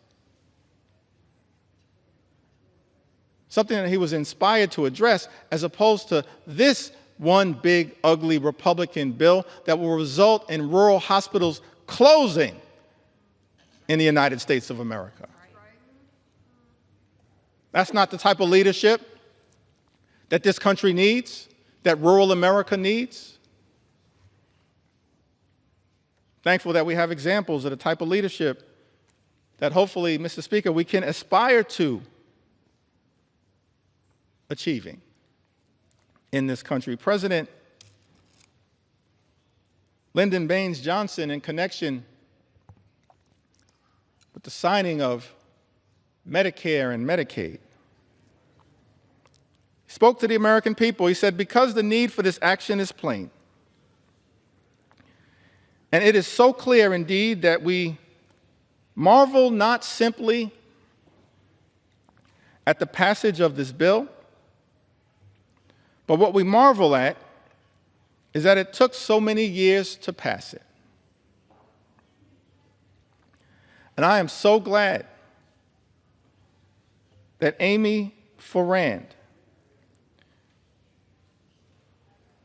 is here to see it finally passed and signed, one of the first authors. There are more than 18 million Americans over the age of 65. Most of them have low incomes. Most of them are threatened by illness and medical expenses that they cannot afford. And through this new law, Mr. President, every citizen will be able, in his productive years, when he is earning, to insure himself against the ravages of illness in his old age. President Johnson was referring to President Harry Truman, who was there at the signing ceremony, having recognized President Truman's vision. He says, and through this new law, Mr. President, every citizen will be able, in his productive years, when he is earning, to insure himself against the ravages of illness in his old age. That was the beauty of Medicare. You pay into it, it's an earned benefit.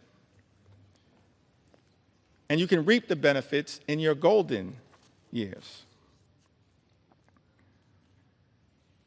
President Johnson went on to say, this insurance will help pay for care in hospitals, in skilled nursing homes, or in the home. It's ironic. That's what presidential leadership looks like. LBJ says this insurance will help pay for care in hospitals, in skilled nursing homes, or in the home. And yet, Mr. Speaker, we're here 60 years later, and Republicans are trying to jam a budget down the throats of the American people that will close hospitals, close nursing homes, and detonate the ability of millions of people to access home care. That's shameful. It's not the type of leadership that this country needs right now, but that's what we're getting. Chaos, cruelty, and corruption. President Johnson went on to talk about Medicaid, which is the subject of an all-out assault now by this reckless Republican budget, the GOP tax scam, this one big ugly bill. So I want to make sure that the record reflects what enlightened leadership had to say about Medicaid. The benefits under the law are as varied and broad as the marvelous modern medicine itself. If it has a few defects, such as the method of payment of certain specialists, then I'm confident those can be quickly remedied, and I hope they will be. No longer will older Americans be denied the healing miracle of modern medicine. No longer will illness crush and destroy the savings that they have so carefully put away over a lifetime so that they may enjoy dignity in their later years. No longer will young families see their own incomes and their own hopes eaten away. No longer will this nation refuse the hand of justice to those who have given a lifetime of service and wisdom and labor to the progress of this progressive country. Medicare and Medicaid benefit older Americans right now. People who have given a lifetime of service and wisdom and labor to the progress of this progressive country, as LBJ spoke to. And this bill, Mr. President, again, a nod to President Harry Truman, is even broader than that. It will increase Social Security benefits for all of our older Americans. It will improve a wide range of health and medical services for Americans of all ages. And then President Lyndon Baines Johnson leans in on the importance of Medicaid with a greater degree of precision. He says, but there is another tradition that we share today. Calls upon us never to be indifferent toward despair, commands us never to turn away from helplessness. It directs us never to ignore or to spurn those who suffer untended in a land that is bursting with abundance. And this is not just our tradition, or even the tradition of the nation. It is as old as the day it was first commanded. Thou shalt open thine hand wide unto thy brother, to thy poor, to thy needy in thy land. Is that what we're doing here today in the United States Congress? Opening our hands of grace and compassion and responsibility to our fellow Americans, our fellow citizens? No, that's not what Donald Trump's one big ugly bill is all about. It's an assault on everyday Americans to reward billionaires with massive tax breaks.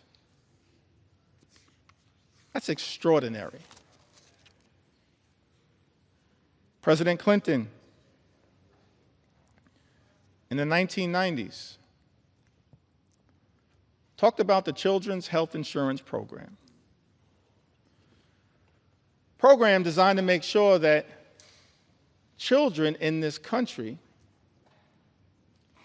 would have access to the medical care they needed to live a life of dignity and respect. And it's extraordinary to me, Mr. Speaker, that in Donald Trump's one big ugly bill, the eligibility for the Children's Health Insurance Program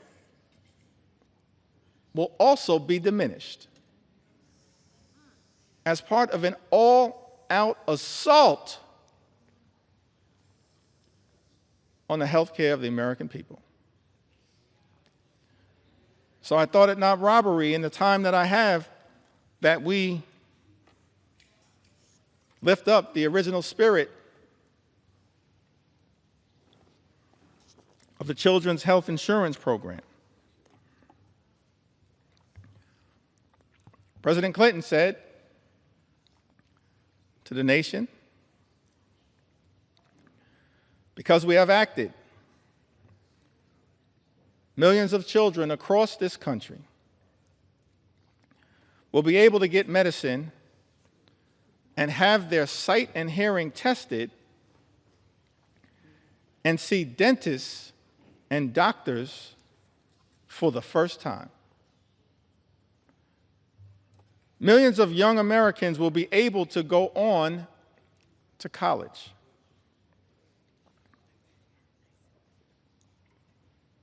Millions of Americans not so young will be able to go back to school to get the education and training they need to succeed in life. Millions of families will have more to spend on their own children's needs and upbringing. This budget is an investment in their future and in America's. You see, budgets are moral documents. And in our view, Mr. Speaker, budgets should be designed to lift people up. This reckless Republican budget that we are debating right now on the floor of the House of Representatives tears people down. This reckless Republican budget is an immoral document.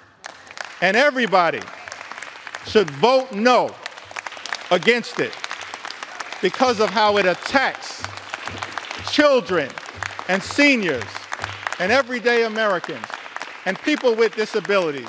This reckless Republican budget is an immoral document.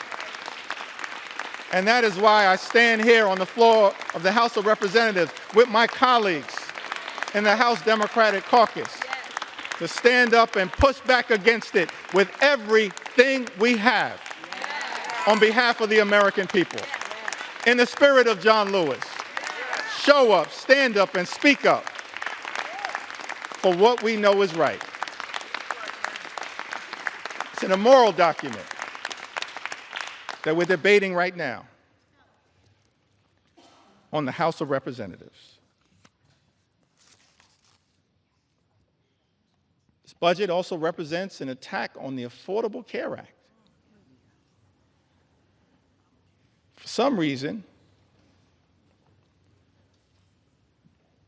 Republicans have been obsessed, Mr. Speaker, with attacking the Affordable Care Act. Gave it a nickname, Obamacare. But the great Jim Clyburn flipped the script and said, yes, it's Obamacare because President Barack Obama cares about the American people, just like we do as House Democrats. That's not what is being reflected right now on the other side of the aisle. We care about the American people. We care about their health. We care about their safety. We care about their well-being. And so I'm proud to stand here on the floor saying, yeah, we're going to continue to defend Obamacare until the very end, no matter what it takes. So President Obama spoke to this Congress as well. He talked about presidential leadership. We've seen it year after year, decade after decade, century after century. President Lincoln, President Roosevelt, President Truman, President Johnson, President Clinton, President Obama lifting up the American people. On the health care issue. So I think it's important that these words as well continue to echo out throughout America. President Obama said that there's still tremendous hardship all across the country. But there is a sense that we are making progress because of you. But even before this crisis, he of course speaks about the Great Recession. Even before this crisis, each and every one of us knew that there were millions of Americans across America, millions of people across America who are living their own quiet crises. Maybe because they had a child who had a pre-existing condition. And no matter how desperate they were, no matter what insurance company they called, they couldn't get coverage for that child. Maybe it was somebody who had been forced into early retirement, in their 50s, not yet eligible for Medicare.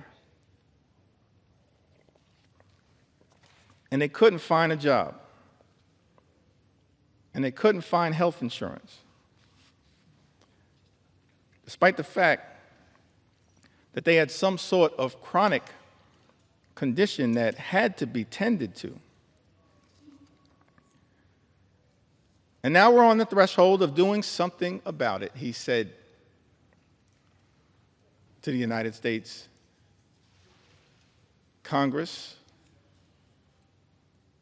Speaker Nancy D'Alessandro Pelosi and others who were great partners in this effort. He said, and now we're on the threshold of doing something about it. We're a day away. This is aspirational leadership. After a year of debate, after every argument has been made by just about everybody, we're 24 hours away. But it may also be possible, referring to his critics that existed at the time, who sat on the other side of the aisle. He said, but it may also be possible that they realize after health reform passes and I sign that legislation into law, that it's going to be a little harder to mischaracterize what this effort has been all about.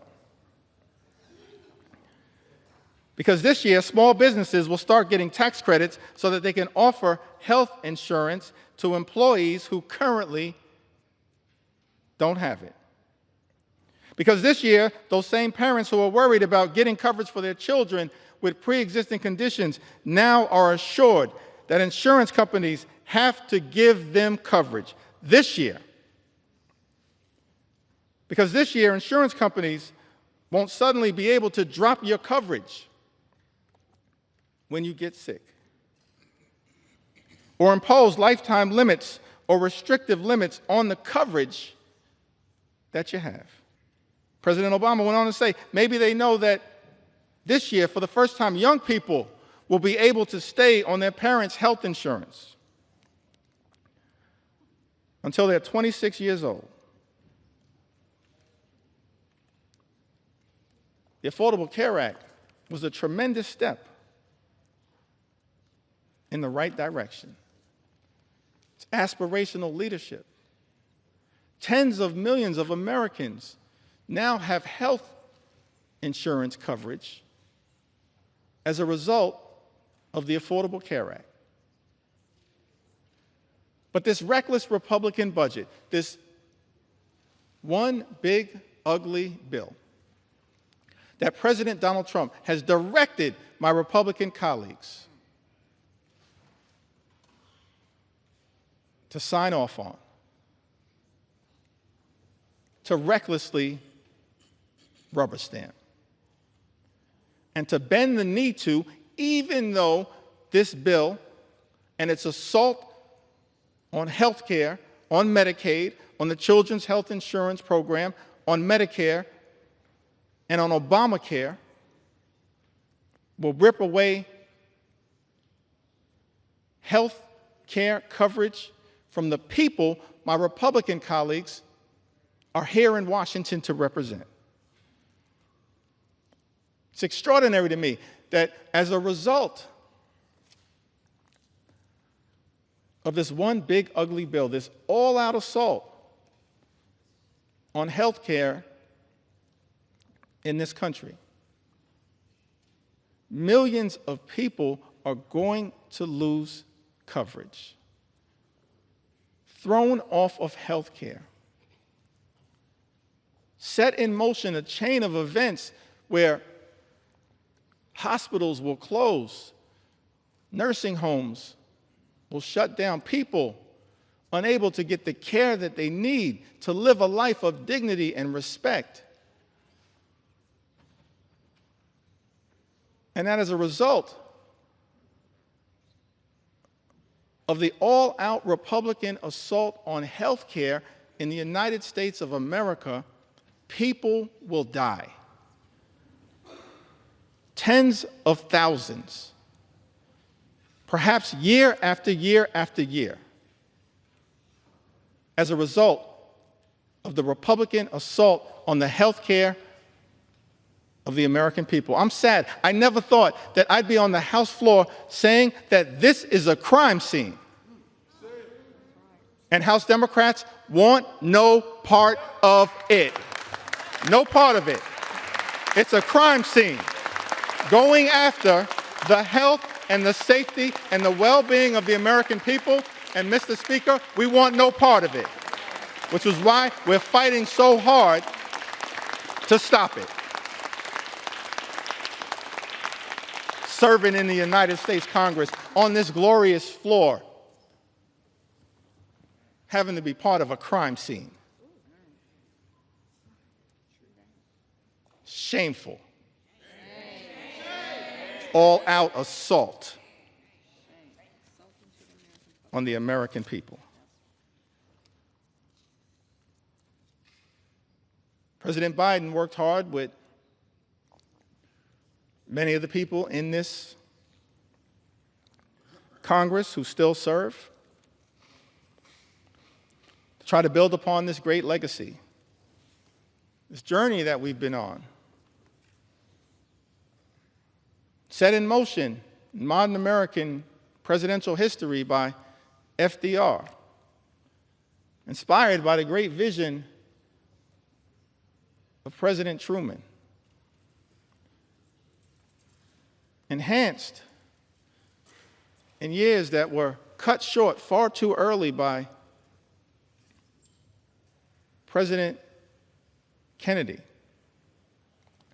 and then powered in such an extraordinary way by President Lyndon Baines Johnson. Built upon aspirationally by President Jimmy Carter. And then advanced the Children's Health Insurance Program by President Bill Clinton. Furthered in such an extraordinary way by President Barack Obama. And then built upon and enhanced by President Biden. None of us are perfect, but that's part of our march toward a more perfect union. That's part of the charge that we have as public servants, given that sacred charge in the preamble of the United States Constitution. We the people, in order to form a more perfect union, leadership that tries to perfect the American journey. President Biden spoke to this in August of 2022, talked about the challenges, pushing back against special interests that are often the forces trying to stop progress on behalf of the American people. This one big, ugly bill is filled with giveaways to special interests here in Washington, D.C. I'm disgusted by that. It's not what lawmaking should be about. President Biden, reflecting upon the challenges of making progress on behalf of the American people, says in August of 2022, and yet we've not wavered. We've not flinched. We've not given in. Instead, we're delivering results for the American people. We didn't tear down. We built up. We didn't look back. We looked forward. This law that I'm about to sign finally delivers on a promise that Washington has made for decades to the American people. Guess what? We're giving Medicare the power to negotiate. The power to negotiate lower prices on behalf of the American people. This means seniors, President Biden goes on to say, are going to pay less for their prescription drugs, while we're changing circumstances for people on Medicare by putting a cap of a maximum of $2,000 per year on their prescription drug costs, no matter what the reason for those prescriptions are. That means if you're on Medicare, you'll never have to pay more than $2,000 a year. No matter how many prescriptions you have, whether it's for cancer or any other disease, no more than $2,000 a year. I don't care who in this town is trying to take credit for something accomplished by others. President Joseph Robinette Biden did that. He did that. He did that as part of our effort to lower costs on behalf of the American people.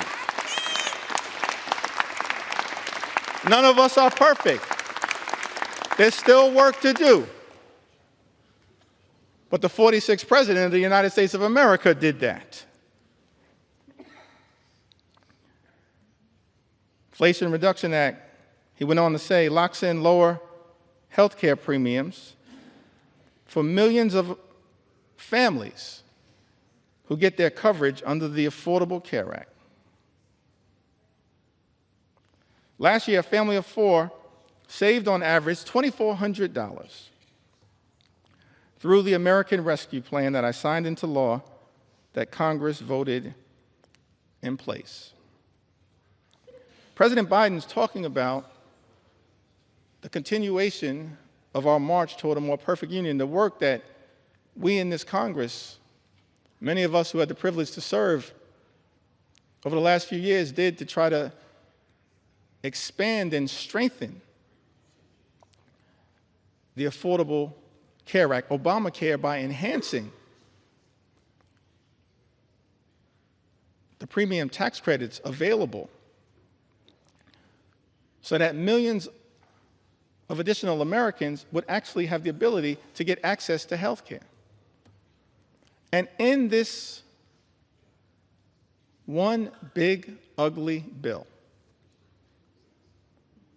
Republicans are setting in motion the explosion of those tax credits that are designed to provide affordable health care coverage to the American people.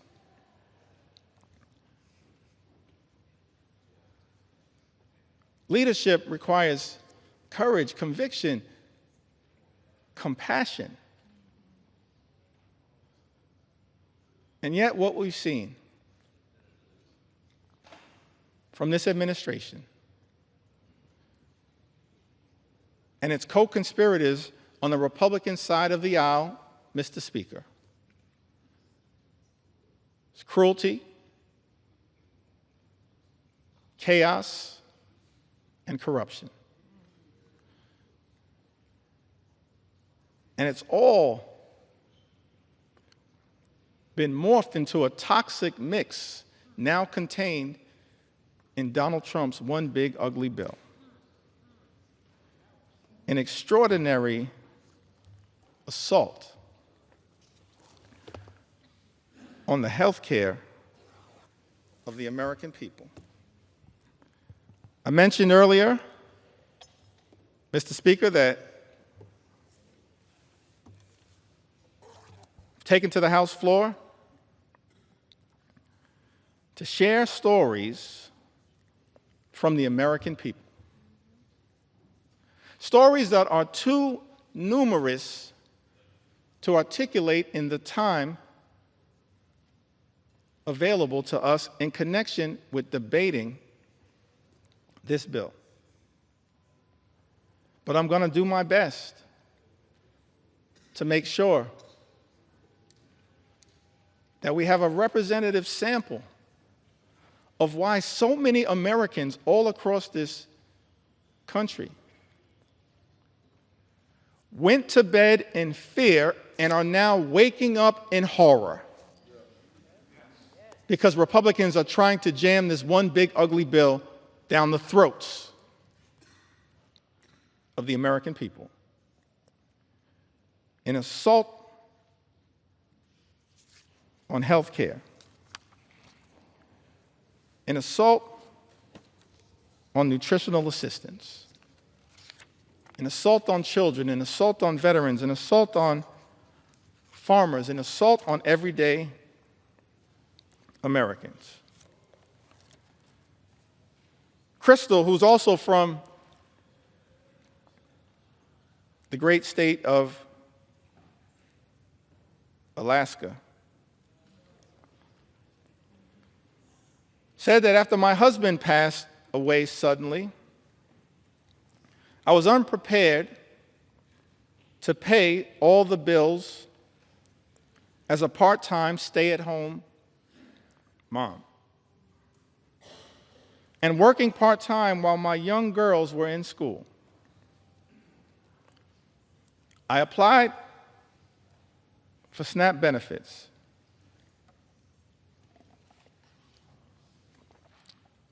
And was so thankful I received them, for it helped me so much. And I was so thankful it put food on our table. I didn't have to worry about how I was going to buy groceries while paying the other bills I had to take care of. The SNAP program has helped me many times, and through those times, I was struggling financially. And so I'm so thankful it was there when I needed it most. I am no longer on the program, but it was one of the biggest blessings in my life.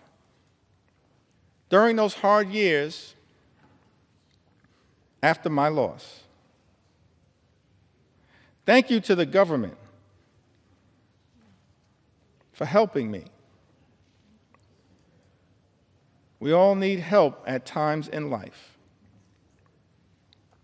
And I think this program should remain available to those who really need it, who are struggling. Thank you, Crystal, for sharing your story with us. Mr. Speaker, Talise wrote to us, lives in Alabama's 5th Congressional District, a district currently represented by Dale Strong. So thankful for the representation of my good friends Terry Sewell and Shamari Figures in the great state of Alabama. Talise writes to us, I'm a single mom doing everything with my one income. My ex-husband refuses to pay child support or split the cost of anything related to my daughter. If it wasn't for SNAP, we'd probably have very little in terms of food because I am always running on E. I'm so beyond grateful for the assistance. Curtis writes to us, Mr. Speaker, from the great state of Arizona, in my disabled senior status, I would be in a dire nutritional status, if not mostly for the SNAP nutritional assistance, a godsend. For so many Americans, that is what SNAP has been, a godsend in a time of need. And now the nutritional assistance benefits will be ripped away from millions of Americans in Donald Trump's one big ugly bill, a bill that Republicans are prepared to recklessly rubber stamp.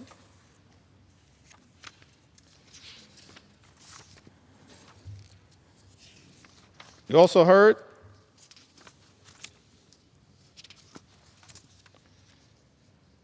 from Diana,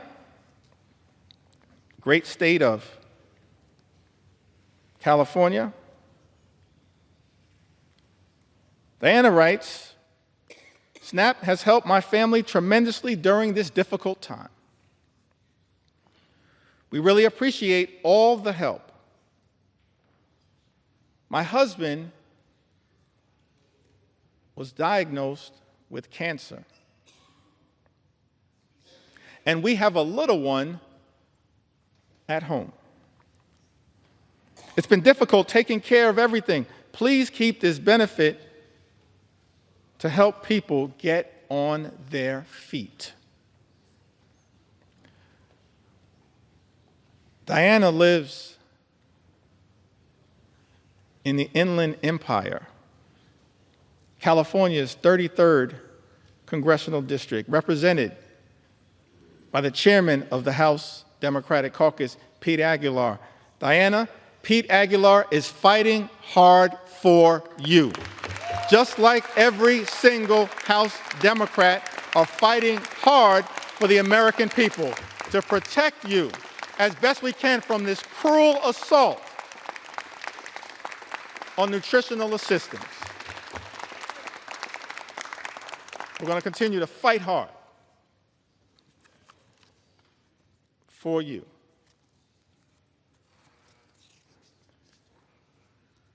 In Ohio, Julie writes to us, I'm so thankful for Amelia Sykes,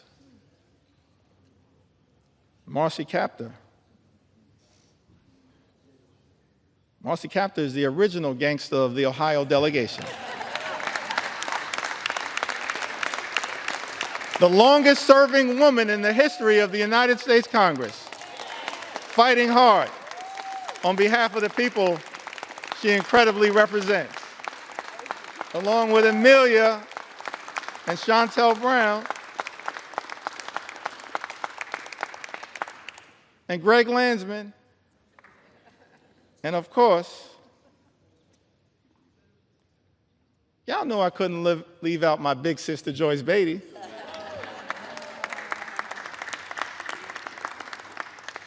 I wanted to mention Joyce because this is part of the resilience of what we've seen from House Democrats, from Brittany Pedersen, distinguished gentlelady from the great state of Colorado, who gave birth to a beautiful baby boy, Sam, at the beginning of this year. But because House Republicans, Mr. Speaker, have refused to allow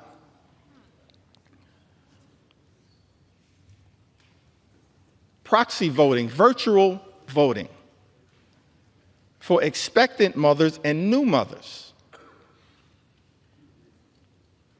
throughout this year, shortly after giving birth, Congresswoman Brittany Pedersen, each and every week, often with her baby boy, Sam, has come to the United States Congress to stand with House Democrats in defense of the American people.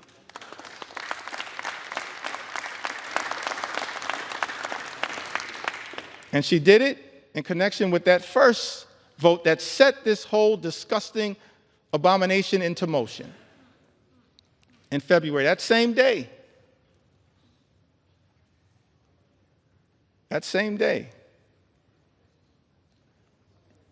Kevin Mullins showed up to vote on behalf of the American people. Just like all of us continue to do, Kevin Mullins showed up to vote despite the fact that he had been experiencing multiple surgeries,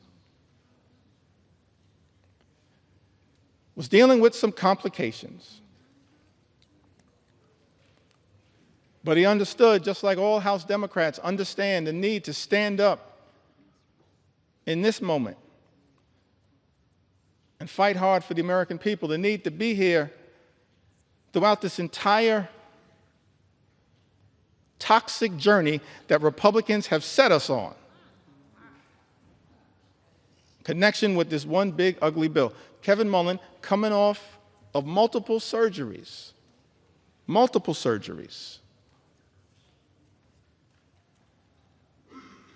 rolled out of his hospital bed, got on a plane from Northern California,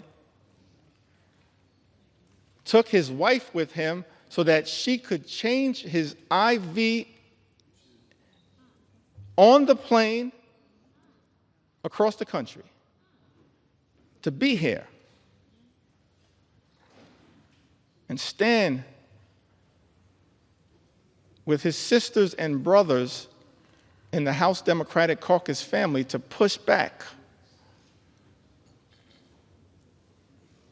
against this one big, ugly bill.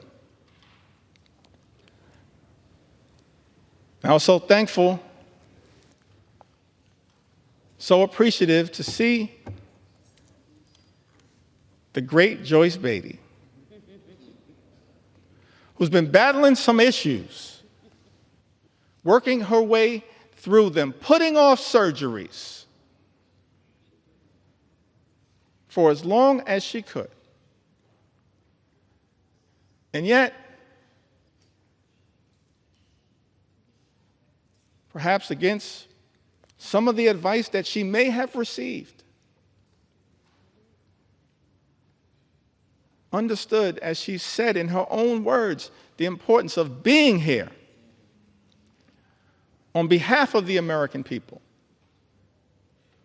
to stand up and push back against Trump's one big ugly bill, because it will have devastating consequences for everyday Americans. Thank you, Joyce Beatty, for your courage, your strength, and your resilience on behalf of the people that you represent in the great state of Ohio and people all across the country. That's what we do as House Democrats, and you're leading by example. And I could tell stories about every single one of us who in this moment recognizes that we have to keep rising to the occasion because of the extraordinary assault that has been launched against the American people by Donald Trump and complete Republican control here in Washington. Let's understand who is doing you in. People on the other side of the aisle. It's not too late. All we need are 4 Republicans to join us to show John McCain levels of courage. Not on the battlefield, as he did in such an extraordinary way. And yes, Mr. President, John McCain was an American hero and patriot. An American hero and patriot. I may have disagreed with him on a whole host of issues. We cannot disagree with the fact that he was an American patriot and a war hero who served this country overseas.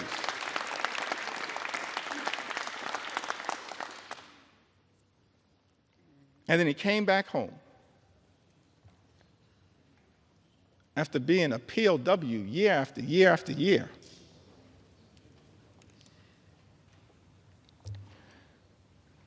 And got elected to the United States House of Representatives. Did I get that right, y'all? To the United States House of Representatives. Just making sure y'all are paying attention. All good things start in the United States House of Representatives, as far as we're concerned. And then he went over to the Senate. And then in one of his final acts of courage, he pushed back against the effort to rip away health care from millions of Americans.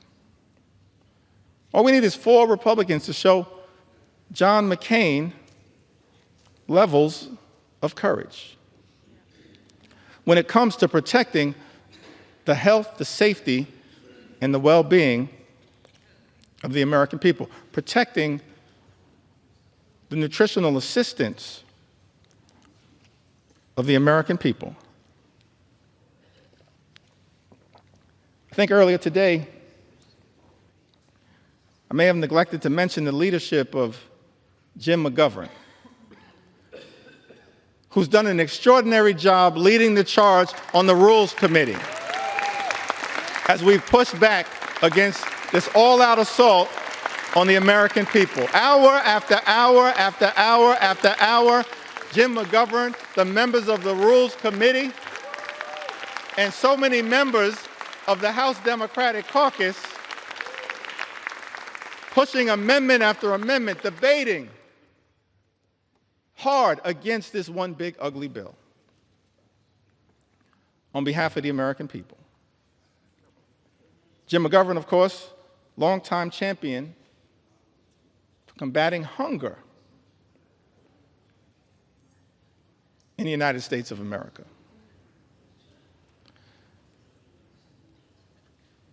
So thankful for Jim's resilience and his strength, even in the face of great tragedy. Continues to battle hard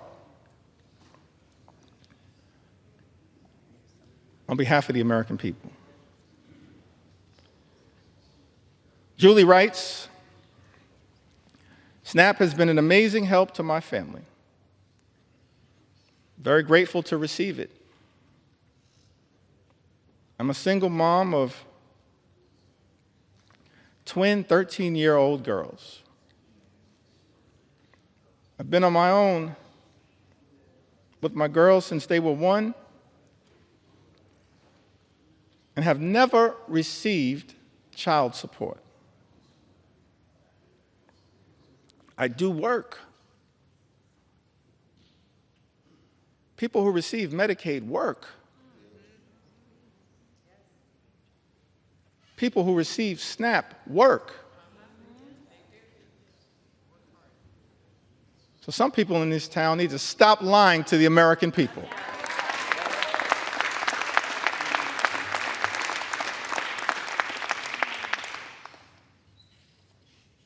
Mr. Speaker, I said some people in this town need to stop lying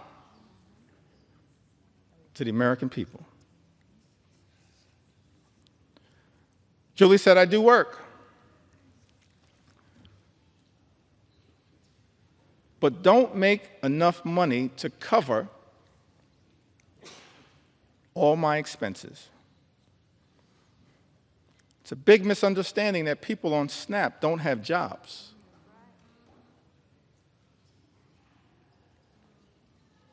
My children would eat very poorly if I didn't have SNAP. I would have to rely on church food pantries, and they could only offer the bare minimum.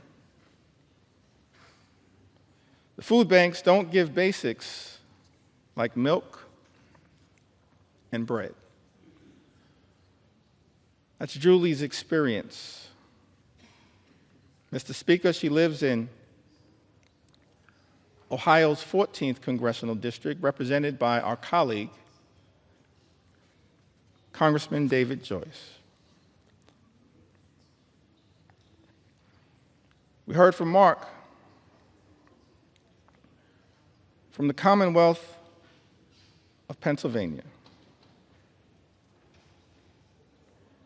Mark says, I've collected Medicaid and SNAP benefits for over a decade now. I may well have found myself in a worse place if not for these programs. Giving freely and charitably is the way of Jesus.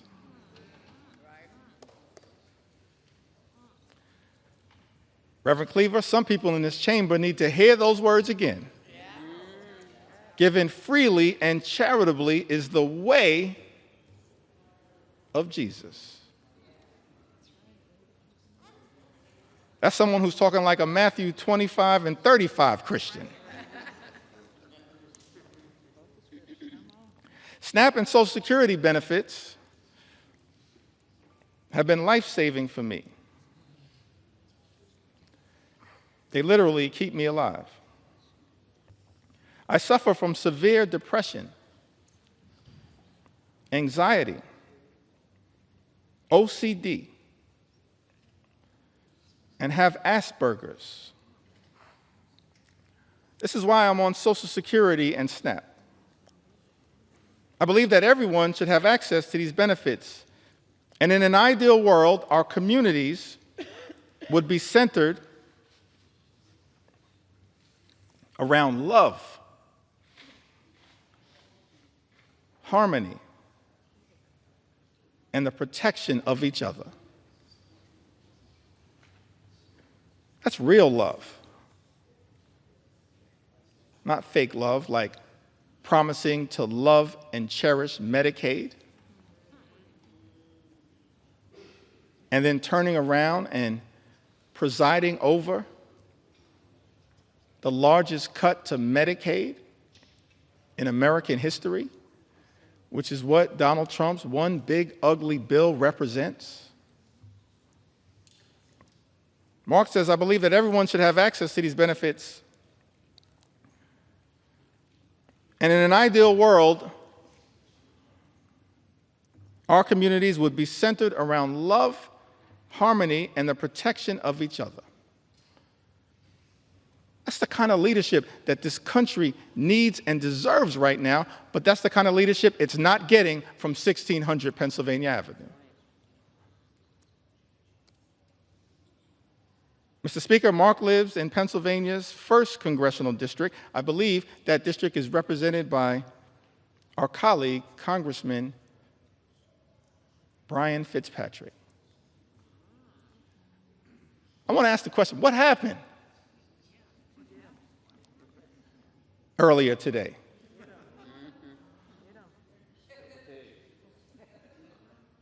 How was it that a few hours ago, several of my Republican colleagues had principled opposition to Donald Trump's one big, ugly bill? Several hours ago, how is it that so many of our Republican colleagues, Mr. Speaker, had principled opposition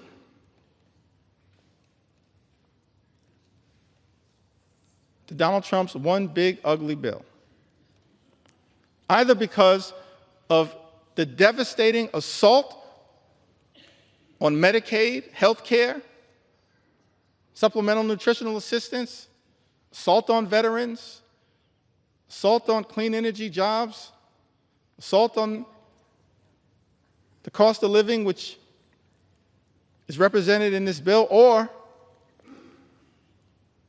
because of the assault on the fiscal irresponsibility of a bill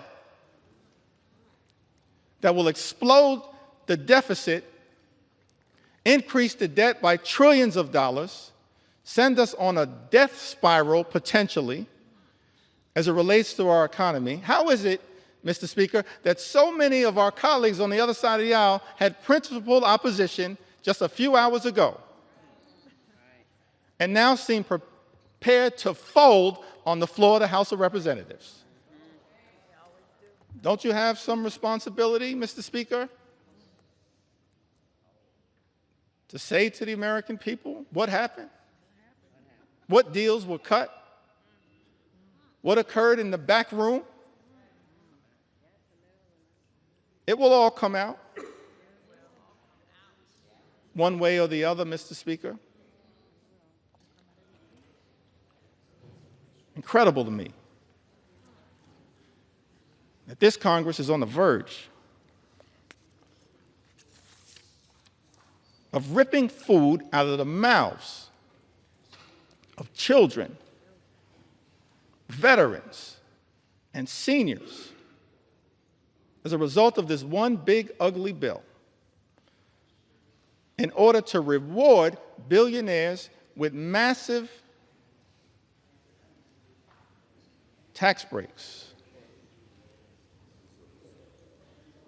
and exploding the debt in the process. I mentioned earlier in my remarks that as House Democrats, we envision a different country than the one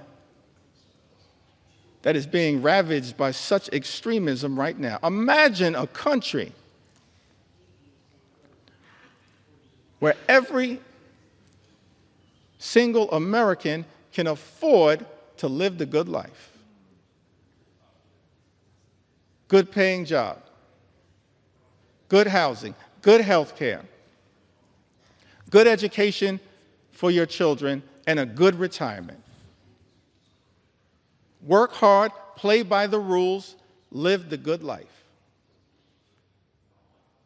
That's the America that we should be working hard right now to bring about for every single American. But we know there are far too many Americans in this country struggling to live paycheck to paycheck.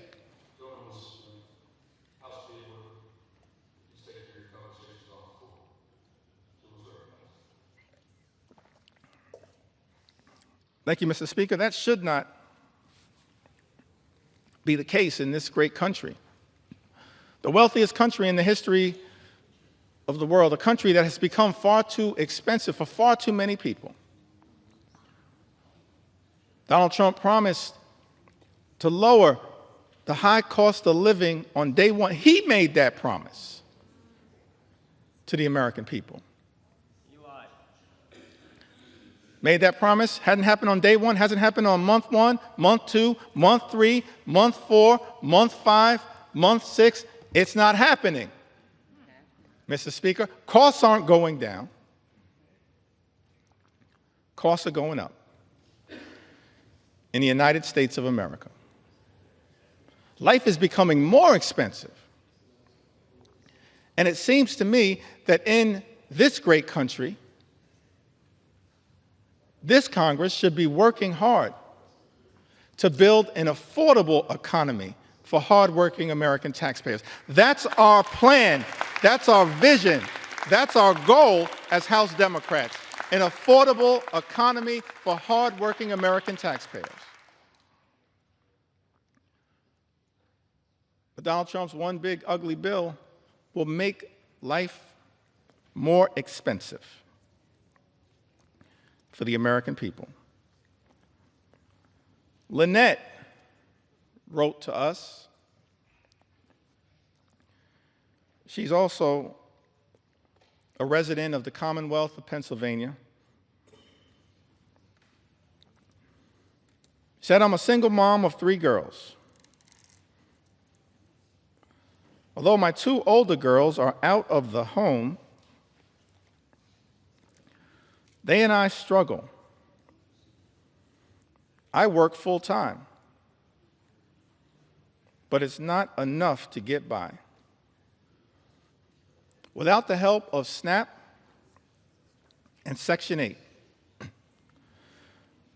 I would not be able to afford anything.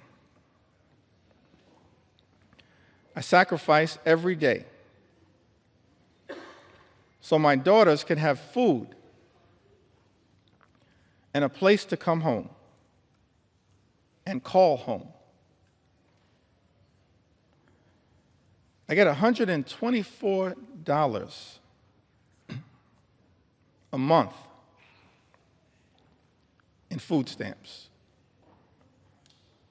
$124 a month in food stamps, which isn't enough as food prices keep going up. With the little help I do get from the government, I am grateful and blessed. Last year, I passed out after a church service and was rushed to the hospital.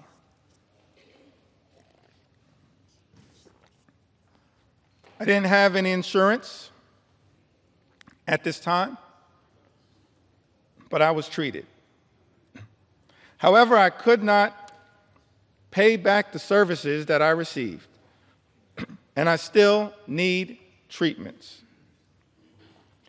I have been choosing to pay for rent and food, but I have these bills and other appointments that I need to go to but don't have the extra money, and I don't qualify for Medicare, don't make enough to get insurance on the marketplace for insurance. Lynette, without the help of SNAP and Section 8, I would not be able to afford anything. Mr. Speaker, Lynette resides in Pennsylvania's 7th congressional district, a district represented by our colleague, Congressman Ryan McKenzie. Wendy writes to us from the Commonwealth of Virginia. Says that I am a single mother of 2 children, and due to bone cancer, I now live with a disability and am unable to work.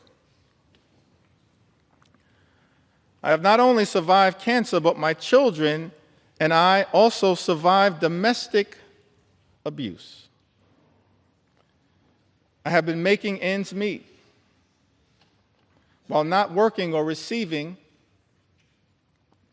any child support for almost 2 years. To my family, SNAP is literally life or death. And while I hope that one day my circumstances will improve to the point that I will not need the assistance for now, Wendy tells us, it is our lifesaver. That's what these safety net programs represent. Lifesavers for Americans in need. And instead of protecting these life-saving programs, these life-sustaining programs, what we see from this one big ugly bill is that nutritional assistance for the American people will be decimated. And as a result, millions of Americans, our fellow Americans, are at risk of going hungry. That is not right in the United States of America. It's not right. And that is why we're fighting hard for people like Wendy, who, Mr. Speaker, lives in Virginia's 5th Congressional District, a district represented by Congressman John McGuire. Jamie, from the great state of Wisconsin, the heartland, part of the heartland of the United States of America, the magical Midwest, the hardworking people of the great state of Wisconsin. I was privileged to just be there this past weekend. Jamie said, I work, I am a single mom. I need help to feed my kids. All the bills have skyrocketed. I'm doing this on my own. Please don't take away SNAP. That's a plea that I think is being heard all across this land. Please don't take away SNAP. It's a lifesaver. It's being ripped away from the American people as part of this Republican effort, Mr. Speaker, to provide massive tax breaks for billionaires. Jamie is represented, she lives in the 3rd Congressional District of Wisconsin, currently represented, Mr. Speaker, by Congressman Derek Van Orden. Healthcare under assault. Nutritional assistance under assault. Farmers in this country have also been under assault. And one of the reasons why so many Americans are cynical about our politics of the moment is that there are people who run for office, they say one thing and then they do the exact opposite.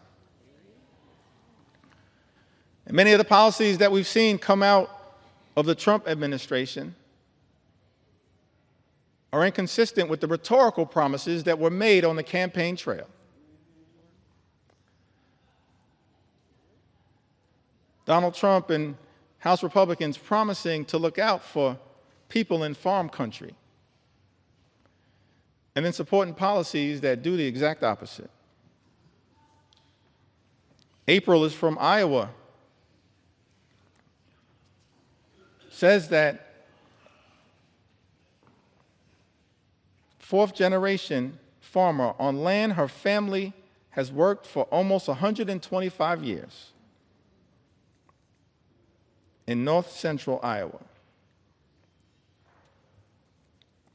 And then says, if there's all this uncertainty out there, how can we plan? We need a path forward. It's like changing a tire while we're still driving down the road.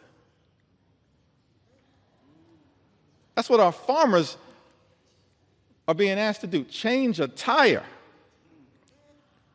while they're still driving down the road because of the uncertainty that has been unleashed by an administration far too focused on chaos, cruelty, and corruption. Those are my words. April goes on to say, we're kind of holding our breath for this fall. That's when it will hurt the most farmers. We need trade with Mexico and Canada too. That's why I think the reciprocal tariffs are going to hurt us more.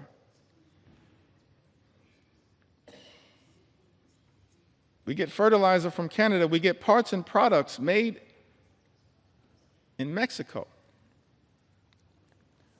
As House Democrats, we're focused on creating more good-paying jobs, on economic strategies that make sense, that are designed to lift up the American people.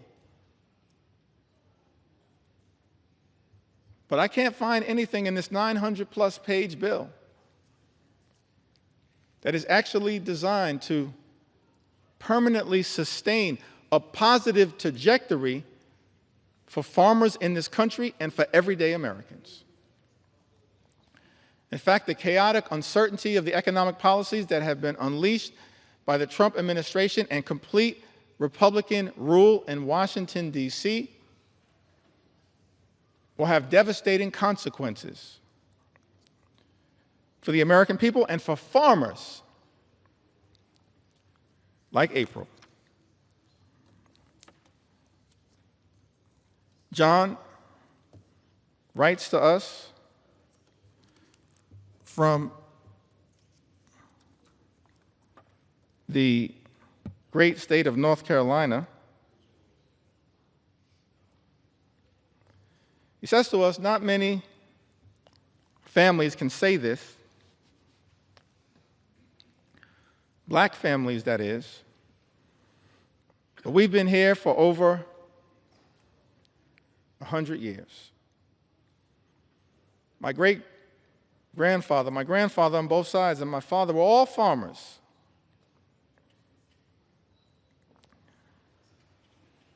Honestly, I cannot understand it. I have not heard anybody from that administration that could tell me anything that makes any sense of what he's causing. John further writes, you cannot take a chainsaw and do surgery.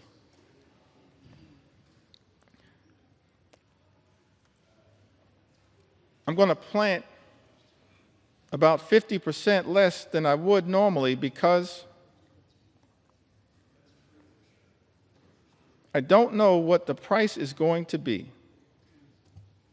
I don't want to take the risk of putting even more out there.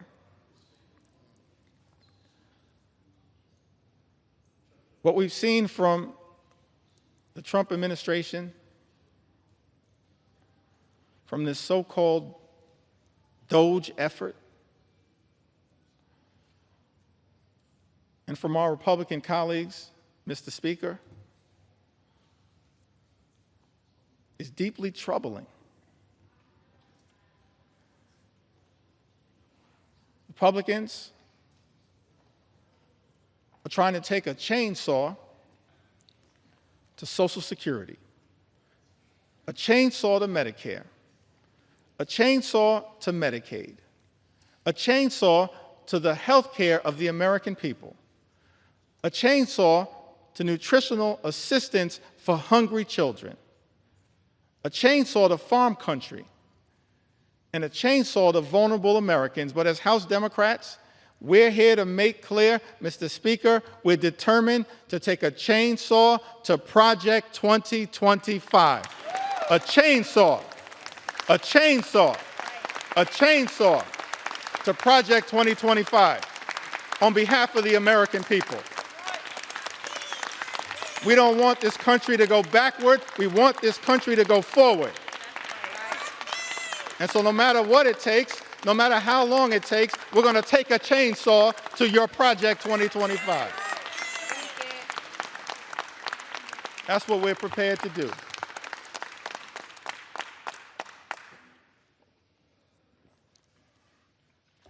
Thank you, John, from North Carolina. One last farmer whose voice I want to elevate at this moment. And then I'd like to have a discussion about, anchored around some of the things that our Republican colleagues, Mr. Speaker, have said during this entire process. Correspondence that has been written by Republicans as it relates to this one big ugly bill. Correspondence that I'm struggling to understand now, because it appears that almost every single House Republican is prepared to recklessly rubber stamp Donald Trump's extreme agenda and sign off on this one big ugly bill. So I'm going to go through some of the correspondence momentarily that maybe at some point our Republican colleagues can help us figure out. But I want to enter into the record one last story from a farmer. Can we respect the farmers in the United States of America? Can we respect them?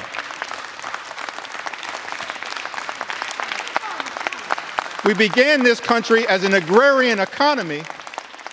We should respect the farmers in this country as I'm telling their stories. On the eve of our 249th birthday, can we respect the farmers in this country who we're working hard to defend?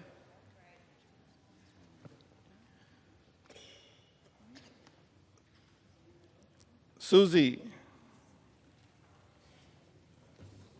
is from Missouri.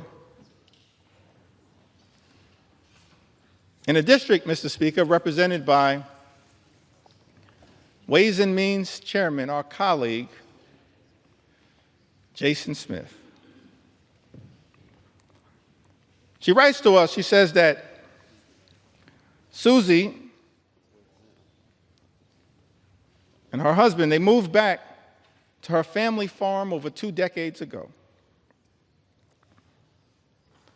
where they raised their children, including a son with complex medical needs who relies on Medicaid for essential therapies and care. Over the years, Susie has seen firsthand how Medicaid has been a lifeline for families like hers, especially in rural communities. A proud mother and daughter of hardworking Missourians, Susie apparently has voted for both Democrats and Republicans, and her husband is a registered Republican.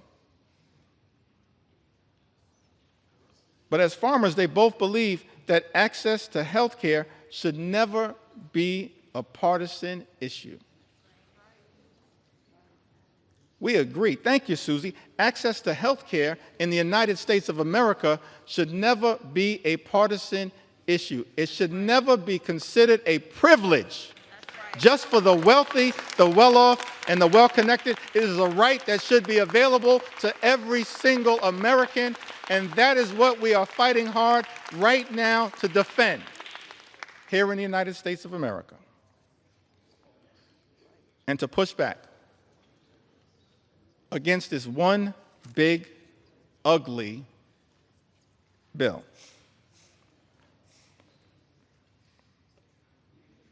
As I mentioned earlier,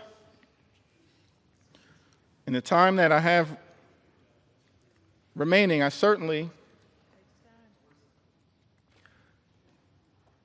want to share the story of some of our veterans. Share a few stories of some of our small business owners who will also be under assault as part of this one big ugly bill.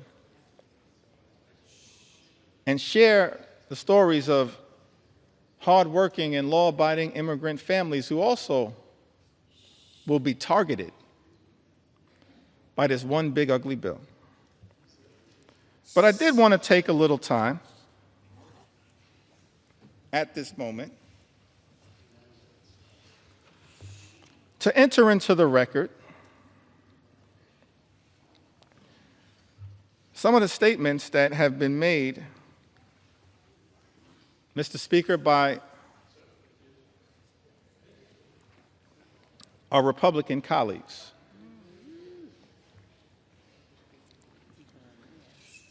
That I just don't understand. I mean, I am flummoxed by some of these statements. I've always wanted to use that word, y'all. Minute will suspend. House will be in order. Please take your conversations outside the chamber. Please take your conversations outside the chamber. Gentleman's recognized. Thank you, Mr. Speaker. I was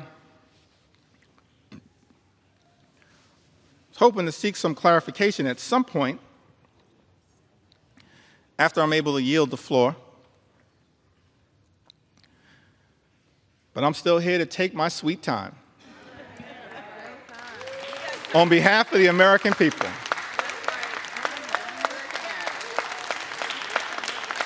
Because it was totally unacceptable that you would try to jam this bill, Mr. Speaker, down the throats of the American people with 15 minutes allocated for a debate that would hurt everyday Americans, allocated to the committees of jurisdiction. 15 minutes.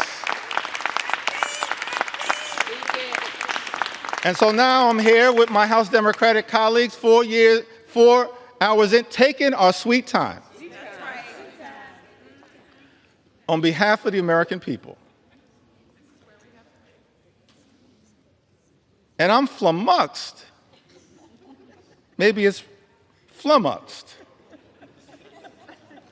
As I mentioned, Mr. Speaker, I always wanted to use that word.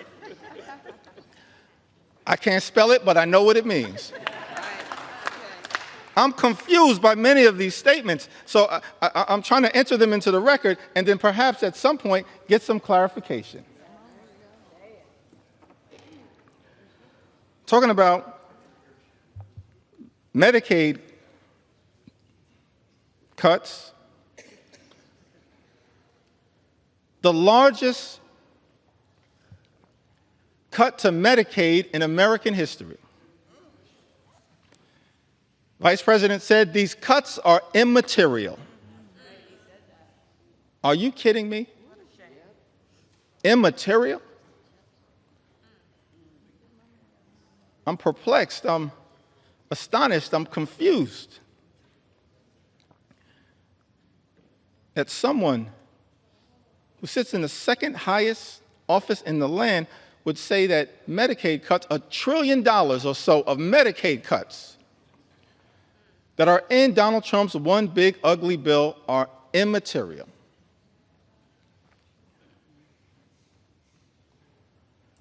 I'm confused, Mr. Speaker, by the statement that was made by the former Senate Majority Leader, Mitch McConnell, who, when talking about the Medicaid cuts that millions of Americans have been reaching out to us, pouring into us their heartfelt concerns at the devastating impact that these Medicaid cuts will have on their health, their safety, and their well-being. I'm confused, Mr. Speaker, by the statement that Mitch McConnell made. He said, people will get over it. No, Mitch. The American people will not get over it, but they will get even next November. That's what's going to happen because of these cuts being unleashed on the American people. I'm confused, perplexed, astonished, flummoxed by some of these statements. This one is a beauty. In the great state of Iowa, Senator Joni Ernst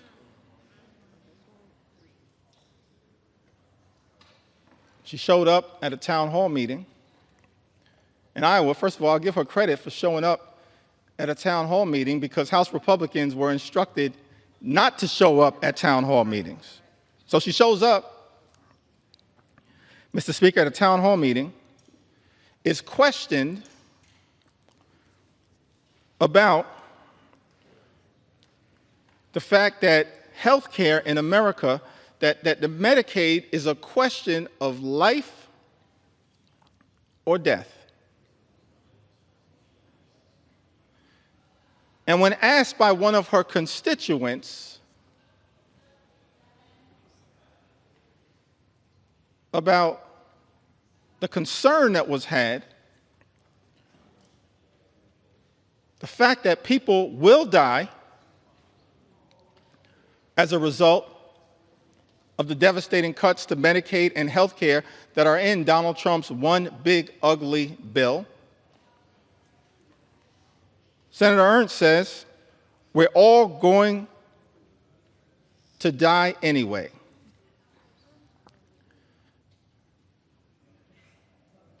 Yes, Joni,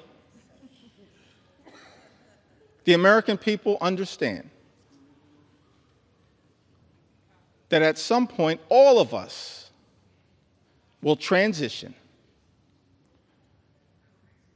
But the American people do not deserve to die as a result of the Republican cruelty that is in this legislation. Do not deserve to die as a result of the cruelty that is embedded, Mr. Speaker, in this legislation. Ending Medicaid as we know it, the largest cut to Medicaid in American history. And as a result of this all-out assault on health care in America, and Mr. Speaker, there are 220 Republicans who I serve with in this Congress, and I wish I had time to go through the impact in all 220 districts. Actually, since I have unlimited time, maybe I do.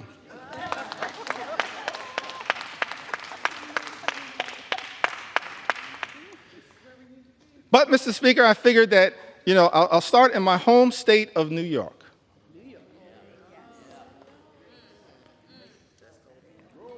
Mr. Speaker, in New York's 1st Congressional District, represented by our colleague, Congressman Nick LaLota, approximately 50,000 New Yorkers will lose their health care.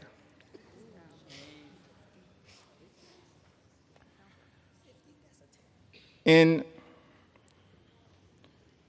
New York's 24th Congressional District, Mr. Speaker, represented by our colleague, Congresswoman Claudia Tenney, over 30,000 New Yorkers will lose their health care.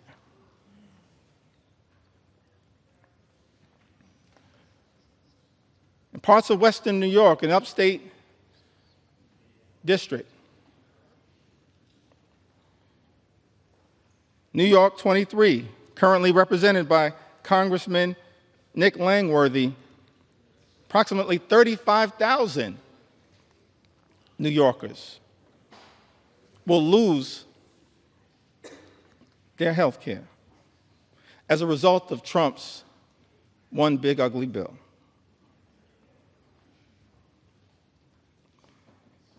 In New York 17, currently represented by Congressman Mike Lawler,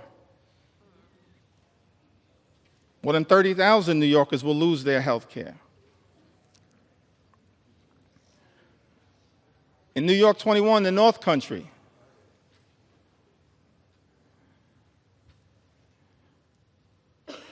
represented by Congresswoman Elise Stefanik,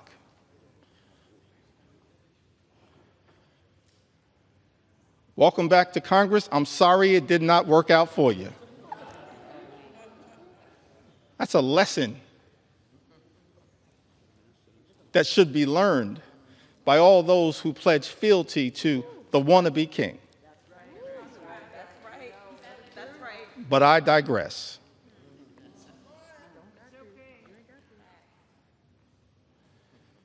New York's 21st Congressional District, currently represented by Congresswoman Elise Stefanik,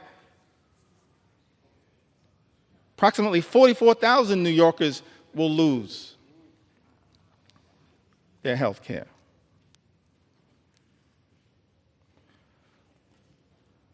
In Long Island, Suffolk County, part of Long Island, currently represented in Nassau County by two amazing colleagues, Tom Swazi and Laura Gillen. But in Suffolk County, New York's 2nd Congressional District, currently represented by Congressman Andrew Garbarino, 48,000 New Yorkers will lose their health care.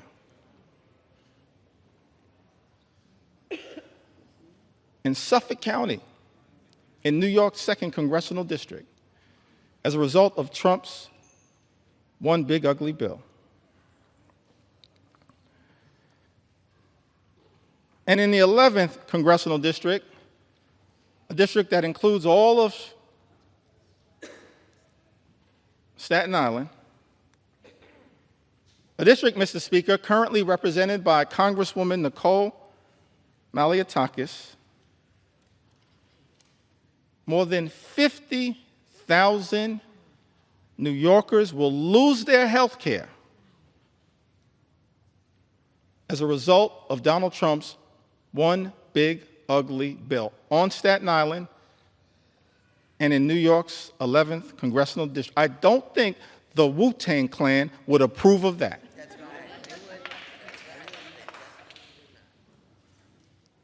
It's incredible to me. In district after district after district,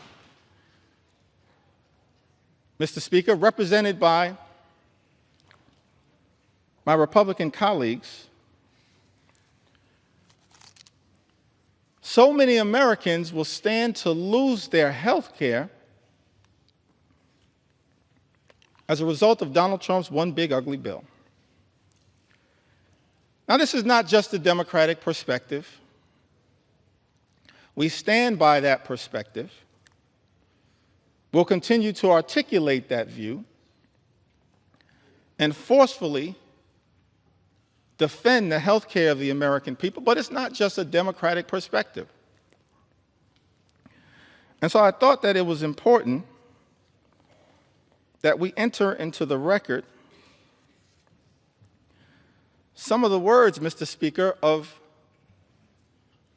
members of the House Republican Conference, who wrote directly to you, Mr. Speaker, in their own words, talking about the challenges of this one big ugly bill. February 19th of this year,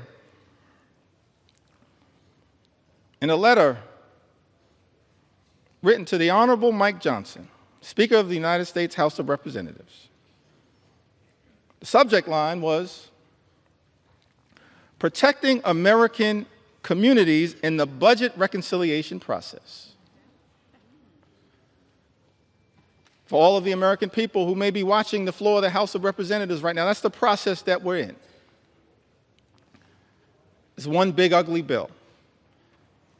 Mr. Speaker, Republicans chose to go down this road because Republicans are uninterested in actually trying to find bipartisan solutions to solving problems on behalf of the American people.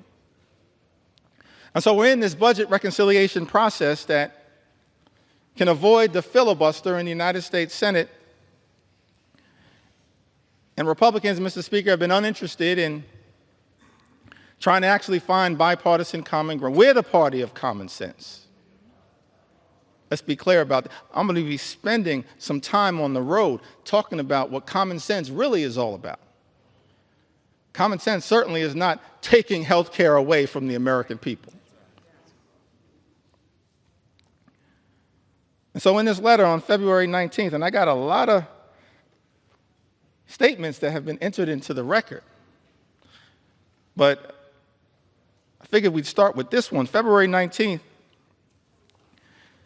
Dear Speaker Johnson, as members of the Congressional Hispanic Conference, that's different than the Congressional Hispanic Caucus. The Congressional Hispanic Caucus right now is fighting hard on behalf of the health care of the American people. On the Democratic side, that's I call that the real CHC. The Congressional Hispanic Caucus is fighting hard on behalf of the American people. But this is a letter as members of the Congressional Hispanic Conference. Mr. Speaker, as you know, these are Republicans here in the House of Representatives. And those who represent sizable Hispanic populations. We are writing to express our concerns regarding possible funding decisions stemming from the House Budget Resolutions Committee instructions advanced on February 13, 2025.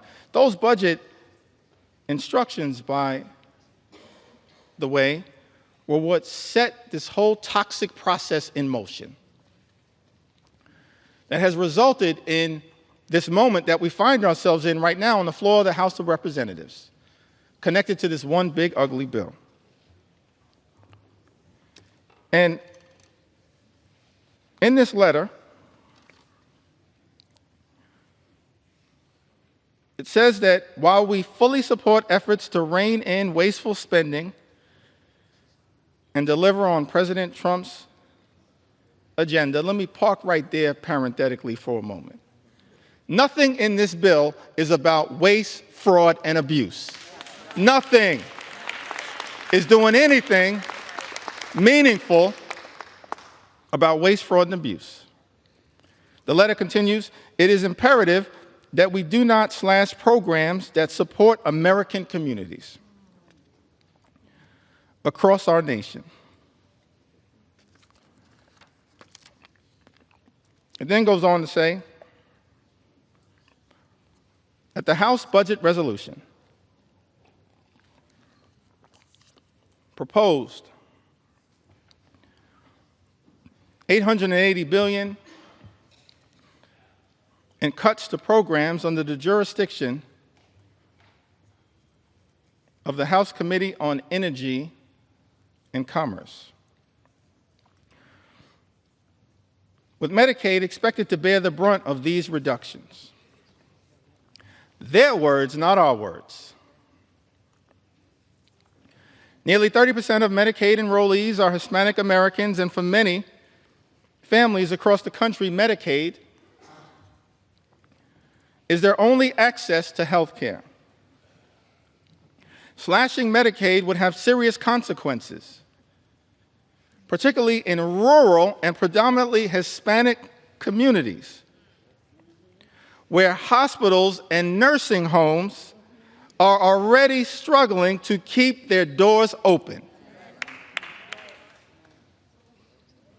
Mr. Speaker, these are members of the House Republican Conference warning about the devastating impacts of this one big, ugly bill.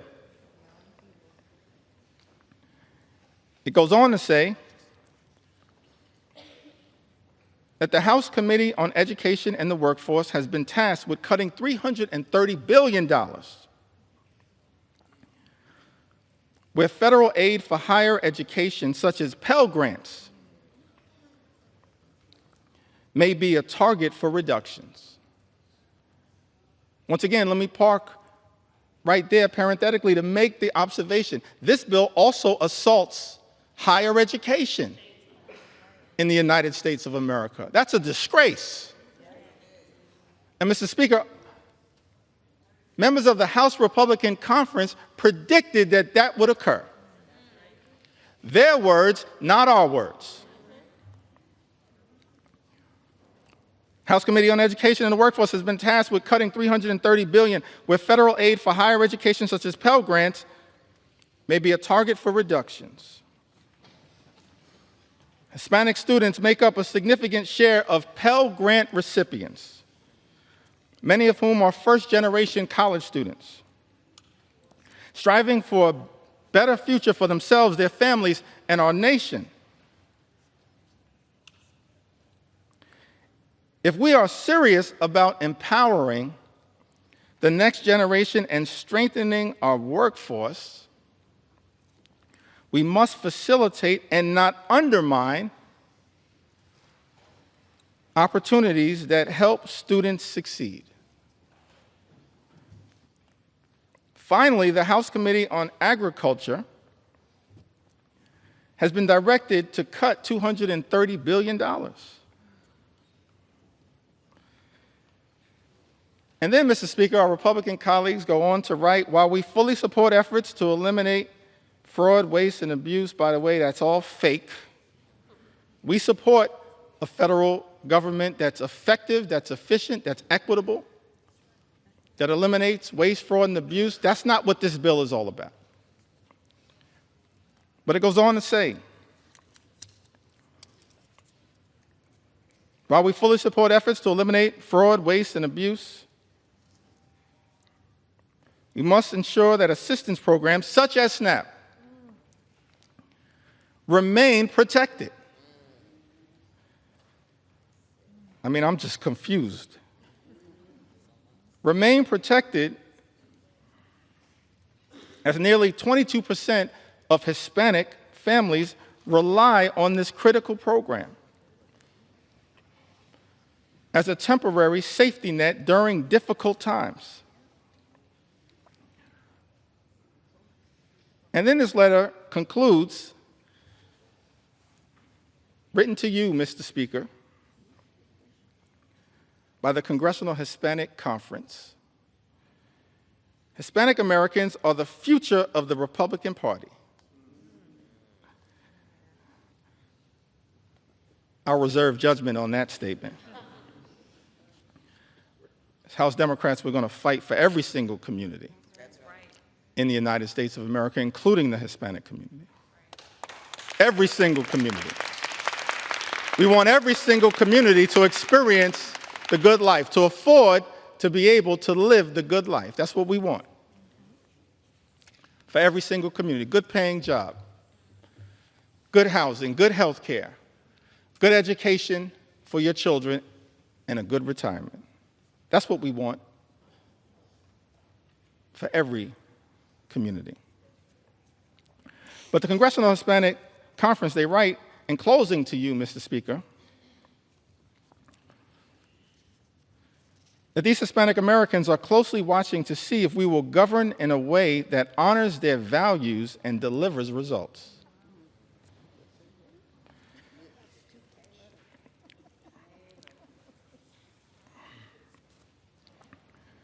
Just to make sure that appropriate authorship is conferred, I'm going to enter the names of the signatories to this extraordinary letter. Mr. Speaker, Tony Gonzalez, Nicole Maliatakis, Monica de la Cruz, David Valadeo, who represents more Medicaid recipients than any other member of Congress, Juan Ciscomani, Rob Bresnahan, what a beauty, James Moylan, Kimberlyn King Hines. They all signed this letter. And the question that many Americans have to ask right now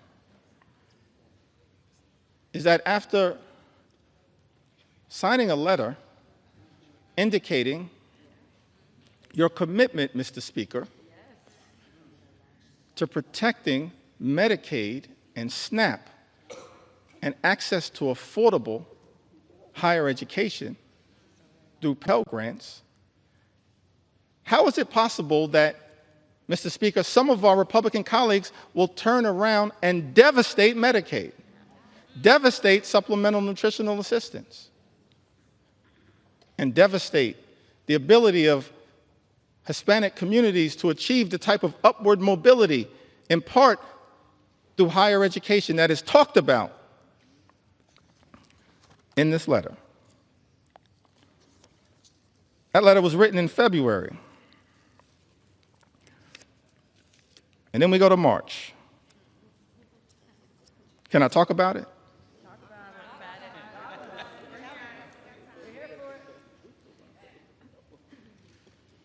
I mentioned, Mr. Speaker, I'm here to take my sweet time on behalf of the American people.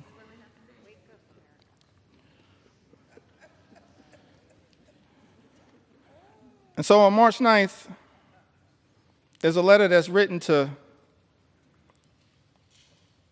Ways and Means Chairman Jason Smith, Mr. Speaker.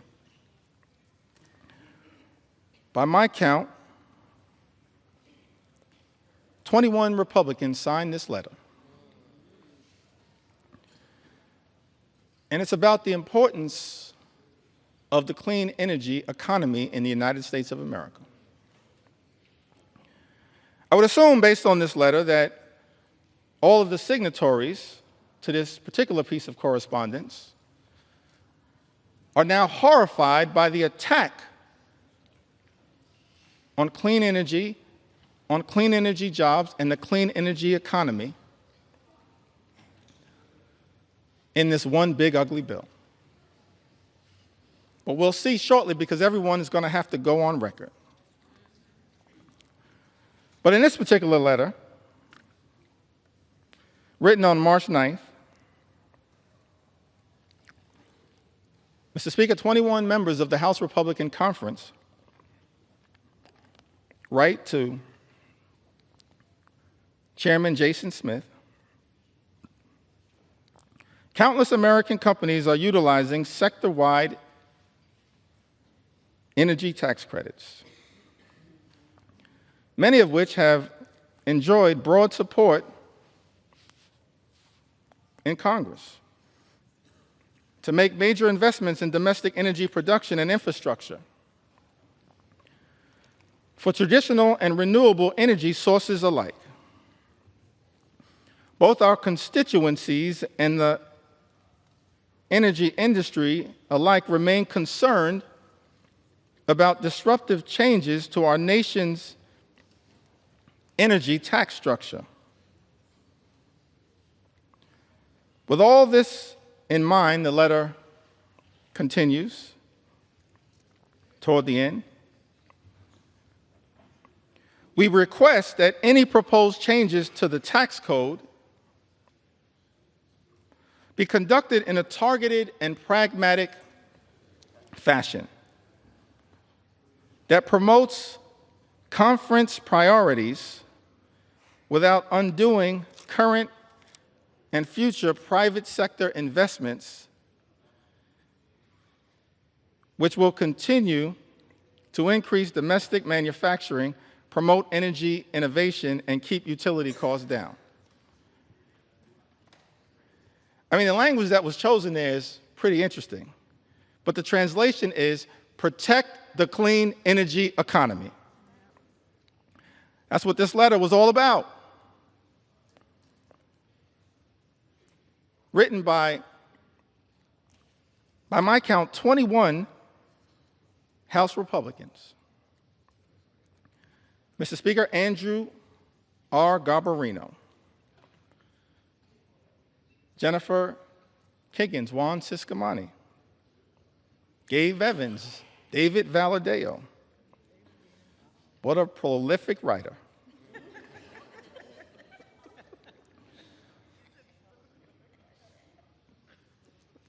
Mark Amadei, Michael Lawler, Young Kim, Don Bacon, Vince Fong, Jeff Hurd, Tom H. Kane Jr., Nick LaLota, John James, Ryan McKenzie, Rob Bresnahan, Marionette J. Miller Meeks, Earl L. Buddy Carter, Dan Newhouse, Eric Hoshin, and David P. Joyce, all writing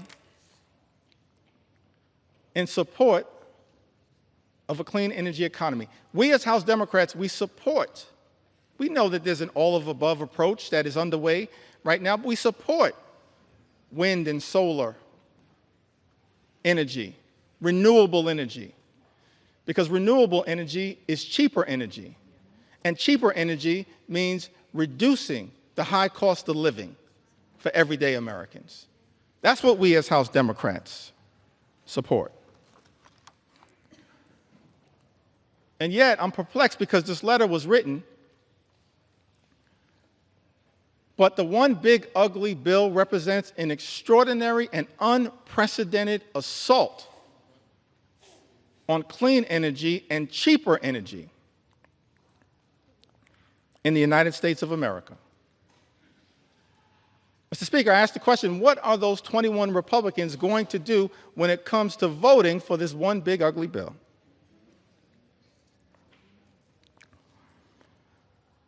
And then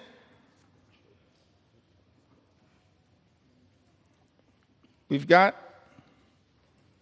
another letter in April. So we've got a February letter, a March letter, an April letter. Quite elegant with these letters. April 14th, 2025, this is correspondence written by 13 House Republicans, Mr. Speaker. Written to you and Steve Scalise. Majority Leader written to Tom Emmer. The Majority Whip, and written to Brent Guthrie, the Chairman of the Energy and Commerce Committee. It says, as members of Congress who helped deliver a Republican majority, many of us representing districts with high rates of constituents who depend on Medicaid, we would like to reiterate our strong support for this program. By the way, a program that the one big ugly bill now will cut and devastate, gut, Mr. Speaker, by almost $1 trillion. In this letter, 13 Republicans say we would like to reiterate our strong support for this program that ensures our constituents have reliable health care. Balancing the federal budget must not come at the expense of those who depend on these benefits for their health and economic security. Mr. Speaker, that's their words, not our words.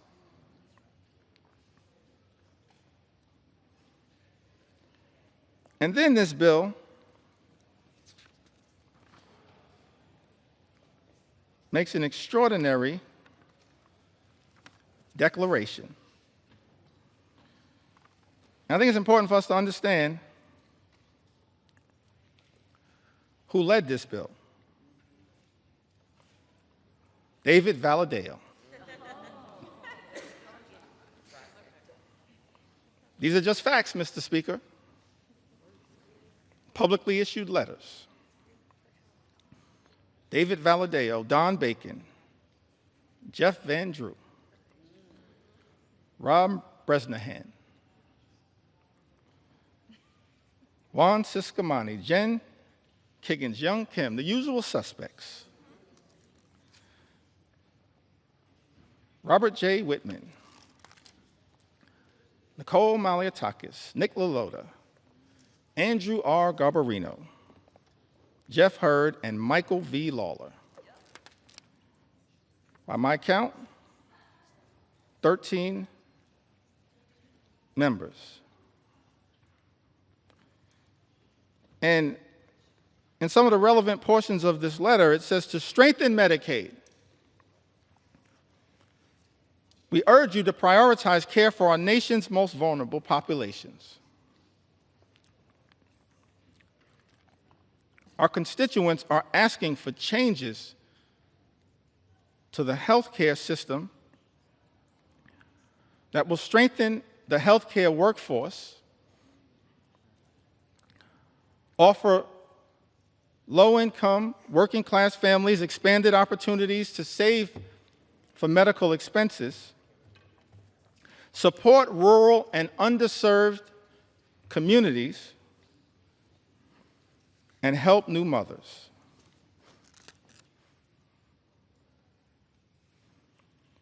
And in the second paragraph of this letter dated April 14th, 2025, Mr. Speaker, these 13 members of the House Republican Conference make this extraordinary representation. It says, however, we cannot and will not support a final reconciliation bill that includes any reduction in Medicaid coverage for vulnerable populations. This bill represents the largest cut to Medicaid in American history. It will devastate vulnerable populations all across America. And so the reality is, all 212 House Democrats are going to stand up and protect the health care of the American people. We're going to protect the Medicaid of the American people against this assault on vulnerable communities. And I'm looking forward to all 13 of you joining us to protect the health care of the American people that you represent. That's the promise, Mr. Speaker, that your Republican colleagues made in this April letter. What's changed? We're looking forward to all 13 Republicans in this letter joining us to protect the Medicaid of the American people.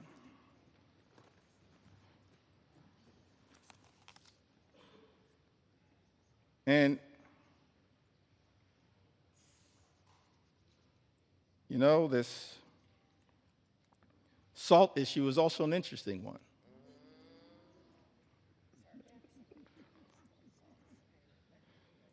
Statement was issued on May 8th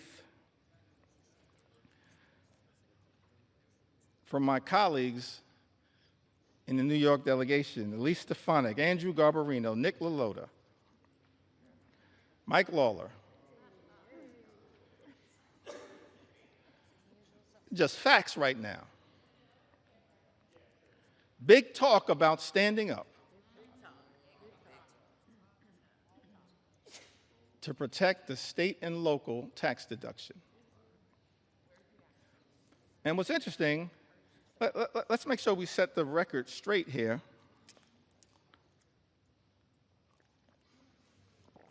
As to what happened to the state and local tax deduction,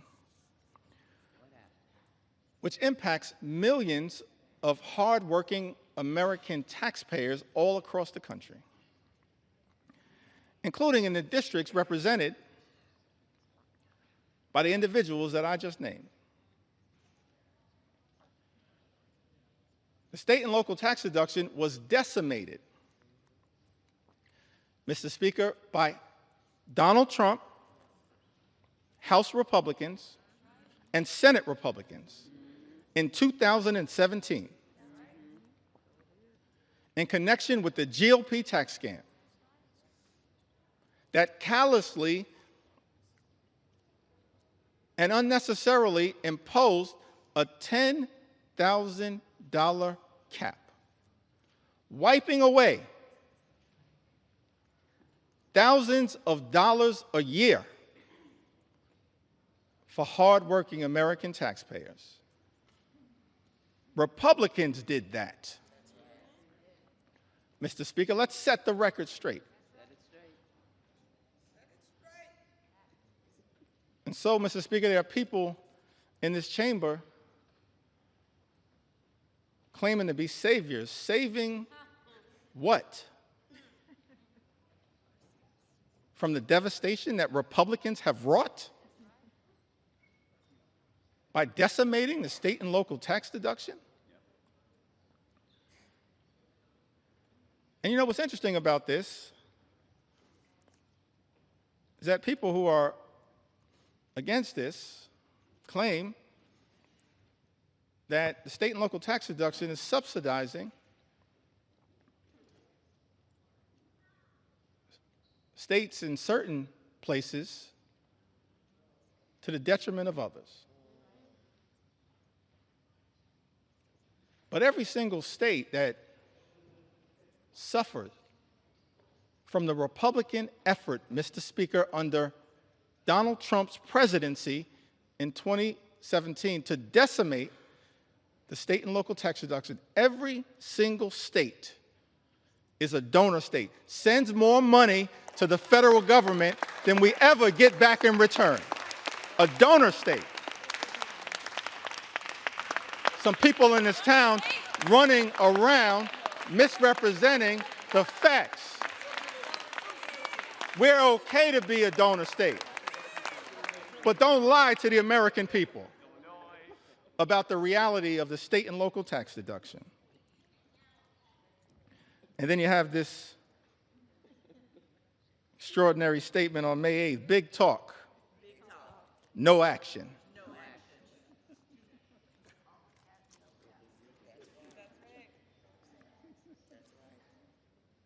I guess in Texas they say all hat, no cattle.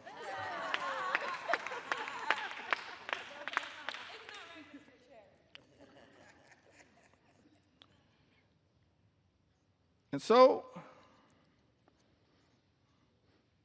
that brings us to this letter that was written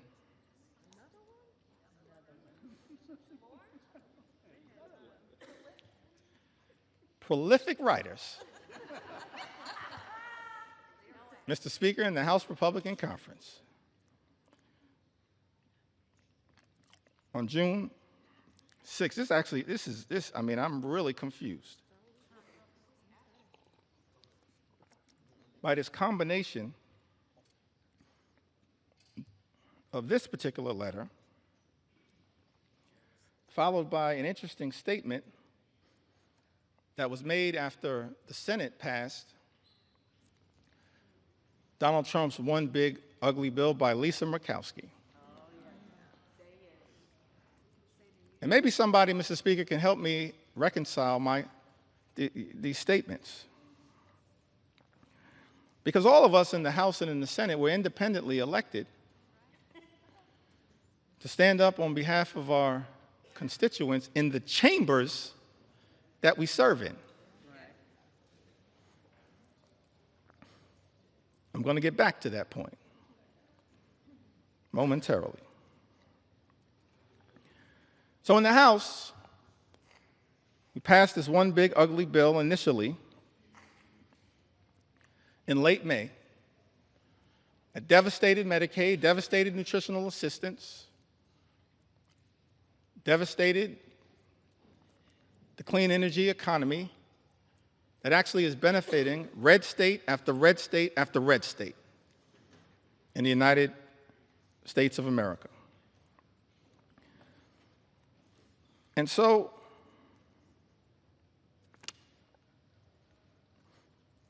members of the House Republican Conference wrote to Majority Leader Thune and Chairman Crapo. This is after passing a bill in the House of Representatives that devastated the clean energy tax cuts that they are talking about in this letter on June 6th. It says, as members of the House Republican Conference, we write to express our continued support for common sense energy policy and to urge the Senate to substantively and strategically improve clean energy tax credit provisions included in the House-passed reconciliation bill.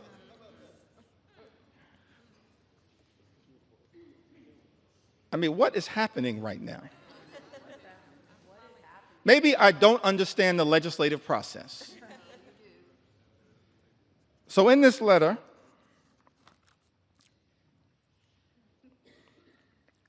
it goes on to say, in relationship to a bill that every single signatory signed and voted for. Our position has always been that the energy tax code should be modernized in a way that promotes fiscal responsibility and business certainty. Fully realizing that balance requires improvements to the House-passed version of H.R. 1. We believe that the Senate now has a critical opportunity to restore common sense and deliver a truly pro-energy growth final bill that protects taxpayers while also unleashing the potential of U.S. energy producers, manufacturers, and workers. In other words, every single one of these signatories,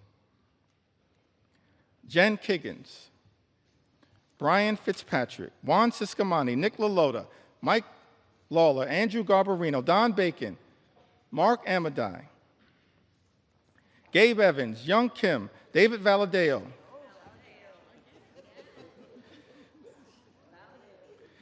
Rob Bresnahan, and Thomas H. Kane, Jr. Every single one of these signatories voted for a House bill that undermined the clean energy economy, noted that it would hurt their own constituents, voted for the bill anyway, and then begged the Senate to make a difference. That's not how we should be legislating in the United States House of Representatives. That's not how you legislate, particularly when every single House Democrat voted against the bill. It left the House, limped out of the House by a single vote. So every single signatory on this letter could have stopped the bill. That you yourself, Mr. Speaker, indicated the signatories of this letter damaged the very thing they claim to be fighting for. I'm confused, perplexed, flummoxed at what the heck is going on. Extraordinary.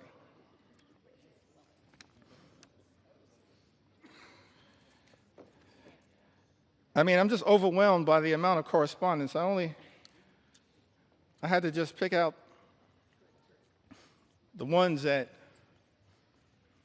were most extraordinary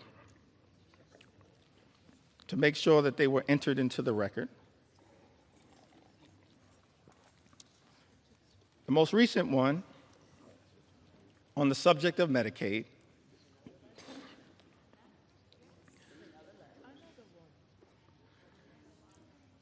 was written on June 24th. It was directed to the Honorable John Thune, Majority Leader of the United States Senate, the Honorable Mike Johnson, Mr. Speaker, Speaker of the U.S. House of Representatives. I think it had, by my count, 16 members. No surprise, y'all. It was authored by David Valadao.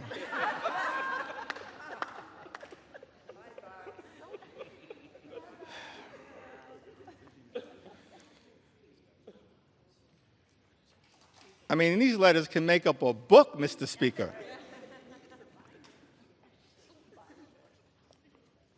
David Valadao, Juan Ciscomani, Rob Bresnahan. Mr. Speaker, these are just facts.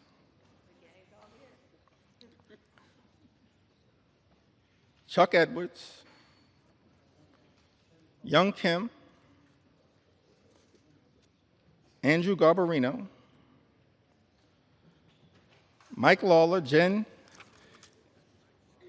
Kiggins, the gang is all here again. Jeff Van Drew, Don Bacon, Dan Newhouse, Zach Nunn, Robert J. Whitman, Nicole Malliotakis, Marionette J. Miller Meeks, and Jeff Hurd. 16 members, Mr. Speaker, of the House Republican Conference, in a letter written to you, Mr. Speaker, and the Honorable John Thune, Majority Leader of the United States Senate, on June 24th, and here's the most extraordinary statement that was written in this letter. In the second to last paragraph, I think we call that the penultimate paragraph. In the second to last paragraph, it says, protecting Medicaid is essential for the vulnerable constituents we were elected to represent. Therefore, we cannot support a final bill that threatens access to coverage or jeopardizes the stability of our hospitals and providers. Mr. Speaker, 16 members of the House Republican Conference, who just a few days ago made clear on the record that they will not support devastating cuts to Medicaid. 16 members. All we need, Mr. Speaker, are 4 Republicans from this group to join us, and we can stop these devastating cuts to Medicaid. Join us. Join us. Join us. We welcome you with open arms into the warm embrace of members of Congress who are here to protect the health care of the American people. Just for y'all, we welcome you with open arms into the warm embrace of members of Congress determined to protect the health care of the American people. All we need are 4. And so many of y'all are on record. So as I conclude this section of this particular presentation, and we still got some ground to cover, we're going to continue as House Democrats to take our sweet time on behalf of the American people, because the issues are too significant to ever walk away from. I just want to turn to a statement that was issued by Senator Lisa Murkowski. I want to give some love to the other side of the Capitol.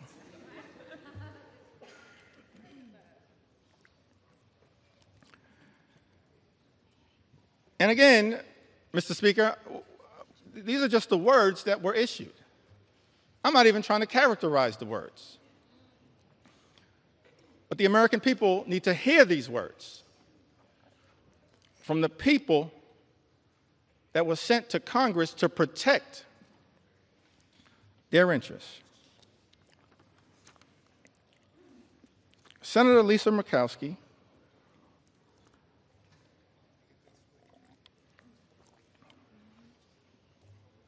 says this was one of the hardest votes I have taken during my time in the Senate. Let me just editorialize there briefly. This should not be a hard vote, Senator Murkowski. This should be a hell no vote on behalf of the people you were sent to Washington to represent. It's a hell no vote for us because we're standing up on behalf of the American people. It should be a hell no vote. But, Mr. Speaker, these are the words. Senator Murkowski says this was one of the hardest votes I have taken during my time in the Senate.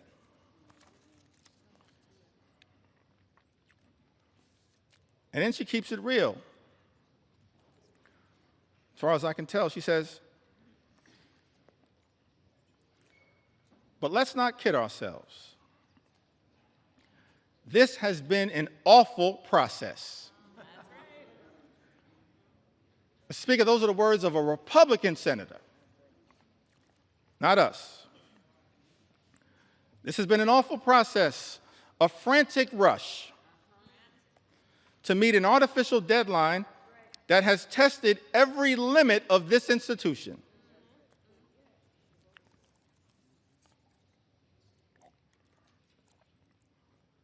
While we have worked to improve the present bill for Alaska,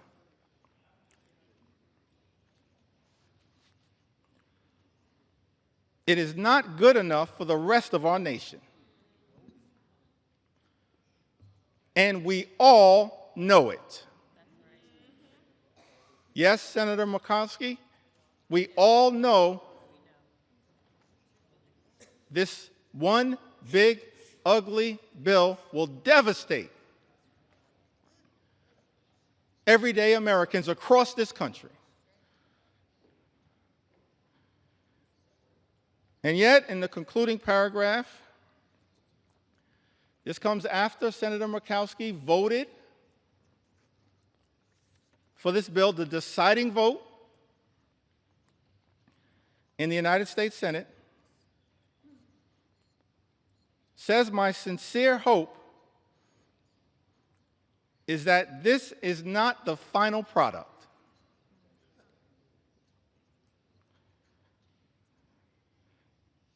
This bill needs more work across chambers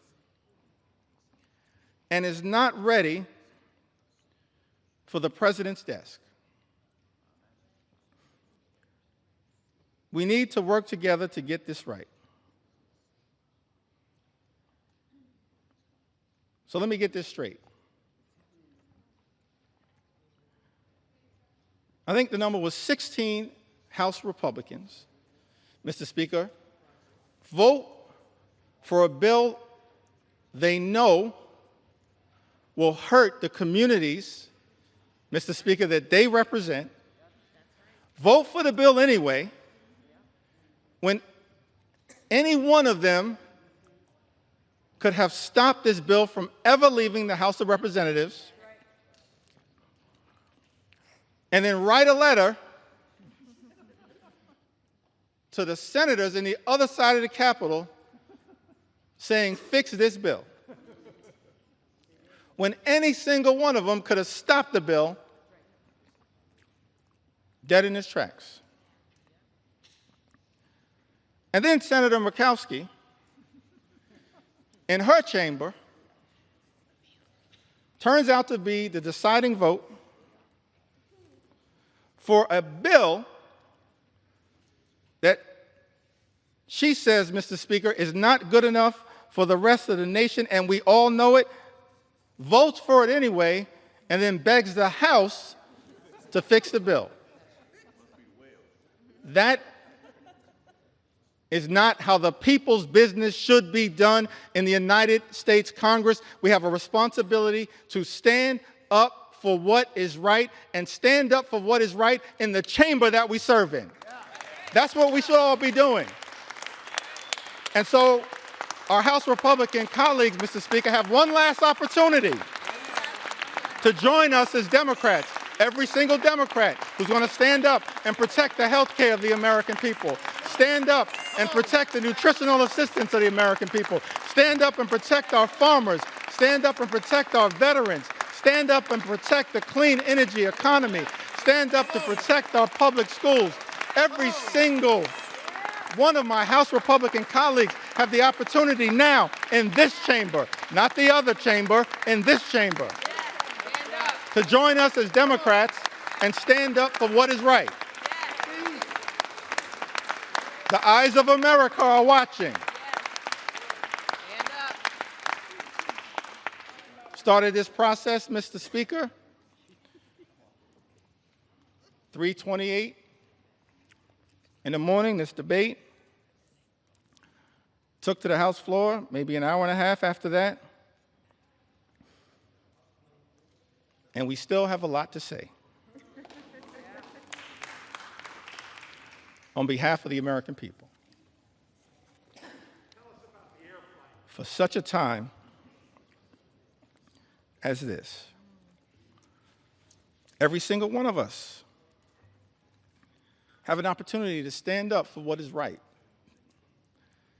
here in the United States of America. I want to speak for just a few moments about some of the people who've been targeted in a callous way by this administration, some of the stories that need to be told on behalf of the American people. I mentioned, of course, Mr. Speaker,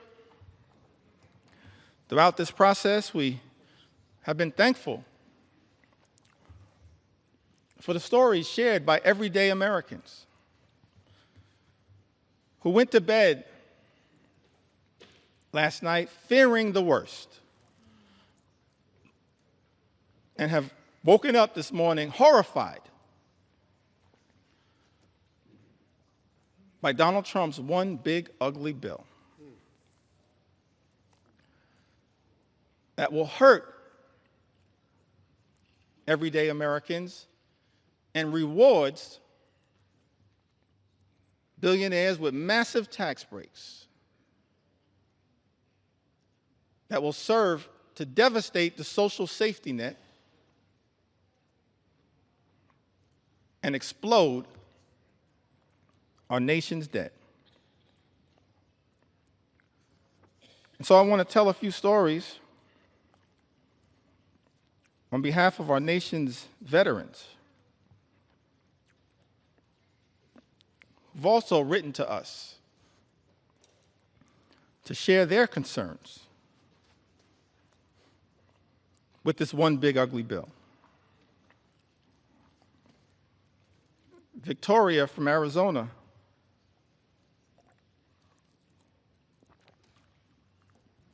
wrote to us, Mr. Speaker, said, "My husband and I are patriots. We are both Army veterans who were disabled as a result of our service. We have 5 children and run a small electrical contracting business. We live on a fixed income and, like most families, have struggled with rising costs. One of our sons is adopted. He is a wonderful, loving 7-year-old who has autism and ADHD. He qualifies for Medicaid because he was adopted, and it has been the saving grace for his health and well-being. Medicaid is the reason we were able to get his formal diagnosis of his autism and ADHD. It also covers his regular doctor's visits and dental care. We use Medicaid to access in-home therapy for him, and it was a huge help. Slashing Medicaid will have especially dire consequences for rural communities like ours. Forcing hospitals to close. Health resources are already slim in our area.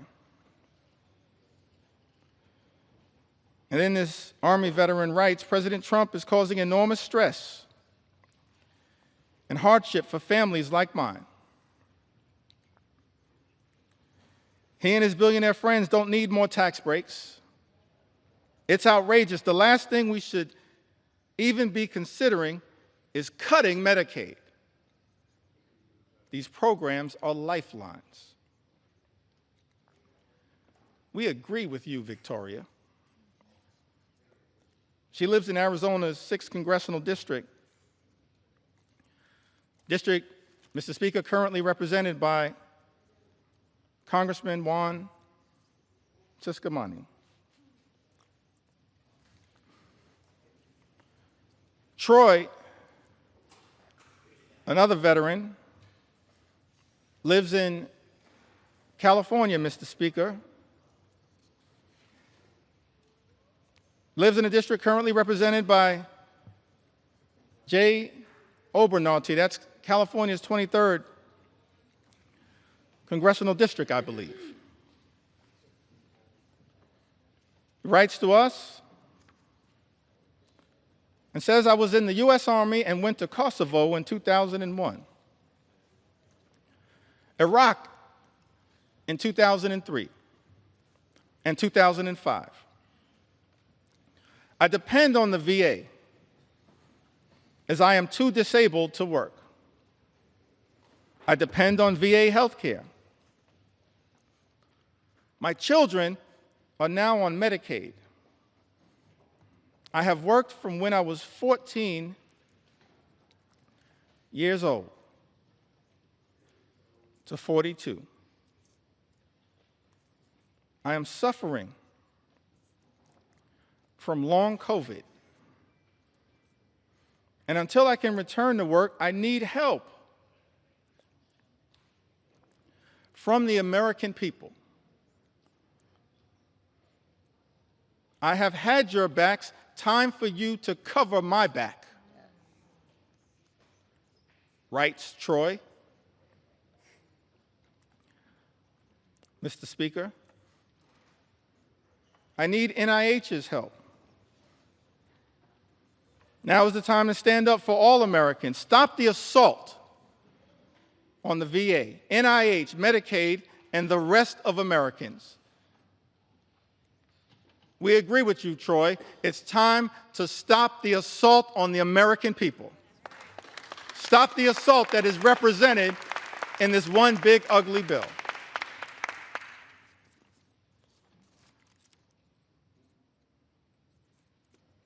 Christy, another veteran, wrote to us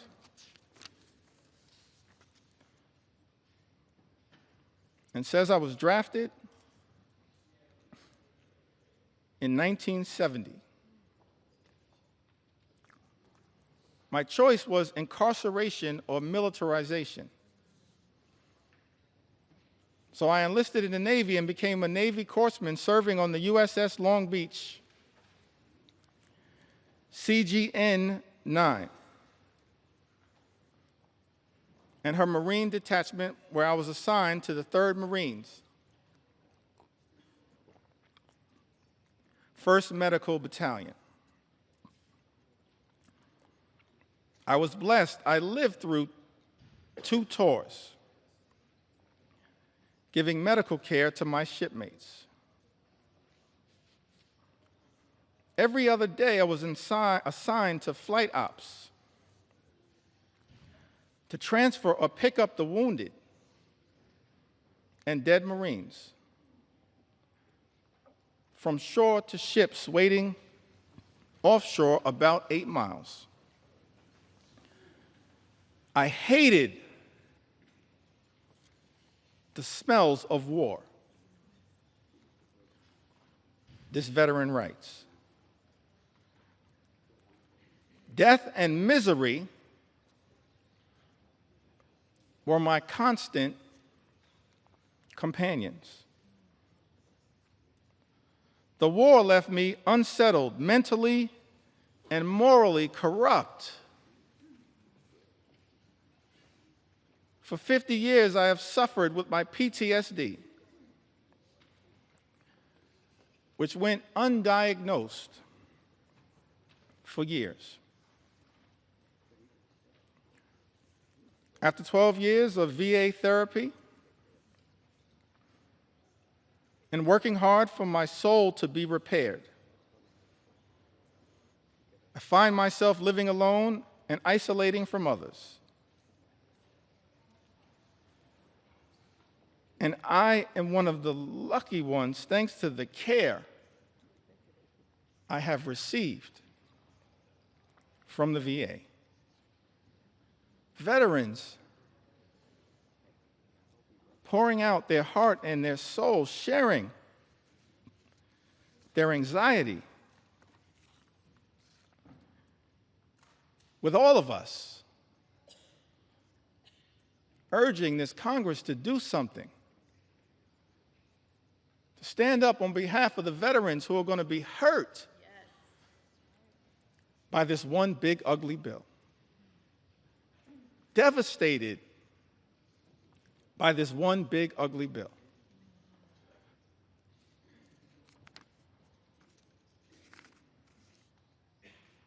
We also heard, Mr. Speaker, from Timothy, who I believe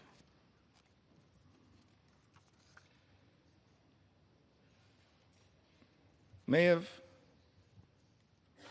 written to us from the Commonwealth of Kentucky. He says, my name is Timothy.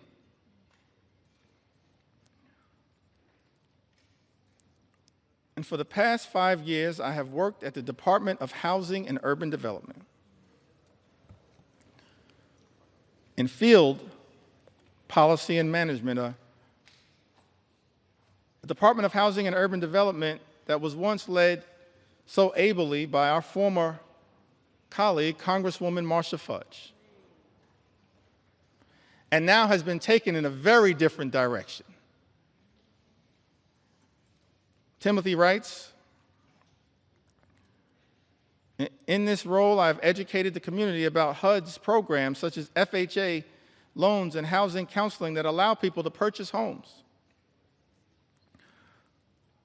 Affordable rental housing that help people pay their rent, and homeless services that help people find shelter and leave the streets. I have worked with internal data that focused on improving our programs.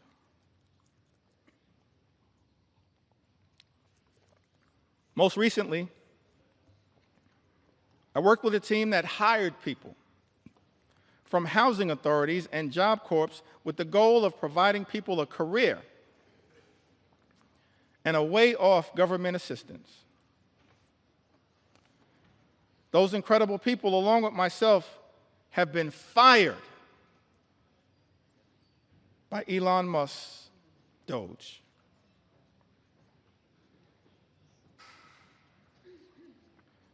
My entire professional career, I have taken jobs that I considered bigger than me. I served in the military, both enlisted and as an officer. I deployed. And am now a disabled vet with a rating of 90%. After the military, I focused on giving back and challenging myself in a way while continuing a job that was bigger than myself, so I joined the Peace Corps. Served in Ukraine for years, working as a youth development volunteer. Now as a HUD employee, I'm being fired by an unelected official and being called lazy by my president. I want to know why Elon Musk has this power and authority and why our elected officials are not doing more to stop it. I have served this country and the government my entire life because I love my country. Why is this happening? Tim writes to us. That is such an important question, Mr. Speaker. Why is this happening in the United States of America? Why are we living in a country where this administration has launched an all-out assault on veterans in the United States of America, firing veterans like Tim in the United States of America, jeopardizing services from the VA, earned benefits that these veterans are entitled to because of their extraordinary service. Men and women in uniform who serve this country, Mr. Speaker, benefits that they've earned, and now find themselves in the legislative line of fire from their own government, their own country, and stand to be hurt in such an extraordinary way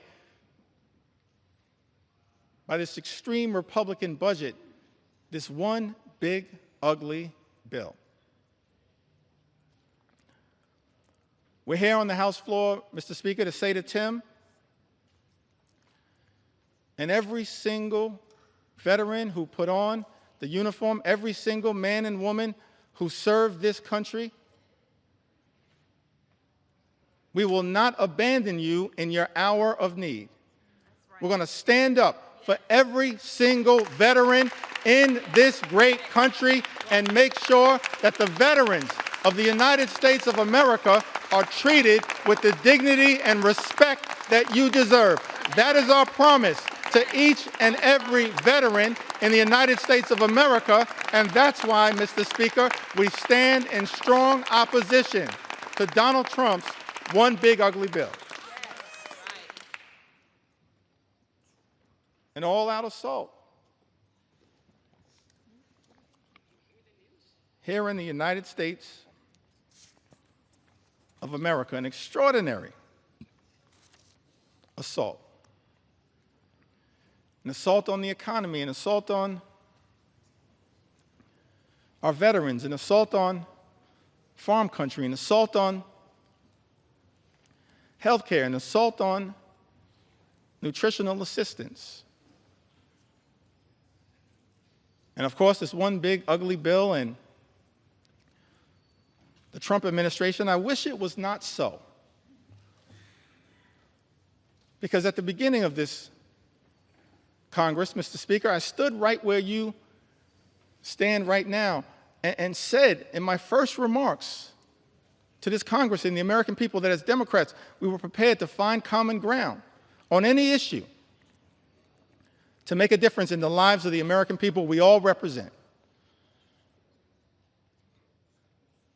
But then, Mr. Speaker, beginning on January 20th, a flood of extremism, the likes of which have never before been seen in the United States of America, has been unleashed on the American people. An all-out assault on the American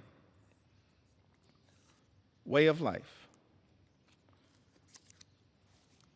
An assault on small businesses that is underway here in the United States of America. We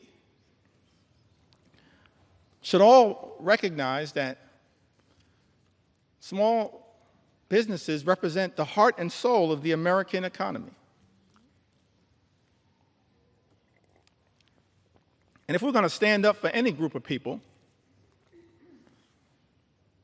here in the United States of America, in addition to our veterans, our men and women in uniform, and I'm proud that I stand here as the son of someone who once wore the uniform. My father, he's in heaven right now. Marlon Jeffries grew up in Newark. His nickname was Pudding. One of my regrets is that I never got to ask him, how did he get the nickname Pudding? But he left Newark as a high school graduate and put the uniform on, enlisted in the Air Force, and served in Germany during the Cold War. We have to stand up for our veterans, stand up for small businesses.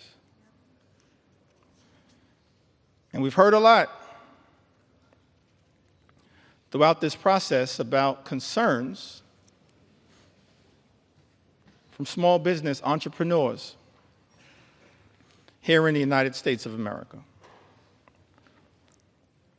Heard from Mercedes, lives in the great state of Colorado. Mercedes writes, my husband and I are the owners of a small business. Without the ACA, my family would not be able to afford health insurance. My daughter also receives free dental coverage as a result of the ACA. I still have major issues with our health care system, but at least we have health insurance. My mother, who is retired, also receives benefits from Medicaid in addition to her Medicare. She would not be able to afford health insurance or dental insurance due to the fact she lives on a fixed income. Any cuts to these programs would be detrimental to our health and welfare as a family. I want to thank Mercedes for reaching out and sharing her story, because it helps to put to bed the lie that's been told, Mr. Speaker, by some people in this town.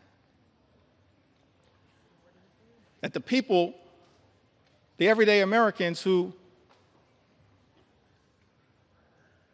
are participating in, have access to programs like the Affordable Care Act, are unworthy, aren't hardworking American taxpayers. They are hardworking American taxpayers.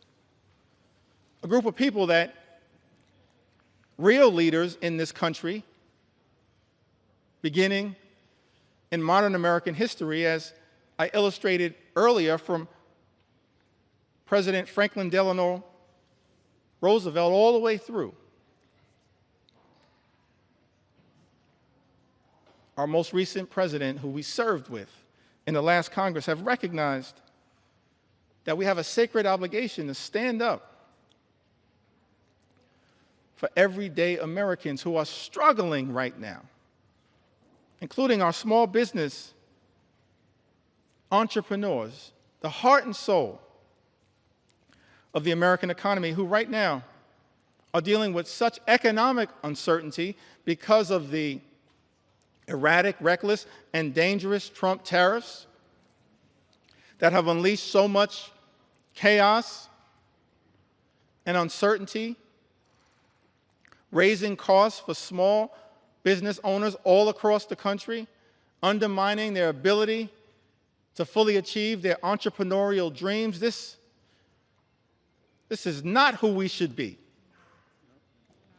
in the United States of America. Small business owners under assault by this administration. And there's a target on the back of many of these small business owners as a result of this one big, ugly bill. Janice wrote to us. She's from the great state of Michigan, the heartland of our country. So thankful to all the members of the Michigan delegation and what they represent. Janice, however, she resides, Mr. Speaker, in the 7th Congressional District, represented by Congressman Tom Barrett.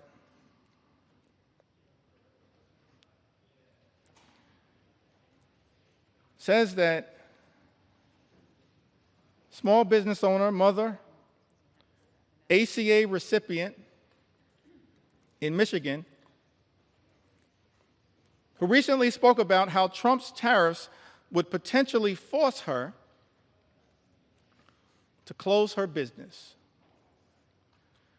which has given her family a livelihood for a decade and helped put 2 children through college. I just don't understand why Trump thinks putting tariffs will help American businesses. It's not. She writes, it's going to decimate us. People like us will be hit the hardest. But then Janice shows the great resolve of the American people, the great spirit of resilience of the American people, the refusal to run away from difficult circumstances. Janice writes, people like us will be hit the hardest.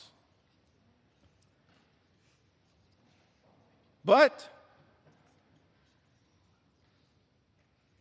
Janice then writes, I refuse to call it quits. I won't give in to him. Janice, neither will House Democrats. Not now, not ever. We will never give in to this type of extremism as being unleashed on the American people. We will continue to stand up for you. One last small business owner that I'd like to mention. So many who've written to us,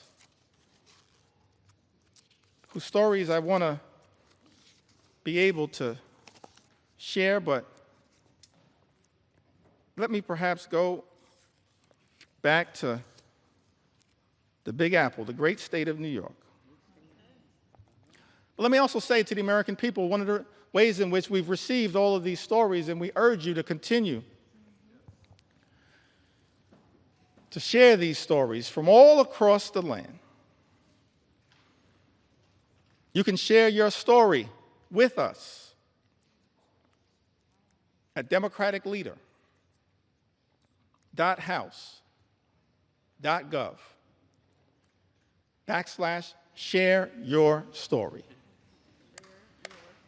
democraticleader.house.gov/share your story.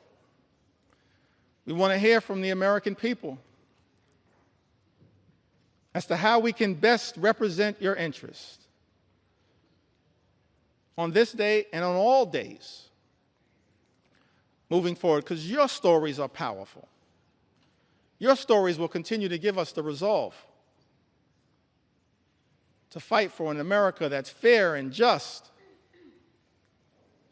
an America where every single person can afford to live the good life. Good paying job, good housing, good health care, good retirement, and of course a good education for your children. That's not too much to ask in the wealthiest country in the history of the world. Work hard, play by the rules, and every single American should be able to afford to live the good life. But we know that in this country, far too many people are living paycheck to paycheck. Far too many small business entrepreneurs living paycheck to paycheck. And justifiably expect better from this government. We should be working hard in a bipartisan way to make their life better, not unleashing shock, awe, and pain on the American people. That's what this one big ugly bill will do. Devastate everyday Americans. Linda writes to us, a small business owner.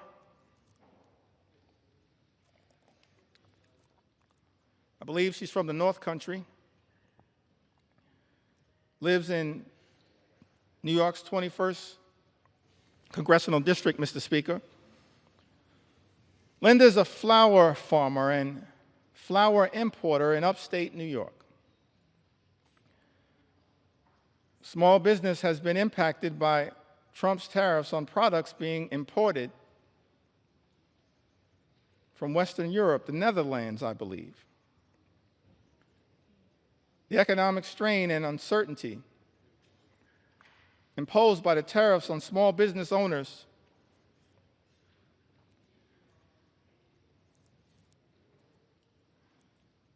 operating on slim margins has caused Linda and her customers to incur additional expenses. Linda tells us, Mr. Speaker, everything was going really well until the tariffs. And now she worries the business will go bankrupt and be forced to close if the tariffs stay in place. How is it that we're living in America where President Trump, Mr. Speaker, and House Republicans promised to address the high cost of living in the United States, promised to lower costs on day one. But costs aren't going down, they're going up. And as a result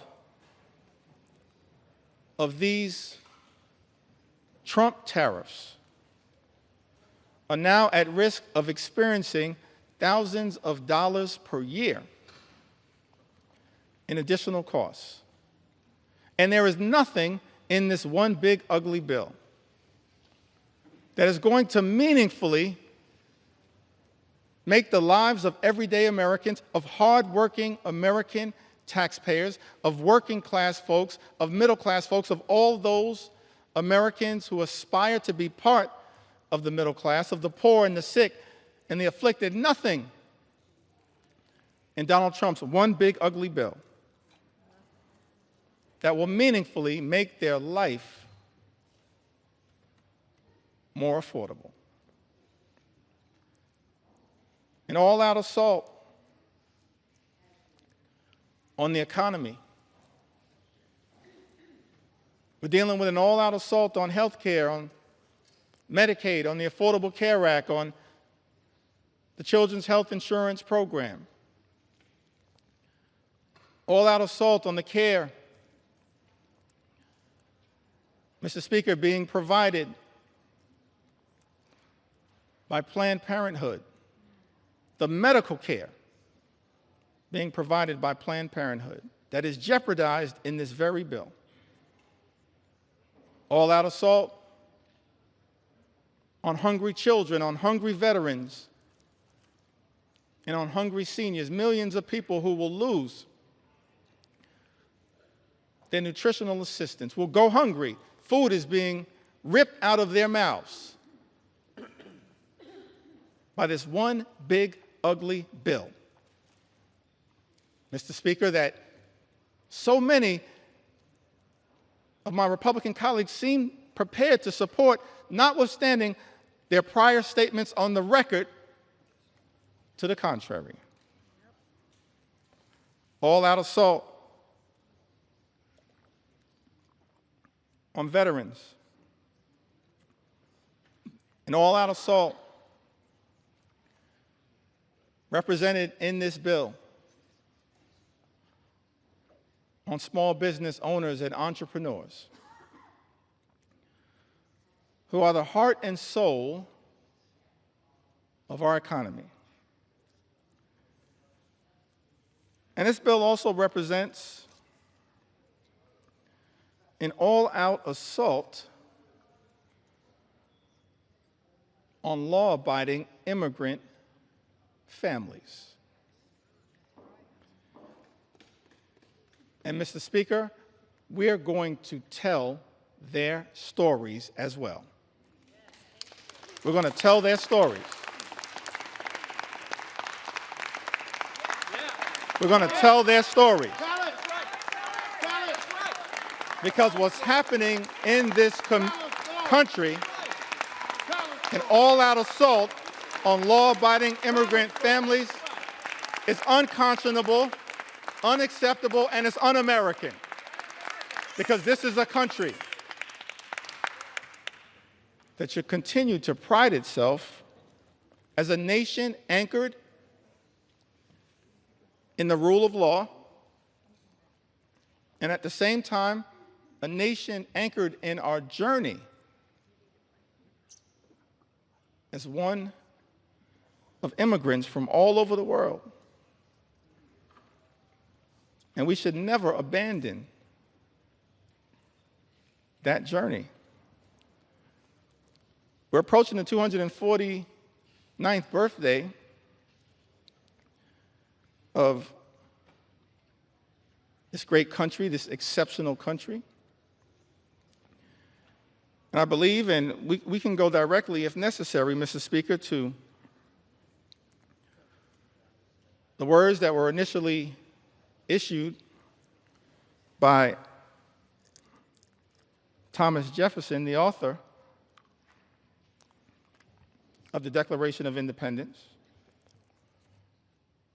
And he went through a whole series of indictments against the king. That America, 13 colonies, which became the 13 states, were working hard to break free from. I mentioned earlier the Declaration of Independence, and of course some of the aspirational aspects of it. There are really two parts, as I can tell. I'm not a constitutional scholar. I'm thankful for the constitutional scholars that serve in this Congress. No one more constitutional and more scholarly than my friend and colleague, the top Democrat on the Judiciary Committee, Jamie Raskin, who continues to lead the charge, standing up for the Constitution here in the United States of America. But as I read the Declaration of Independence, there seem to be two parts to it. There's the aspirational part, Mr. Speaker, of the Declaration of Independence. Of course, we hold these truths to be self-evident, that all men are created equal. We understand that now in a more enlightened way. All men, all women, all children, all of God's children created equally. That they are entitled to certain unalienable rights. That among these are life, liberty, and the pursuit of happiness. And so we spent a little time talking about what that could look like, our commitment to bringing about the American dream, the good life for every single person in this country, everybody. Work hard, play by the rules. You should be able to afford the good life in the United States of America. That's what we're going to continue to work on. Bring the American dream to life, consistent with that aspirational part of the Declaration of Independence, the life, the liberty, and the pursuit of happiness. But then, as far as I can tell, there was also a second interesting part of the Declaration. It was the indictment against the king. And I commend everyone in this chamber, all of the American people who may be observing the proceedings in the House of Representatives, particularly as we approach July 4th, to read that Declaration of Independence. Perhaps I may even enter it into the record later on today. Because we're here, Mr. Speaker, to take our sweet time on behalf of the American people. To make sure as best I can, as best we can, to cover all of the things that as Democrats we're fighting hard to defend during this extraordinary moment of assault directed at the American people as a result of this one big, ugly bill that will hurt everyday Americans in order to reward billionaires with massive tax breaks and then exploding the deficit and the debt in ways that will jeopardize the future of our children and our grandchildren. But the aspirational part of the Declaration of Independence, of course, that is often famously quoted. But then if you read other parts of the Declaration of Independence, extraordinarily written document, it reads like an indictment against the extremism of the king. It reads like an indictment against the kings. I think of King George. It reads like an indictment against King George's flood the zone strategy. It reads like an indictment against King George's shock and awe strategy. It reads like an indictment against what I think may have been called Project 1775, which is what brought us to Project 1776. And you look at this indictment,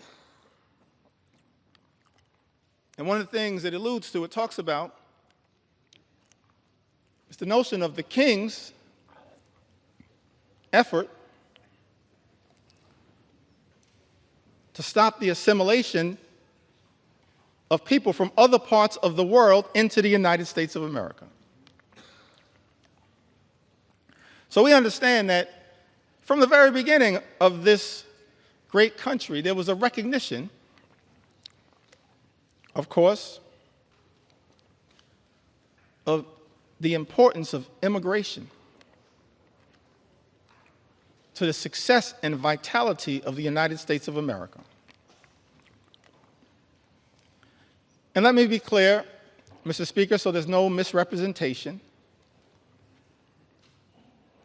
As House Democrats, we understand the importance, the urgency of securing the border.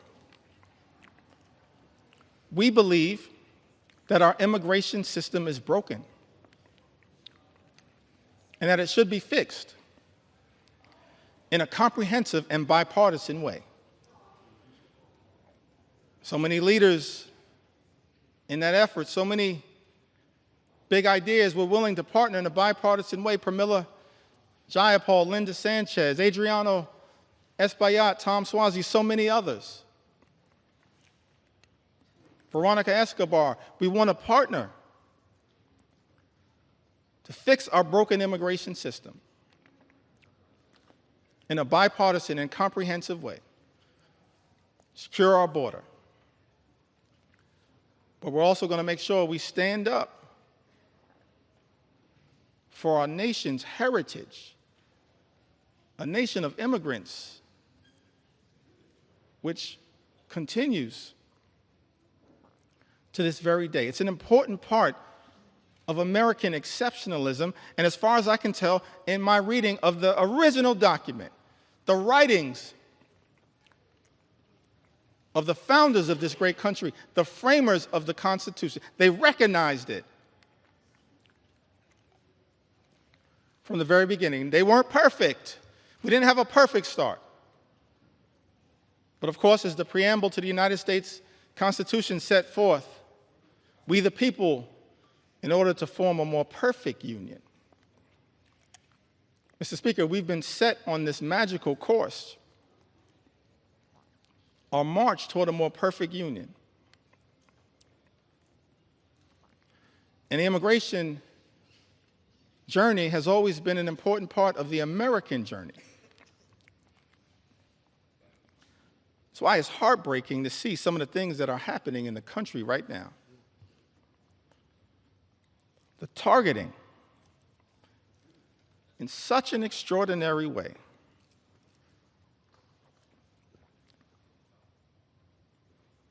of law-abiding immigrant families,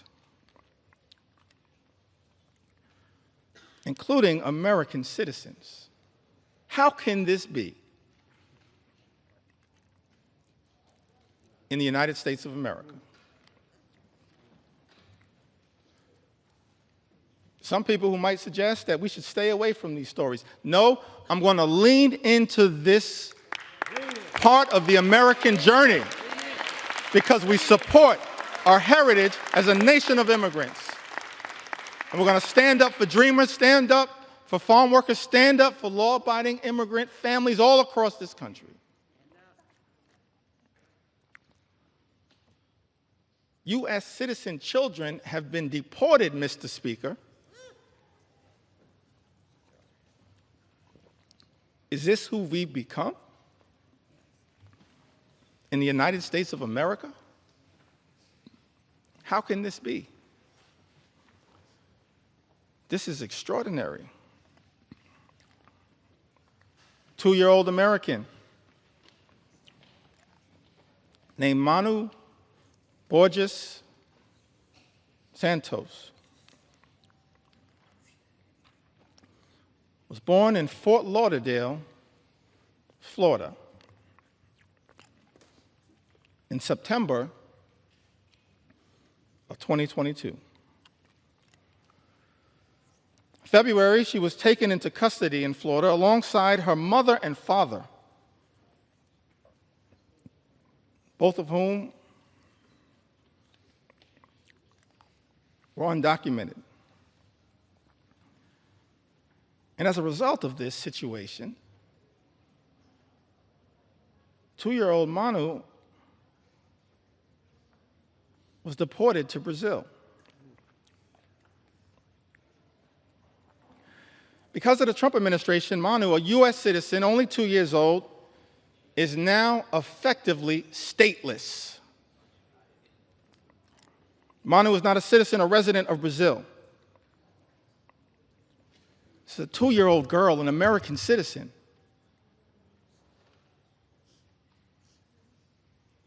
Removed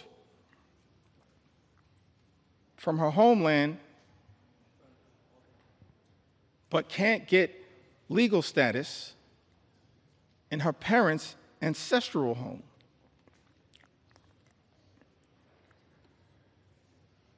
And as a result of her inability to get citizenship down in South America, because she's an American citizen, she has no right to routine pediatric checkups, even though Brazil has a public health system, cannot easily enroll in daycare, and finds herself in an untenable situation. I think we are better than this. We've got to find a better way, because I thought this administration promised, Mr. Speaker,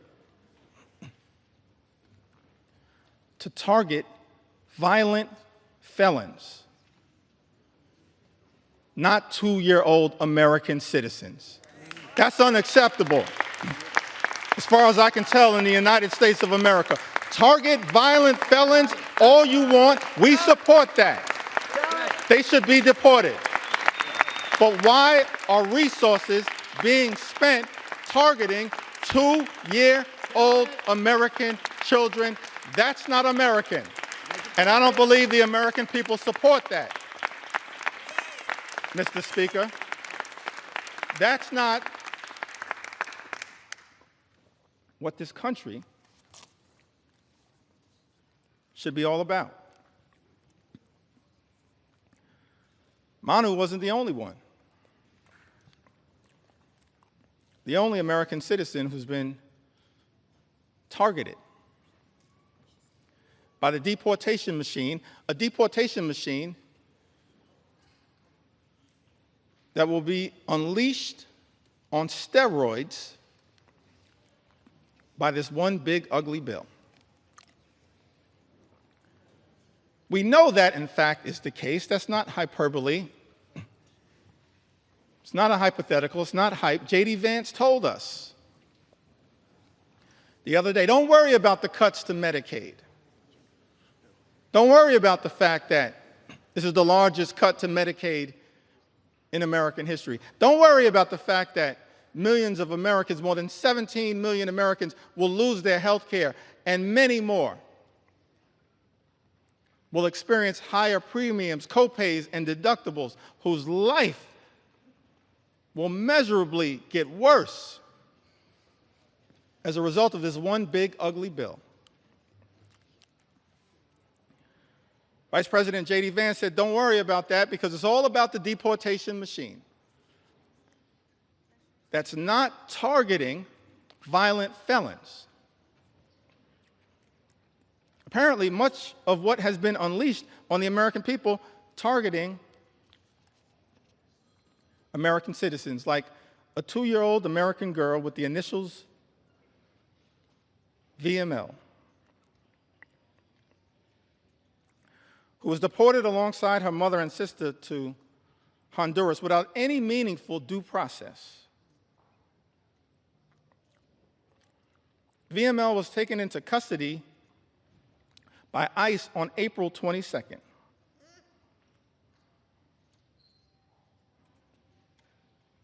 April 22nd happens to be the birthday of my mom. I love you, Miss Lanita Jeffries. If you're watching right now, I love you. My younger brother and I, we thank you for what you did, for your sacrifice in raising us, to try to be the best citizens that we can be. VML was taken into custody by ICE on April 22nd while attending a routine check-in at a New Orleans immigration office with her mother. VML's undocumented mother had no criminal history. And had she been allowed due process, they could have contested the removal.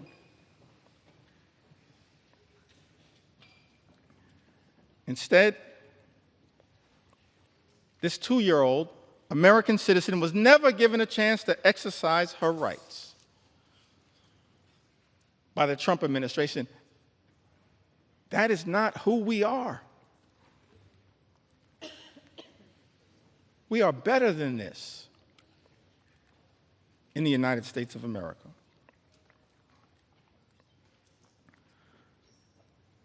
Carlos or Carrie Lopez Alvarado,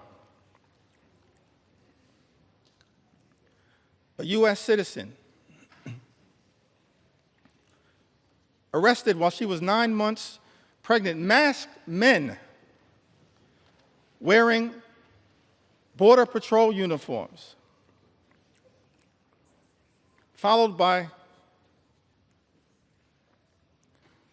a white truck into a building's private parking in the city of Hawthorne. In that truck was Carrie's partner, Brian. When she tried asking questions about who the agents were and what authority they had to arrest her partner, she was arrested. And Carrie, an American citizen, recounted that they started grabbing me from both sides,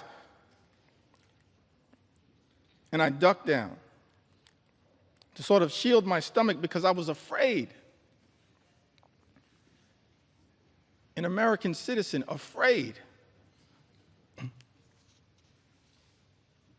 that they were going to hurt me.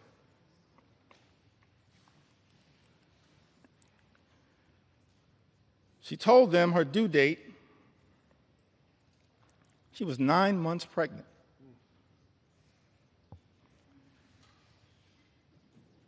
Apparently, these CBP officers responded, okay,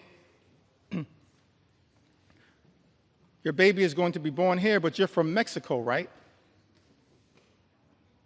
They were wrong. They were detaining an American citizen. This is what has been unleashed on the American people.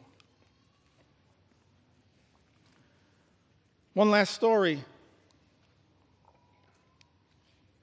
that I feel compelled to share on this issue. Mr. Speaker, I still got some ground to cover. Take your time. Take your time. On a few other issues of importance to the American people, but one last story that I think needs to be shared, Mr. Speaker, in connection with this issue. This received some attention, some notoriety. Americans were horrified, should be horrified. All of us should be horrified. I'll never forget the journey that we were originally on. Set forth, spoken to by the founders of this country. E pluribus unum, out of many, one. How can we forget that at this moment in time? One last story in this area that I feel compelled to share, Mr. Speaker.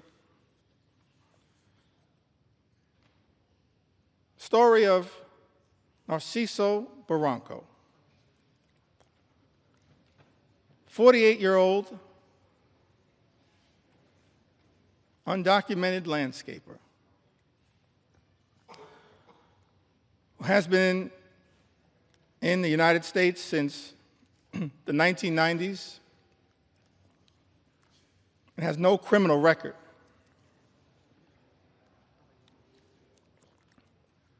Here's the thing that got me about this story. It caused me to ask the question about this particular moment, the type of deportation machine that has been unleashed on the American people. Narciso, this landscaper, raised 3 American sons, all of whom became Marines, 2 of whom are currently, Mr. Speaker, on active duty Marines. His sons, juggling their military assignments, have been trying to deal with the costs and the paperwork required to adjust their father's immigration status through parole in place, a program which allows undocumented members of military families to apply for a green card. But these men in uniform, juggling their military assignments, had not gotten there yet. So after 3 decades, living, working, and raising a family of patriots in the United States, Narciso was violently arrested while he was mowing the grass at an IHOP restaurant. We don't have to speculate as to whether this was true or not. In a video captured of the incident, you see he was sprayed with pepper gas. He was detained on the ground. He was not resisting. And he was hit repeatedly in the head by masked federal agents while he was on the ground. Let me park right there parenthetically for a moment. Seems to me that every other law enforcement professional in the United States of America has to disclose their identity in a way that is identifiable. These masks need to come down. They need to come down. They need to come down. These agents should just be held to the same set of standards as every other law enforcement officer in the United States of America. And if you don't understand the righteousness of that position, just study the case of Narciso. His oldest son, a Marine veteran, said in an interview, what we weren't prepared for and didn't prep him for was these guys attacking him. We never expected anything like that.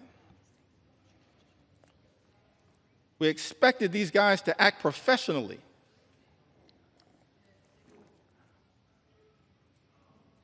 And up to the standards of the United States government. Are masked, armed federal agents who beat people on the ground really the standards the United States government should be standing by? Are these the types of actions, Mr. Speaker, that House Republicans endorse and support? This is not the way that anyone in the United States of America should be treated, particularly the father of 3 patriotic Marines. No one should be treated this way, but certainly not the father of 3 patriotic Marines in the United States of America. It's outrageous. It's out of control. And it's completely and totally unacceptable. Unacceptable. Unacceptable here in the United States of America. We are better than this. Better than this. Mr. Speaker, I've talked about the aspirational vision that we have for a country where everybody can afford to live the good life and work hard, play by the rules, experience the American dream, live the good life, good paying job, good housing, good health care, good education for their children, and a good retirement. That's not too much to ask in the United States of America, the wealthiest country in the history of the world, a great country, an exceptional country, as Abraham Lincoln once observed in a speech in the chamber of the House of Representatives. America, the last best hope of Earth. Spent a little time talking about the type of things, the type of America that we should be working hard at a bipartisan way to bring about, and spent some time critiquing this one big, ugly bill. And it's not like Republicans, Mr. Speaker, weren't given every opportunity to try to address the concerns that we have raised. I'm thankful for my colleagues in all of the committees of jurisdiction who worked hard, pulling all-nighters, offering amendments, to try to improve this one big ugly bill. We've actually introduced throughout this process, Mr. Speaker, hundreds of amendments. Just yesterday before the Rules Committee, hundreds of amendments. And before that, in late May, when the initial bill was being debated in a marathon session before the Rules Committee, more than 125 or so Democrats offering more than 500 different amendments to improve this bill, to stand up for the American people. Doing so over and over and over again throughout this process. And so, Mr. Speaker, I think it's important for the American people to understand what exactly House Republicans have rejected. What changes have House Republicans rejected to this one big, ugly bill?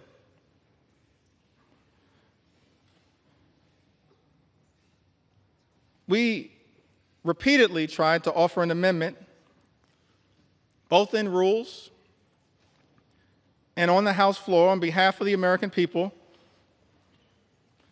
to strike every single provision that would cause the largest cuts to health care and food assistance in history, which will result in 17 million people or more losing health coverage and jeopardizing nutritional benefits for about 42 million Americans who might otherwise go hungry. Republicans voted down that amendment.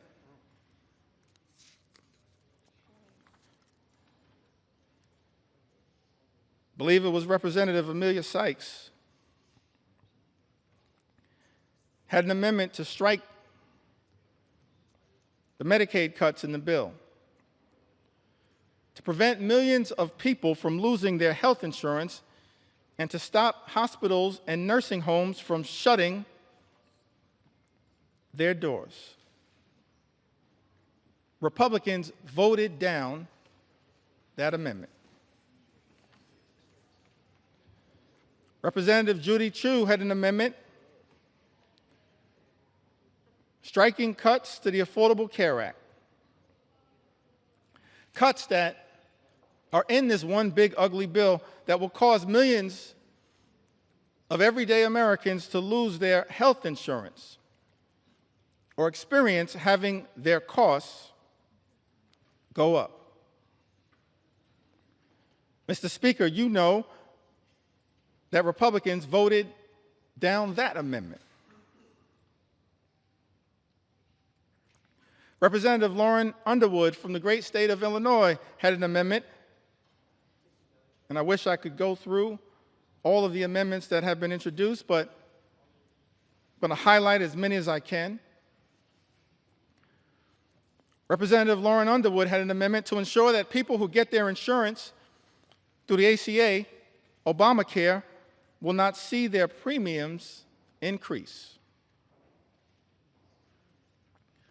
As I mentioned earlier, that as a result of this one big, ugly bill, Mr. Speaker, premiums, copays, and deductibles are going to go up for millions of Americans. Many will lose coverage. And so this amendment was introduced to ensure that people who get their insurance through the ACA will not see their premiums increase this year, which is expected to cause 5 million people to lose coverage. Mr. Speaker, Republicans voted down that amendment.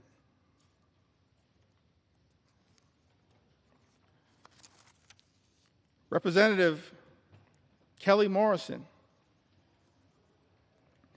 had an amendment that strikes the defunding of Planned Parenthood, which provides access to life-saving cancer screenings and reproductive health care. Now, last year, Republicans, Mr. Speaker, promised that reproductive health care, reproductive freedom was a state issue. President Trump promised that reproductive health care, reproductive freedom was a state issue. And yet, in this bill, there's a backdoor attack on reproductive freedom by targeting health care, preventative health care, that Planned Parenthood provides to millions of people all across this country. Representative Kelly Morrison had an amendment that strikes the defunding of Planned Parenthood, which provides access to life-saving cancer screenings along with reproductive health care. Republicans voted that down. Let me pause there parenthetically just to make one observation on this issue of reproductive freedom. What we're seeing right now in the House of Representatives, Mr. Speaker, Republicans unleashing a march toward a nationwide abortion ban. That's what's going on right now. What does this provision have to do with making life more affordable for everyday Americans? Nothing. This is all part of a right-wing ideological extreme effort to undermine reproductive freedom in the United States of America. Let me make something clear, Mr. Speaker. House Democrats believe in a woman's freedom to make her own reproductive health care decisions, a decision that should be between a woman, her family, her faith, and her doctors. That's it, period, full stop. And we will continue to fight for reproductive freedom in the United States of America. And we will not rest, Mr. Speaker, until the Women's Health Protection Act becomes the law of the land here in the United States of America. Big difference between us and them. Big difference.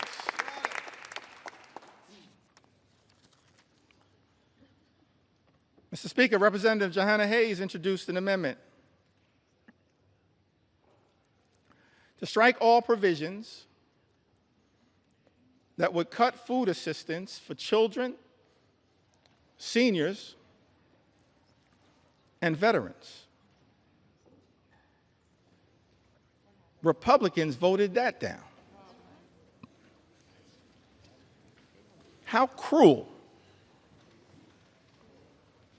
How cruel. Representative Shontel Brown had an amendment to strike burdensome red tape requirements that threaten nutritional assistance for millions of Americans and their families. Republicans voted that down. I mentioned earlier, Mr. Speaker, this notion that Republicans are trying to spin to the American people that the attack on nutritional assistance, imposing these paperwork requirements, or as Frank Pallone would say, red tape requirements, that's all about waste, fraud, and abuse. I think common sense suggests to us it has nothing to do with waste, fraud, and abuse. Mr. Speaker, I made clear earlier that as House Democrats, we believe that as custodians of taxpayer dollars, we need to make sure that we are spending that money efficiently, effectively, and equitably. And that we are committed to eliminating waste, fraud, and abuse wherever it may be found. I mean, one of the things that's interesting about this bill, this appears to be part of the deal that was negotiated by the senator from Alaska,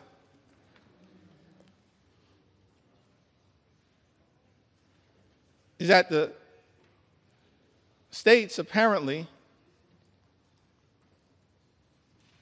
that have the highest error rates with respect to supplemental nutritional assistance are shielded from the initial impact of the nutritional assistance cuts. Let's think about that for a moment. How can it be that Republicans, Mr. Speaker, are claiming that this bill has anything to do with waste, fraud, and abuse, and yet the states with the highest error rate, as Republicans during the Rules Committee acknowledged under questioning from Jim McGovern and Mary Gay Scanlon and Joe Neguse and Teresa Leger Fernandez, acknowledged that the states with the highest error rates actually shielded from the initial impact of the cuts to supplemental nutritional assistance. Angie Craig pointed this out. It exposes, in my view, the lie being told, Mr. Speaker, by some in this town that this effort, this one big, ugly bill, is somehow about combating waste, fraud, and abuse. One of the reasons why we know common sense dictates that this one big, ugly bill has nothing to do with meaningfully going after waste, fraud, and abuse is that, on average, SNAP beneficiaries receive $6 per day to try to help them not go hungry, to try to make sure that veterans and children and seniors don't go hungry. Mr. Speaker, I think it's important for the American people to process. That's what SNAP on average provides, $6 per day. At the same time, Elon Musk, his federal contracts, as we understand it, amount to $8 million per day. Mr. Speaker, if Republicans were really serious about targeting waste, fraud, and abuse in the United States of America, start there. $8 million per day. Start right there. Don't take it, don't rip it from the mouths of children, seniors, or veterans. If Republicans were really serious about targeting waste, fraud, and abuse, start right there with Elon Musk. And we'll join you. We'll welcome you into the warm embrace of the House Democratic Caucus to target waste, fraud, and abuse. Start right there. You can start right there, Mr. Speaker. Start right there. Ranking members Jim McGovern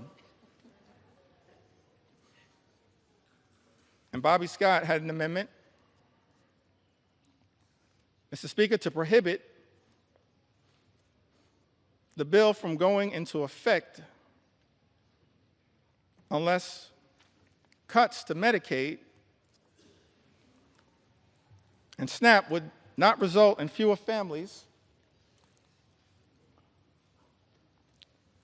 being eligible for free school meals. Mr. Speaker, as you know, Republicans voted down that amendment. We can't find a way to stand up for school meals, for school breakfast, for school lunch. That's just cruel.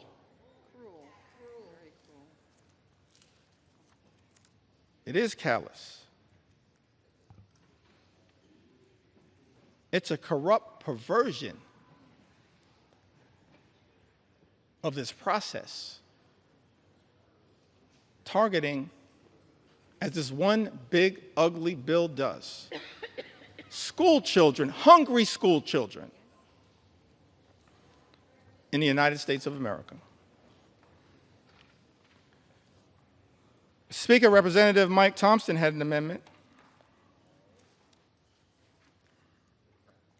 that would have ensured Americans would not see their energy costs go up, and to protect the millions of good-paying jobs that this bill will eliminate, because this one big ugly bill puts a target on the backs of the clean energy economy, on clean energy jobs, which result in cheaper energy and lower costs for the American people. We were told by President Donald Trump when he was on the campaign trail, costs would go down on day one. He was going to focus, we were told, on lowering the high cost of living in the United States of America. That's not what this bill does. And we know it, because 21 House Republicans made that clear in a letter that I cited earlier that's now part of this public record. Representative Mike Thompson, supported by others, had an amendment. All of these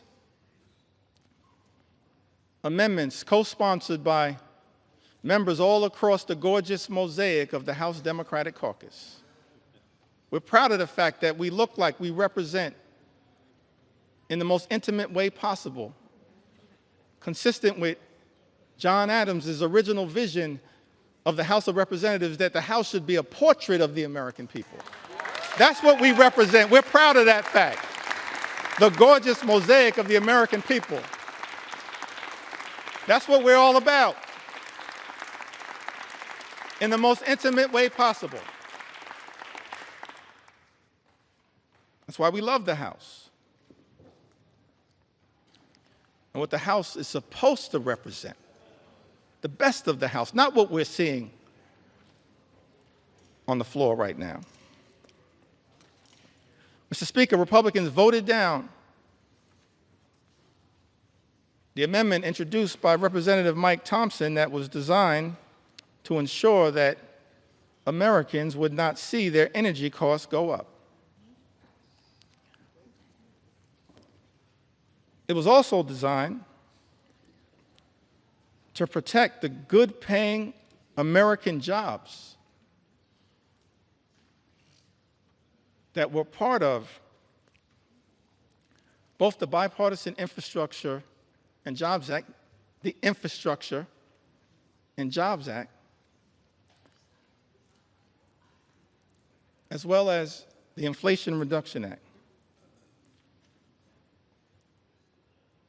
And so this amendment was designed to lift up the principle of actually trying to create good-paying union jobs that actually allow people to provide a comfortable living in the United States of America. Amongst this all-out assault that we are witnessing in the United States is an all-out assault on organized labor, an assault on collective bargaining, an assault on the freedom to negotiate.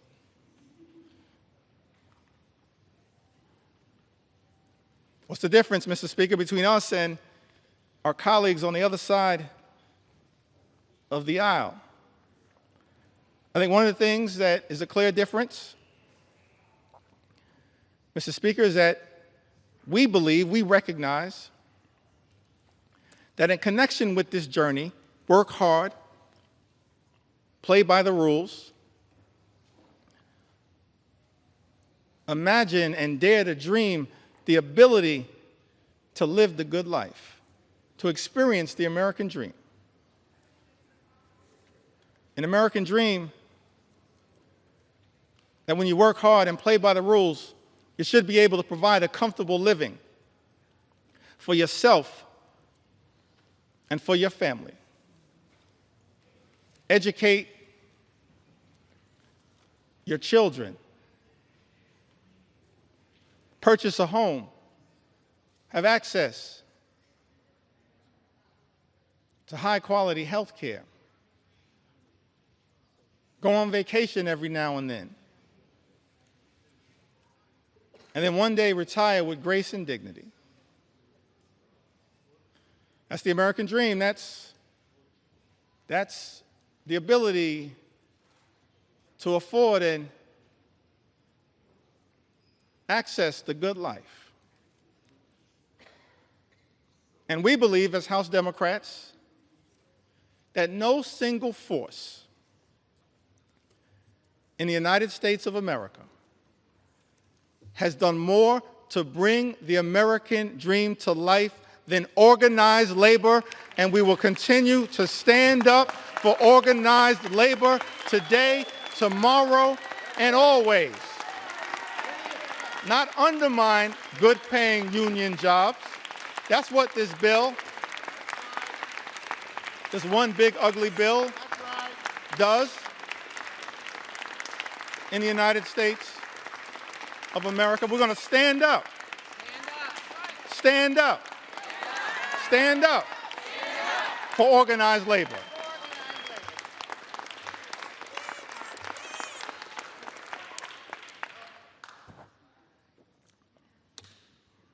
This is personal to me. My parents, Marlon Jeffries, Lanita Jeffries, they raised us, my younger brother Hassan and I, they raised us in a working class union household. I'm thankful for that. We were raised in central Brooklyn. Now, my mom grew up in Connecticut. And I mentioned that must be Johanna Hayes.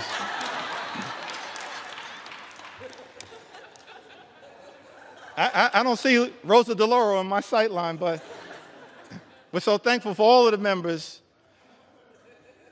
of the Connecticut delegate. I'm an unofficial sixth member of the Connecticut delegation. My mom raised in Bristol, Connecticut. She went to Bristol High School. Thankful for my mom. And my dad, I mentioned earlier, he grew up in Newark.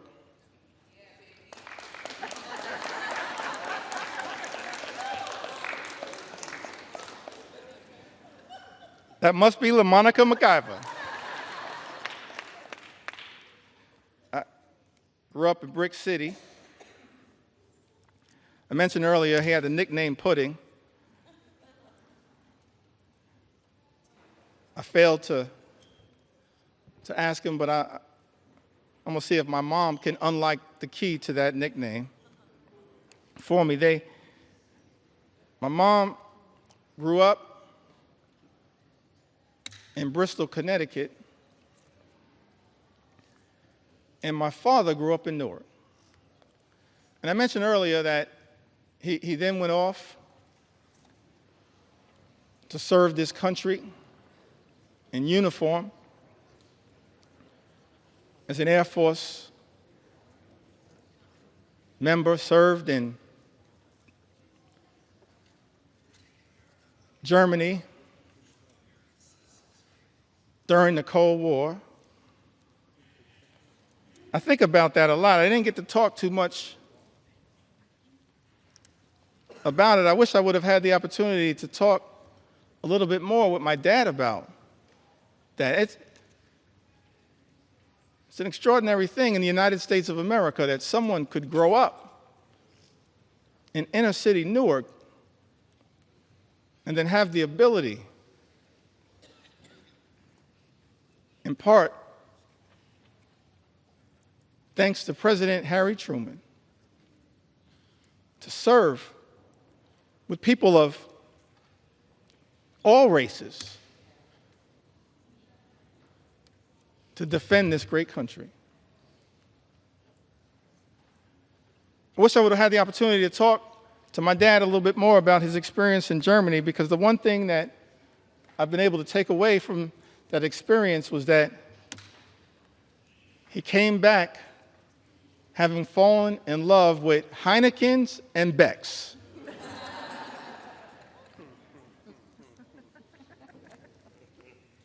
But he came back after serving this country, Mr. Speaker, in uniform, as so many men and women do right now in uniform. And let me make clear, we're so thankful, we're so appreciative of the courage of the men and women in uniform who serve in the United States military, and we will always stand behind you. We thank you for your service, your patriotism, your courage, your heroism, and your sacrifice, lifting up the freedom that is America.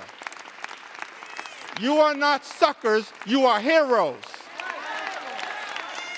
You're not suckers, you're heroes.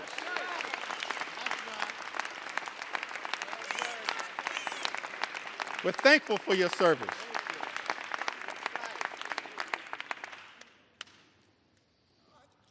The men and women, no better hype person than Frederica Wilson.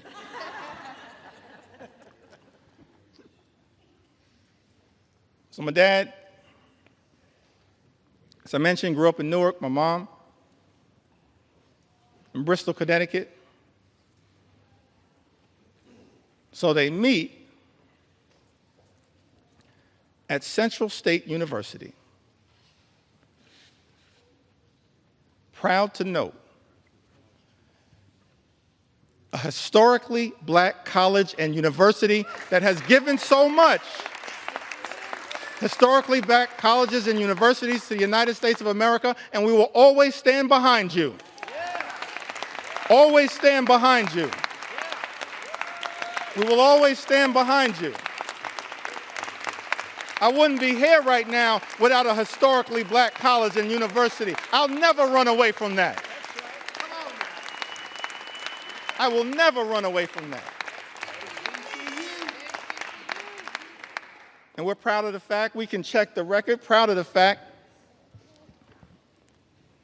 that over the last few years prior to this administration, historic investment in Hispanic serving institutions, in historically black colleges and universities, in higher education.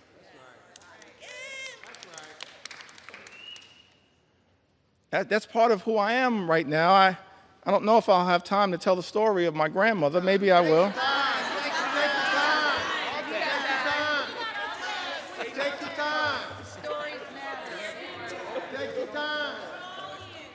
I got so many stories, I feel like I'm in a hip-hop studio right now. But they all relate to what makes every single one of us, every single Democrat, have a story to tell. a story to tell. Brooklyn will get that. Every single one of us have a story to tell. That leads us to this moment. It's the reason why we're fighting hard against this incredible and unprecedented assault on the American way of life and an assault on organized labor. So my parents, they meet at Central State University, and Dad would tell us, my younger brother and I, that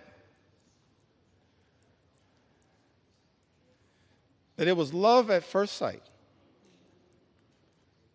But apparently my mom said, not so fast. But it worked out. I'm thankful for that. They met at Central State University. And so, of course, I mentioned that mom from Connecticut, father from New Jersey. Why was it that we grew up in New York City?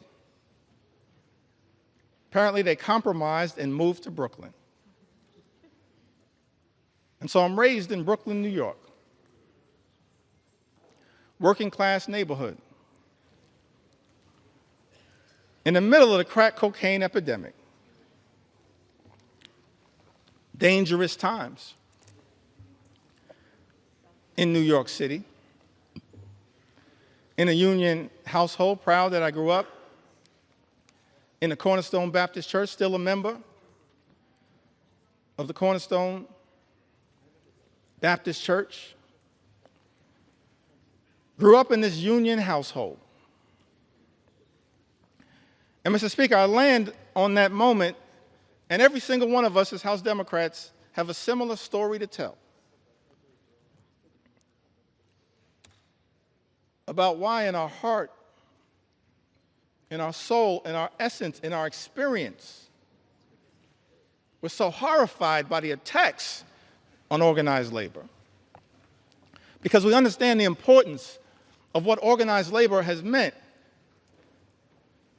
to the American journey. My mom and dad were both public servants throughout their entire lives.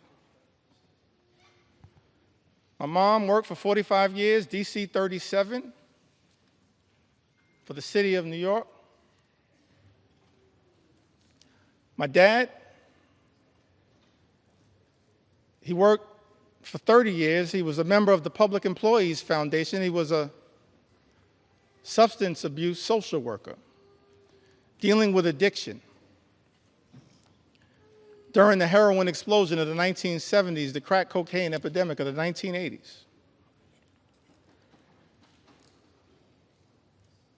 But they got married in 1967. And they were newlyweds.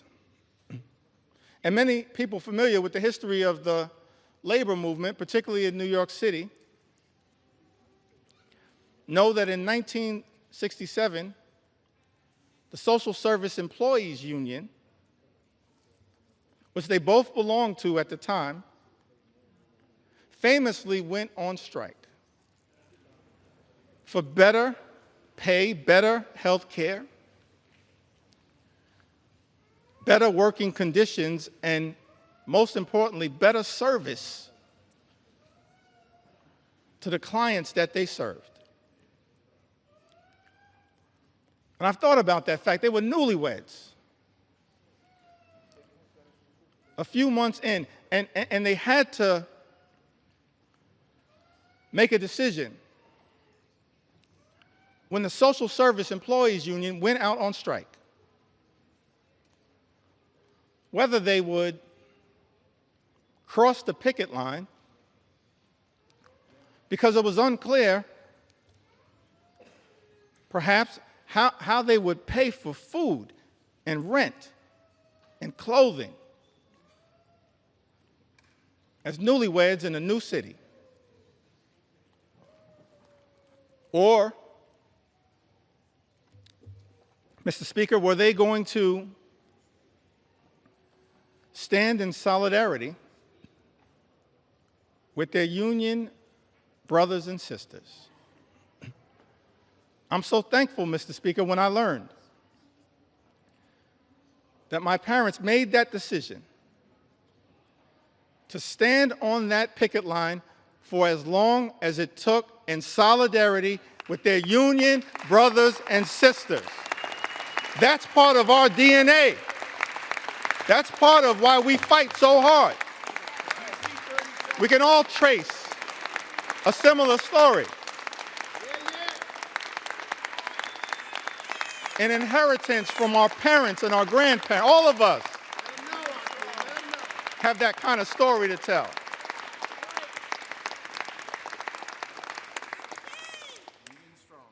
Why am I so thankful that my parents made what I believe was a tough personal decision, but of course the right decision? It's because what that union membership actually meant to my journey and my younger brother's journey. 1973, my younger brother was born with a serious heart condition. He's okay right now. He's doing well. Right now, he continues to say on social media that he's our mother's favorite son. Let me say from the House floor, no, you are not. I think she favors both of us. A younger brother, 1973, he's born with a serious heart condition. He's okay right now. He's born with a serious heart condition. I'm thankful that it was that union negotiated health care that got our family through that difficult moment. That's why we do what we do. Our own personal experience.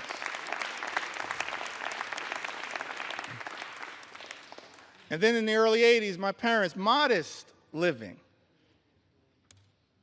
Neither of them, even at the tail end of decades-long careers, ever made more than $50,000.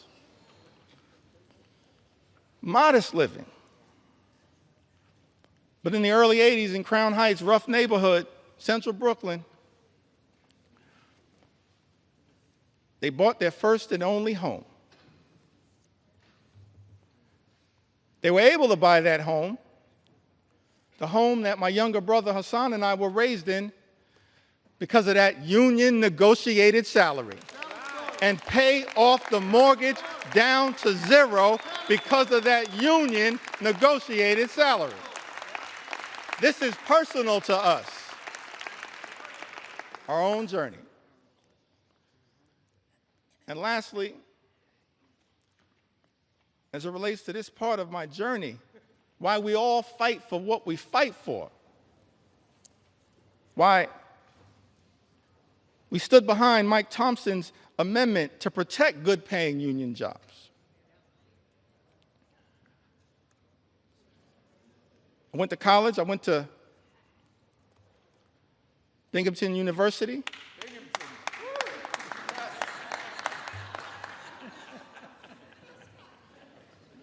When I first got here, I was surprised to learn, actually, that I was the first graduate of Binghamton University ever elected to the United States Congress. I was shocked to learn that, but not the last. Because Vindman and Mannion have now joined us. And so we tripled the size of the Binghamton University delegation.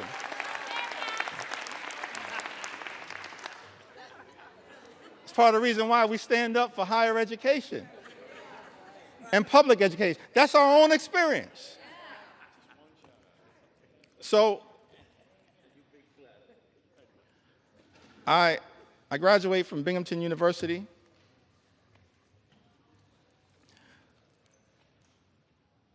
My younger brother graduated from Morehouse University. I think that was Hank Johnson. Sanford Bishop.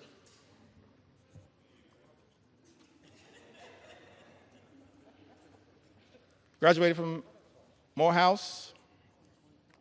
I graduated from Binghamton University.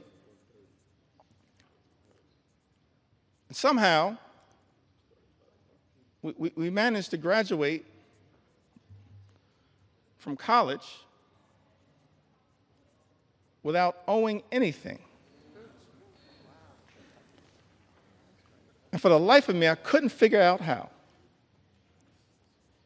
Because as I mentioned, my mom, my dad, they just earned a modest living all throughout their careers. So one day I had a conversation with my mom and I was trying to figure it out. How did you pull that off? She said, well, I wanted to make sure my two sons could have a clean start to life. So I borrowed against my union negotiated pension to make sure my two sons could get free and clear of loans and get a higher education as part of our effort to experience the American dream. And so we all say to our brothers and sisters in organized labor, you don't ever have to worry about whether House Democrats are going to stand up for you because you've always been there for us. You've always been there for us. You've always been there for us. That's our personal story.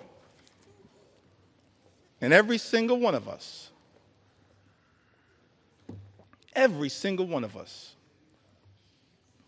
we do this work because we've lived a life of opportunity that this great country has provided to us. And we're deeply troubled, saddened, disgusted that this great institution, this House of Representatives, Mr. Speaker, Republicans are trying to jam this one big ugly bill down the throats of the American people. A bill that hurts everyday Americans in order to reward billionaires with massive tax breaks. Shame on this institution if that bill ever passes. And so we say to the American people, we've been working hard to try to get this bill into a better situation, introducing amendment after amendment after amendment. Representative Judy Chu, the Chair Emeritus of KPAC, one of our extraordinary leaders, my good friend Grace Meng, she now chairs KPAC, but Representative Judy Chu, she had an amendment that no one earning more than $10 million per year receives a tax cut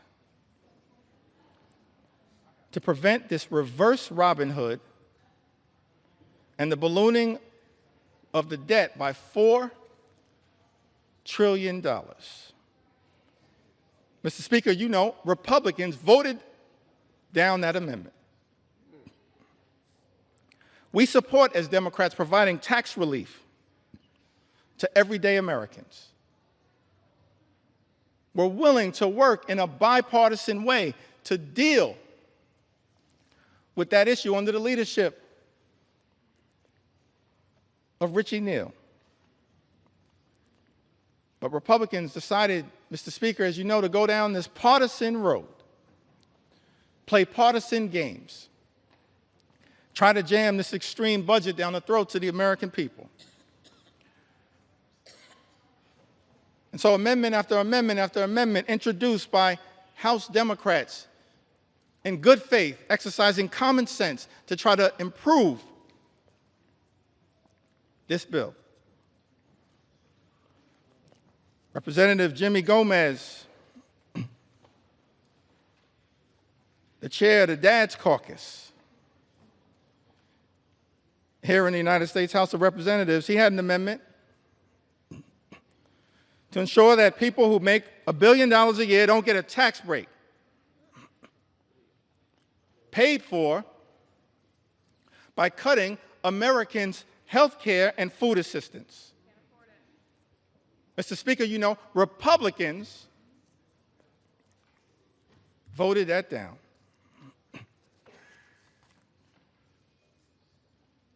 My good friend and classmate, Representative Susan Del Bene, she had an amendment that would have made the child tax credit fully refundable. Susan Del Bene, a great champion of the child tax credit. Let me also shout out a person that I believe is the mother of the enhanced and expanded child tax credit as well, the top Democrat on the Appropriations Committee, Rosa DeLauro. We're thankful for your leadership, Rosa.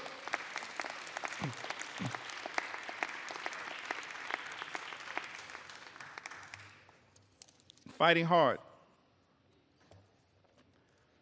on behalf of the American people. Susan Del Bene, a great champion of the child tax credit. She had an amendment, Mr. Speaker, to make the child tax credit fully refundable,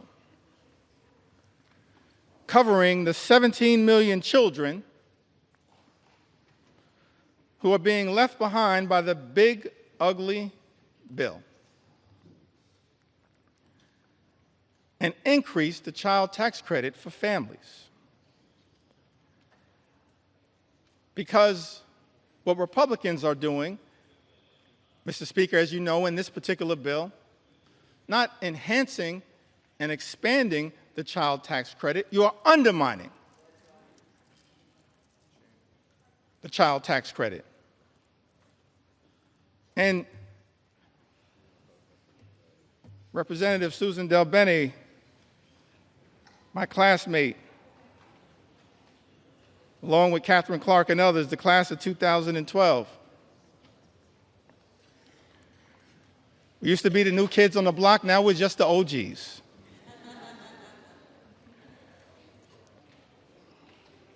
Susan Del Bene, she introduces this amendment, and Mr. Speaker, as you know, Republicans voted it down. Representative Laura Gillen had an amendment that dealt with this issue a little bit earlier. The new and permanent cap on state and local tax deduction. Representative Laura Gillen had an amendment to strike the new and permanent cap on salt, which is something that members of the House Republican Conference, Mr. Speaker, as you know, claimed was a line in the sand for them, specifically from New York, and said that they support. But Republicans voted down that amendment from Representative Laura Gillen. Representative Mary Gay Scanlon from the Commonwealth of Pennsylvania, one of the great members of the class of 2018, a great class. She had an amendment that would protect infants, babies, American citizens born in this country from the unconstitutional and un-American Trump executive order to end birthright citizenship. Republicans voted that down.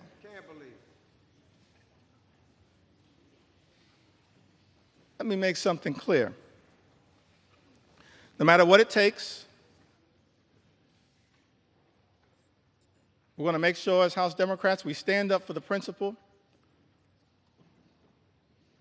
that every single child born in the United States of America pursuant to the 14th Amendment is an American citizen. We will never let anyone take that away. Not now, not ever. Not now, not ever. Not now, not ever.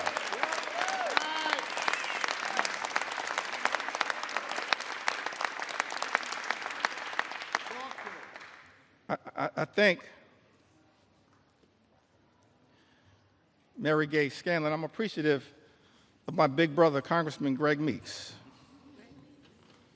my big brother in the United States Congress. We're a family as House Democrats, committed to working hard, standing up on behalf of the American people. It's an honor of a lifetime to be part of this family.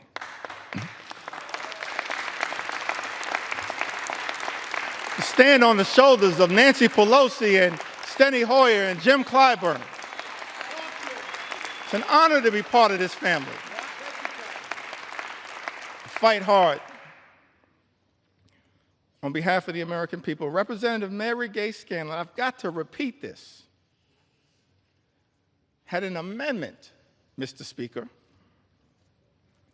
to protect infants, children, babies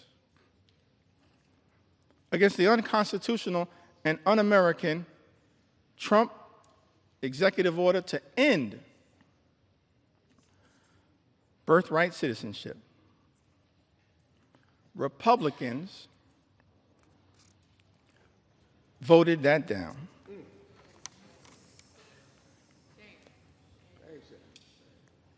Representative Pramila Jayapal had an amendment to prevent ICE from deporting U.S. citizens. United States citizens, Mr. Speaker, that are being deported by the Trump administration. I documented some of that earlier today. We're happy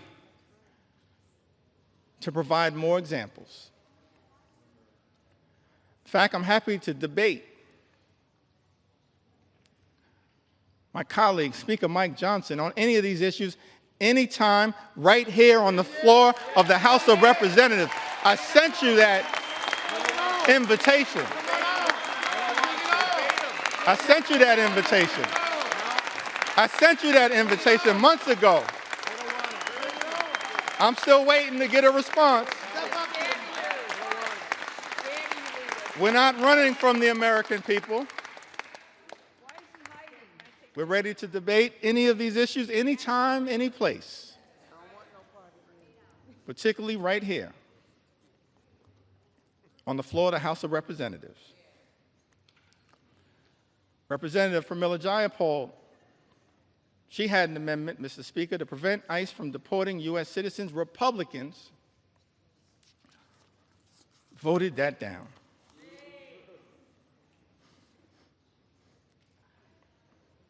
Ranking Member Jim McGovern, and this issue is personal to him. I mentioned earlier, we do this work because we're informed by our own personal experiences. It's not about glory, it's not about profit. It's about improving the lives of the American people that we're privileged to represent. Jim McGovern, his wife Lisa, dealing with immense pain, immense personal tragedy, but fighting so hard on behalf of the American people. He had an amendment to restore the critical NIH research funding withheld by Donald Trump and Elon Musk to cure diseases like Alzheimer's and cancer, including pediatric cancer, childhood cancer. Mr. Speaker, you know Republicans voted that down.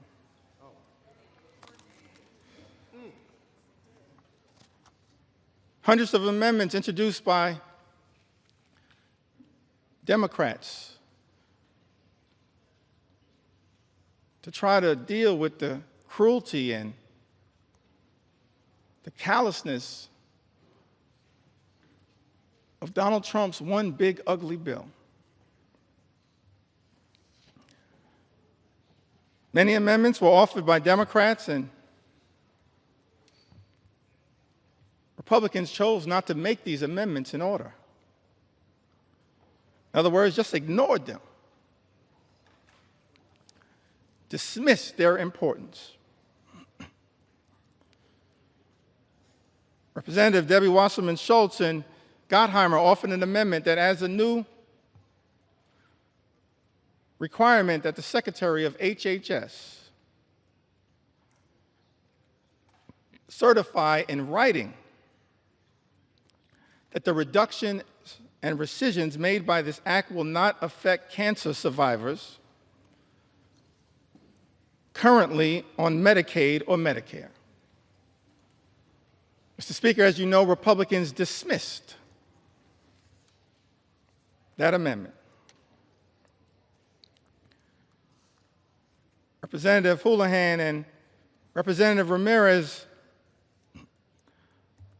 offered an amendment, Mr. Speaker, that exempts individuals with disabilities from having to prove eligibility for Medicaid every 6 months. That's a burdensome red tape requirement designed to throw people off of Medicaid who are eligible.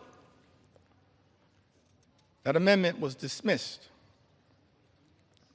Mr. Speaker, as you know, by House Republicans.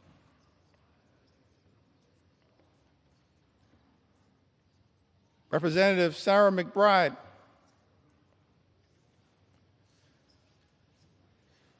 the distinguished gentle lady from the great state of Delaware.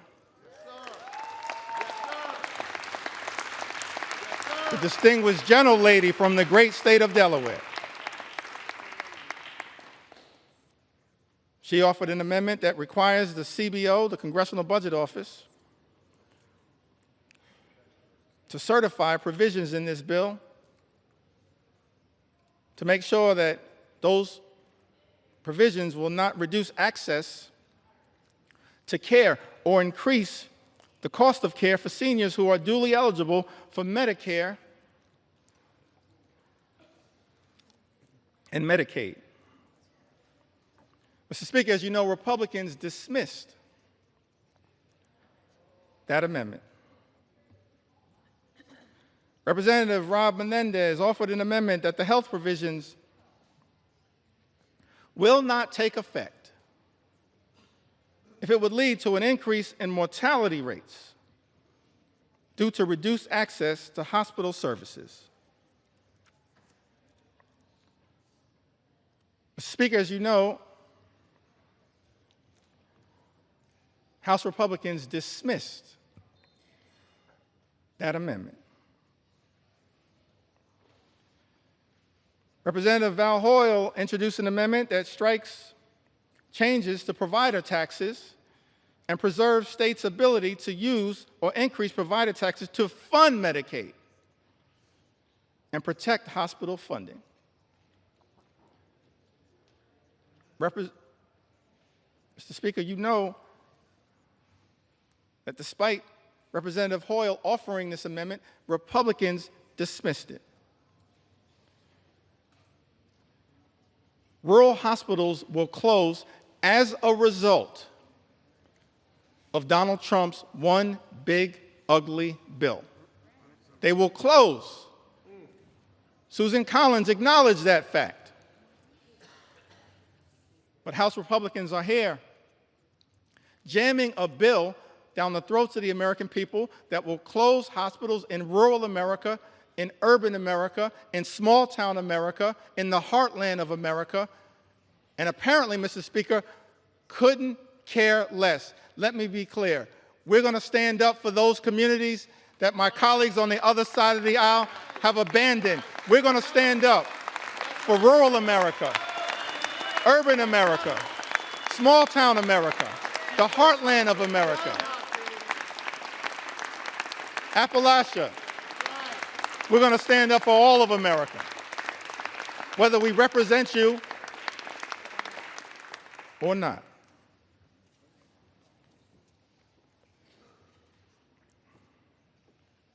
Representative Nanette Barragan,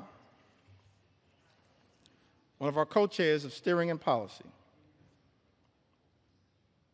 along with Robin Kelly and DWS, she offered an amendment increasing the Hospital Stabilization Fund that they had to include in this one big ugly bill. This amendment was designed to protect hospitals from closing and expand eligibility for safety net hospitals that we know exist all across America. In every corner in this country.